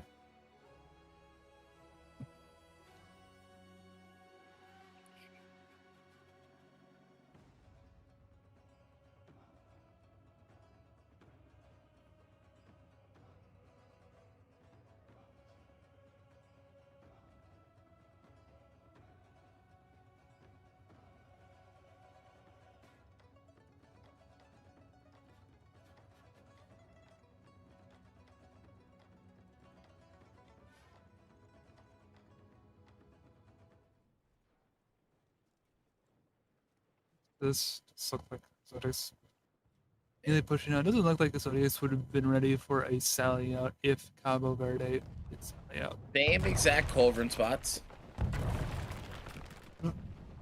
as Zodiacs, it looks like, for the most part. I think Zodiac's placed their calls a lot farther back near the home point, basically. You're right. Cabo Verde. Right. Yeah, they placed them very close now. Okay, I see this, yeah. Cabo Verde instead placing their calls very close in a little bit more of a troublable areas. As one tribe comes in, takes out a cove. Yeah. So, not the most optimal positioning of the calls, but it does work. You see them breaking these towers still. The left tower's going to land. It's as the pings come out to it, but I don't think there's anything they can do to stop it. It's already almost on the touching the wall. I don't see any other coals going down to counter it. No coals, no jabs, no lions. I mean, oh, we're placing another cove. There's 2 coals, but it's still close. Somebody would have to jump. You're gonna have to waste a hero life. Yeah, you have to jump for that. That's way too close at this point. Yeah, that's. Wait, somebody exits units off of it early. Zodiac's doing a little bit of a misplay here. Someone's about to get yelled at for laying this tower. Go. It's getting to 1 HP. Oh, wait a minute. That tribe kills both towers. Both coals. Oh, there it goes. Okay, it goes. Okay, the musket will be able to break the tower. That was definitely a misstep for Zodiacs. Yeah, definitely a misplay by Zodiacs. Unfortunately, it will get punished by Cabo Verde, punishing Zodiacs for doing that misplay there. So great job by Cabo Verde, really capitalizing on Zodiac's misplay there.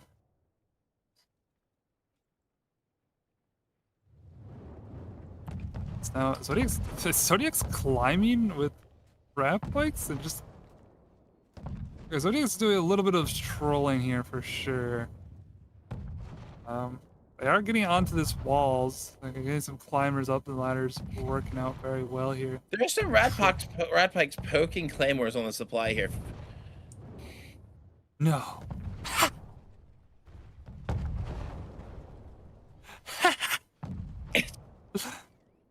How do they not know? Guys, Okay. Zodiacs is just farming. Right tower I lands. think the rats are retreating.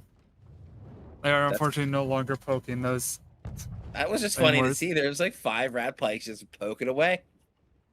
Yeah, they're getting their value. And they're like, all right, I'll poke at some claymores. Don't mind me, guys. Tower does land for Zodiacs. This is probably the strongest tower besides that far tower. That's off by its lonesome, so Cabo Verde be in a rough spot as the other tower lands. Cabo Verde also doesn't have any artillery remaining, so All 15 coals went down. they placed all 15 coals, and there's 7 minutes where the towers landed, so not the greatest of tower denial phases, for sure. I told you this map is hard. Yeah, it is a very hard map to do the tower down. There's a lot of learning there, skill, experience of getting these tower denials down, especially placing those culverts in a spot where they don't get trebbed or get mortared by Zodiac. So, I mean, all in all, it's very hard to play this map on the defense for these tower denials, but it's something you gotta learn or start bringing jabs. Yorkshire Sally in with claymores into May Gate. The Modal were not plugging it. They just straight to B point. Those Yorkshire are gonna go. Yeah, Cabo Verde letting the Yorks in. Wait, I mean, Cabo Verde rotated down. Now Zodiac's gonna come onto the A point. Yeah, Cabo is completely leaving A. Zodiac's not realizing that Cabo has left it. They just realized it, and they just clicked that it was completely free. Now here they come up. They're gonna try to come back up though. As the B point starts to be capped here, the fight on A point is going to commence.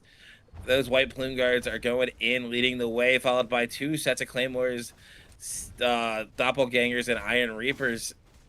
But I don't think it's going to be enough for Cabo Verde to get back through the Zodiacs guys here. Nope, Zodiac's going to win the fight on A, and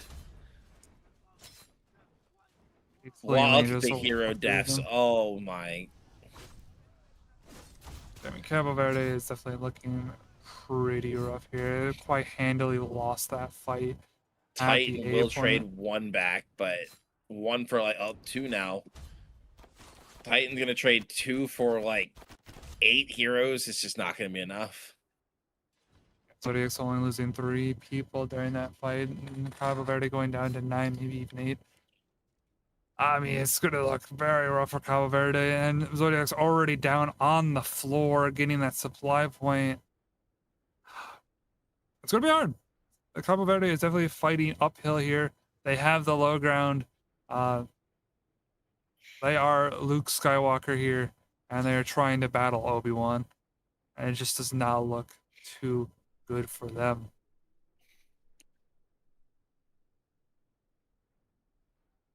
As we go into this, Zodiac's still spending their time. They are doing the respect of being slow pushing to B. They have gone on this map. These Reapers try to charge away from B point. They are gonna manage to get out or not. 2 Bastard Swords gonna try to cut them off. The Bastard Swords will get a few of them, or at least stop them from fully rotating out. So get a few Reapers there, maybe 1 or 2. It's pretty tanky. The charge probably did help them get out. That charge does increase their movement speed a little bit faster than their normal run or walking animation, so that's helped them get out of there. Zodiac's now gonna take the safe route on the wall. Huh. A little bit of a safer play. Cabo Verde actually meeting them up there. Rat Pike's charging by Cabo Verde. They realized their mistake. They turned around. I think they're trying to protect the Vipers that are trying to fire, but just put the Vipers in the invuln zone. They can fire up on top here for free. That's probably what they're trying to do, but I would hope that's what they do. That's like a common rank strat. Put Rattan Vipers in the unvulner zone. yeah, I mean, no, this is very interesting to see by Cabo Verde. Also, Zodiac's doing an artillery phase. I mean, I don't think we really need to be doing this artillery phase, but maybe we're trying to scout out to get some information of where these units are.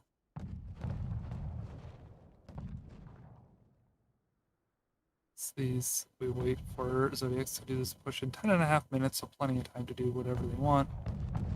As the mortar bomb shelling D-Day is happening here.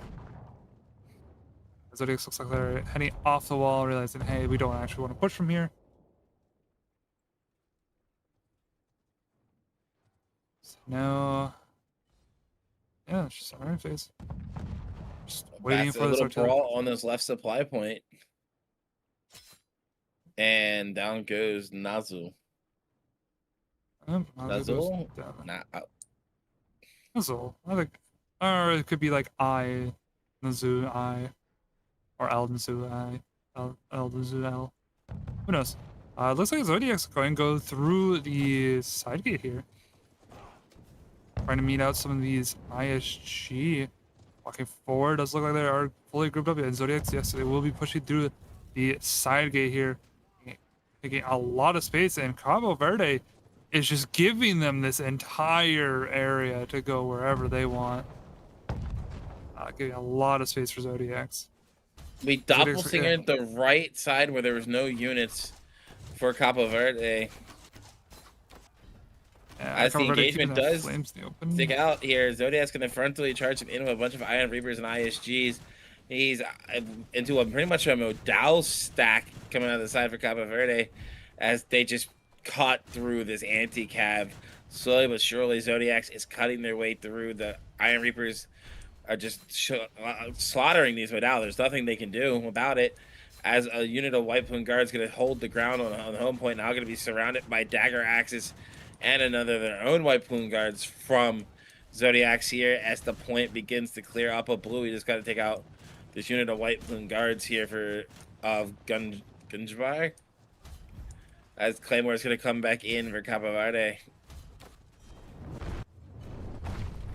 Yeah, I mean, Zodiac's just doing a very good, clean job of cleaning up all Cabo Verde. Cabo Verde is actually holding a lot longer than I would have thought they would. This White Plume Guard is holding its own. Yeah, these plumes are holding strong. They are living as long as possible. They are doing their job as the line holder of a tower shield here, but you can only hold the line for so long. As you can see, this cav is just so warming at this point. Bunch of sharks smelling blood in the water as they now does start finally. Cap now starts here. Cabo Verde got to get back onto this point, but they only have 7 people alive. It'll be very hard for them to get back here. The Plume Guard on Zodiacs are holding them at that gateway as well, as they now the fight rages on the gates. Oh, here comes all the cavalry. The cav just goes in. Zodiacs love their cav. The dagger axes, the YYD, the Yorkis, all gonna come through. The IPG walk now gonna come through. Yeah, the cav is just cycling in. Yorkis dismounts so that they can go into this anti-cav a little bit better. Yeah, Cabo Verde just do not have anything there that can deal with the Zodiacs or steamroll. I will be going Zodiacs 2-0 on Karak Castle. Our Zodiac's MVP being XM, getting 6-1 and 6 with 110 unit kills, doing 827,000 damage, doing a wonderful job by him. And we'll go down to the bottom where there's a musket player, Jamar Pew Pew, with 228 and 91 unit kills, doing 642 damage. Too bad. And no one more of no. Let's go over Watson one more time. We'd love seeing our longbow players on Zodiacs. Just seeing the Watson. Yeah, Watson's just unfortunately not finding the targets he wants to see. Doesn't look like there was many special. Did kill 3 flames, but just doesn't look like there was the range for Watson to farm. As we go over to Cabo Verde's side, Ganja BR as our MVP here. Bastards are doing 200,000. Not too bad of damage here. As we go to Peru Musket, the one with the assist points. 020 with 73 unit kills. Not bad there, 679,000 damage out. Amazing. And we'll go down to the bottom where Titank is. Doing that S rank, 96 unit kills. Faster sword. Doing still a fair amount of damage. Which taken. Good. The top unit kills for his team. As we go to our post-battle analysis, all those wonderful charts here, Zodiacs being in red. And honestly, these are a lot closer charts than I would have imagined here. Cabo Verde, I mean, yeah, that A push, they lost pretty heavily. There's a big gap there, but you see this home fight, yeah, they lost, but the gap isn't terribly large. So they traded pretty evenly into Zodiacs. It just seemed like they did not have the experience to really be holding this. Just need a little bit more time training and pulling up. Only be able to kill 12 of the Zodiacs members here. That is 2 more than the previous time. So it's just not enough when you're going against the AM's champion. But it was still a very good showing by Cabo Verde. Honestly, way better than some other new teams showing up. A lot of other new teams would have been wiped within 2 minutes, and it would have been really embarrassing. Cabo Verde actually held very well for being a newer team. Many experienced players, but just a newer organized team. 100%. Yeah. That will be the end for today's session of the Conqueror's Blade League AMs, Americas. Wonderful games here. We even saw a Grasslands with Warriors versus Vanguard. Amazing showing by those two teams. And then the rest being 2-0s in favor of Deadly Sins, We Are Snaking, and Zodiacs. Great showing by them. Again, Warriors 2-1 Vanguard. Amazing game there. All the teams did all right. Amazing here. Even some of the newer teams showing up. Some of your first introductions to the competitive scene. You still did quite a really good showing. Showing that, yes, you are here to perform. You are here to stay. You are going to do wonderful things. You might need a little bit more time training, but you still did wonderful. Thank you for showing up. But yeah, that will be the end of today's stream. Create. Any final words? Wonderful week one from like Fury said, from all the teams. It was fun, pleasure to watch, and from my point of view, well, I'll catch you guys next week. I'll catch you boys next week. Good salute. Goodbye. Cheers.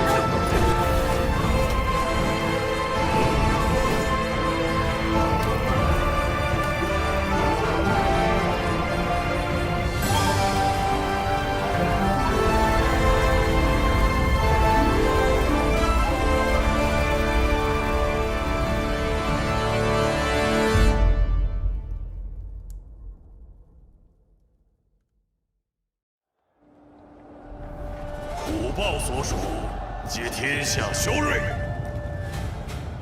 天下修睿，舍我其谁？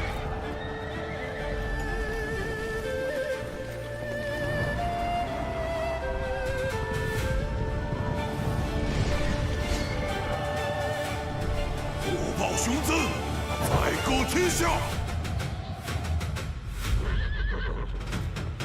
法体所向，皆为功勋。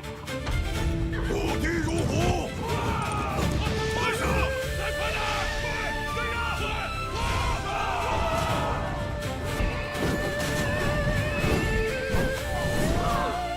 虎豹雄姿，宰割天下！法体所向，皆为功勋。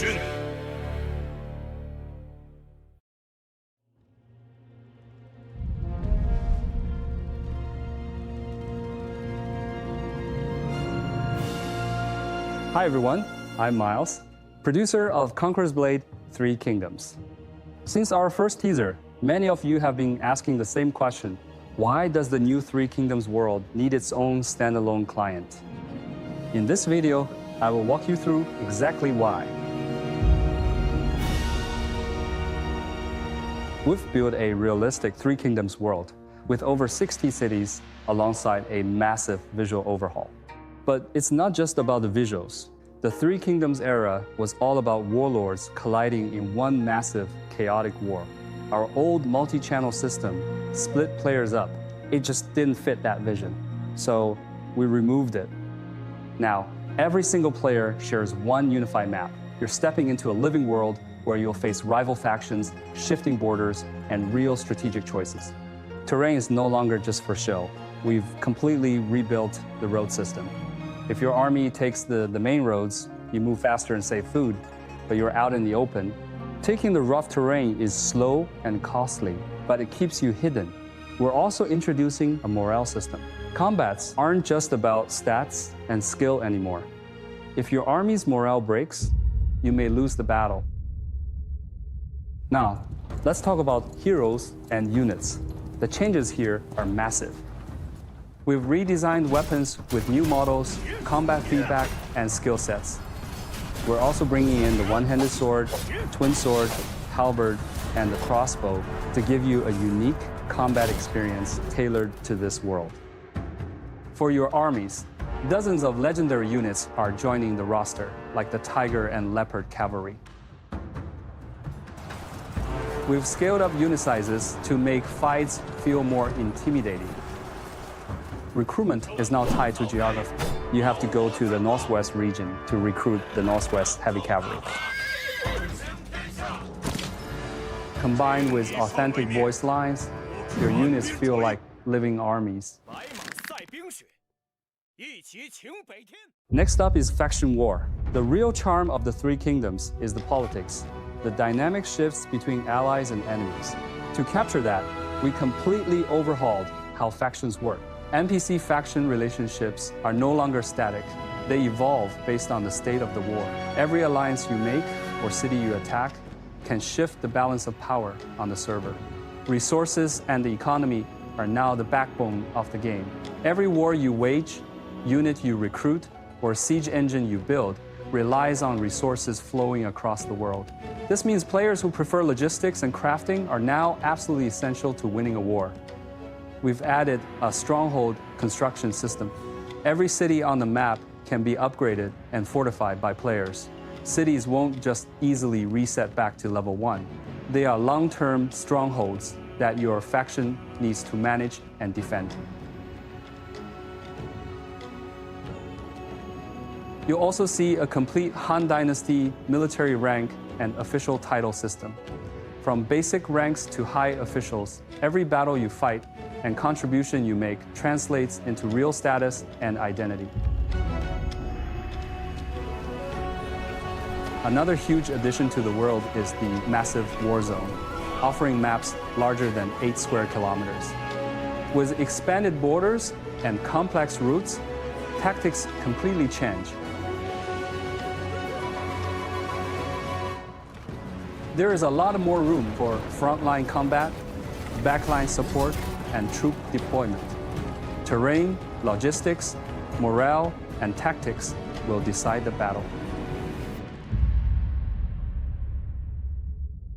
By the time we built everything, this world had the sheer volume of a brand new game. And that is why it requires a standalone client to run properly. This DLC marks a massive new chapter for Conqueror's Blade's 7th anniversary. Alongside our upcoming anniversary events, we're also upgrading the CBL to match the feel of Three Kingdoms. One last thing, we've hidden a lot of Three Kingdoms Easter eggs out there in the world, crafted with a lot of love for the history. You'll find plenty to explore. Thanks for watching. I'm Miles. Let's look forward to the next 7 years of Conqueror's Blade.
万岁！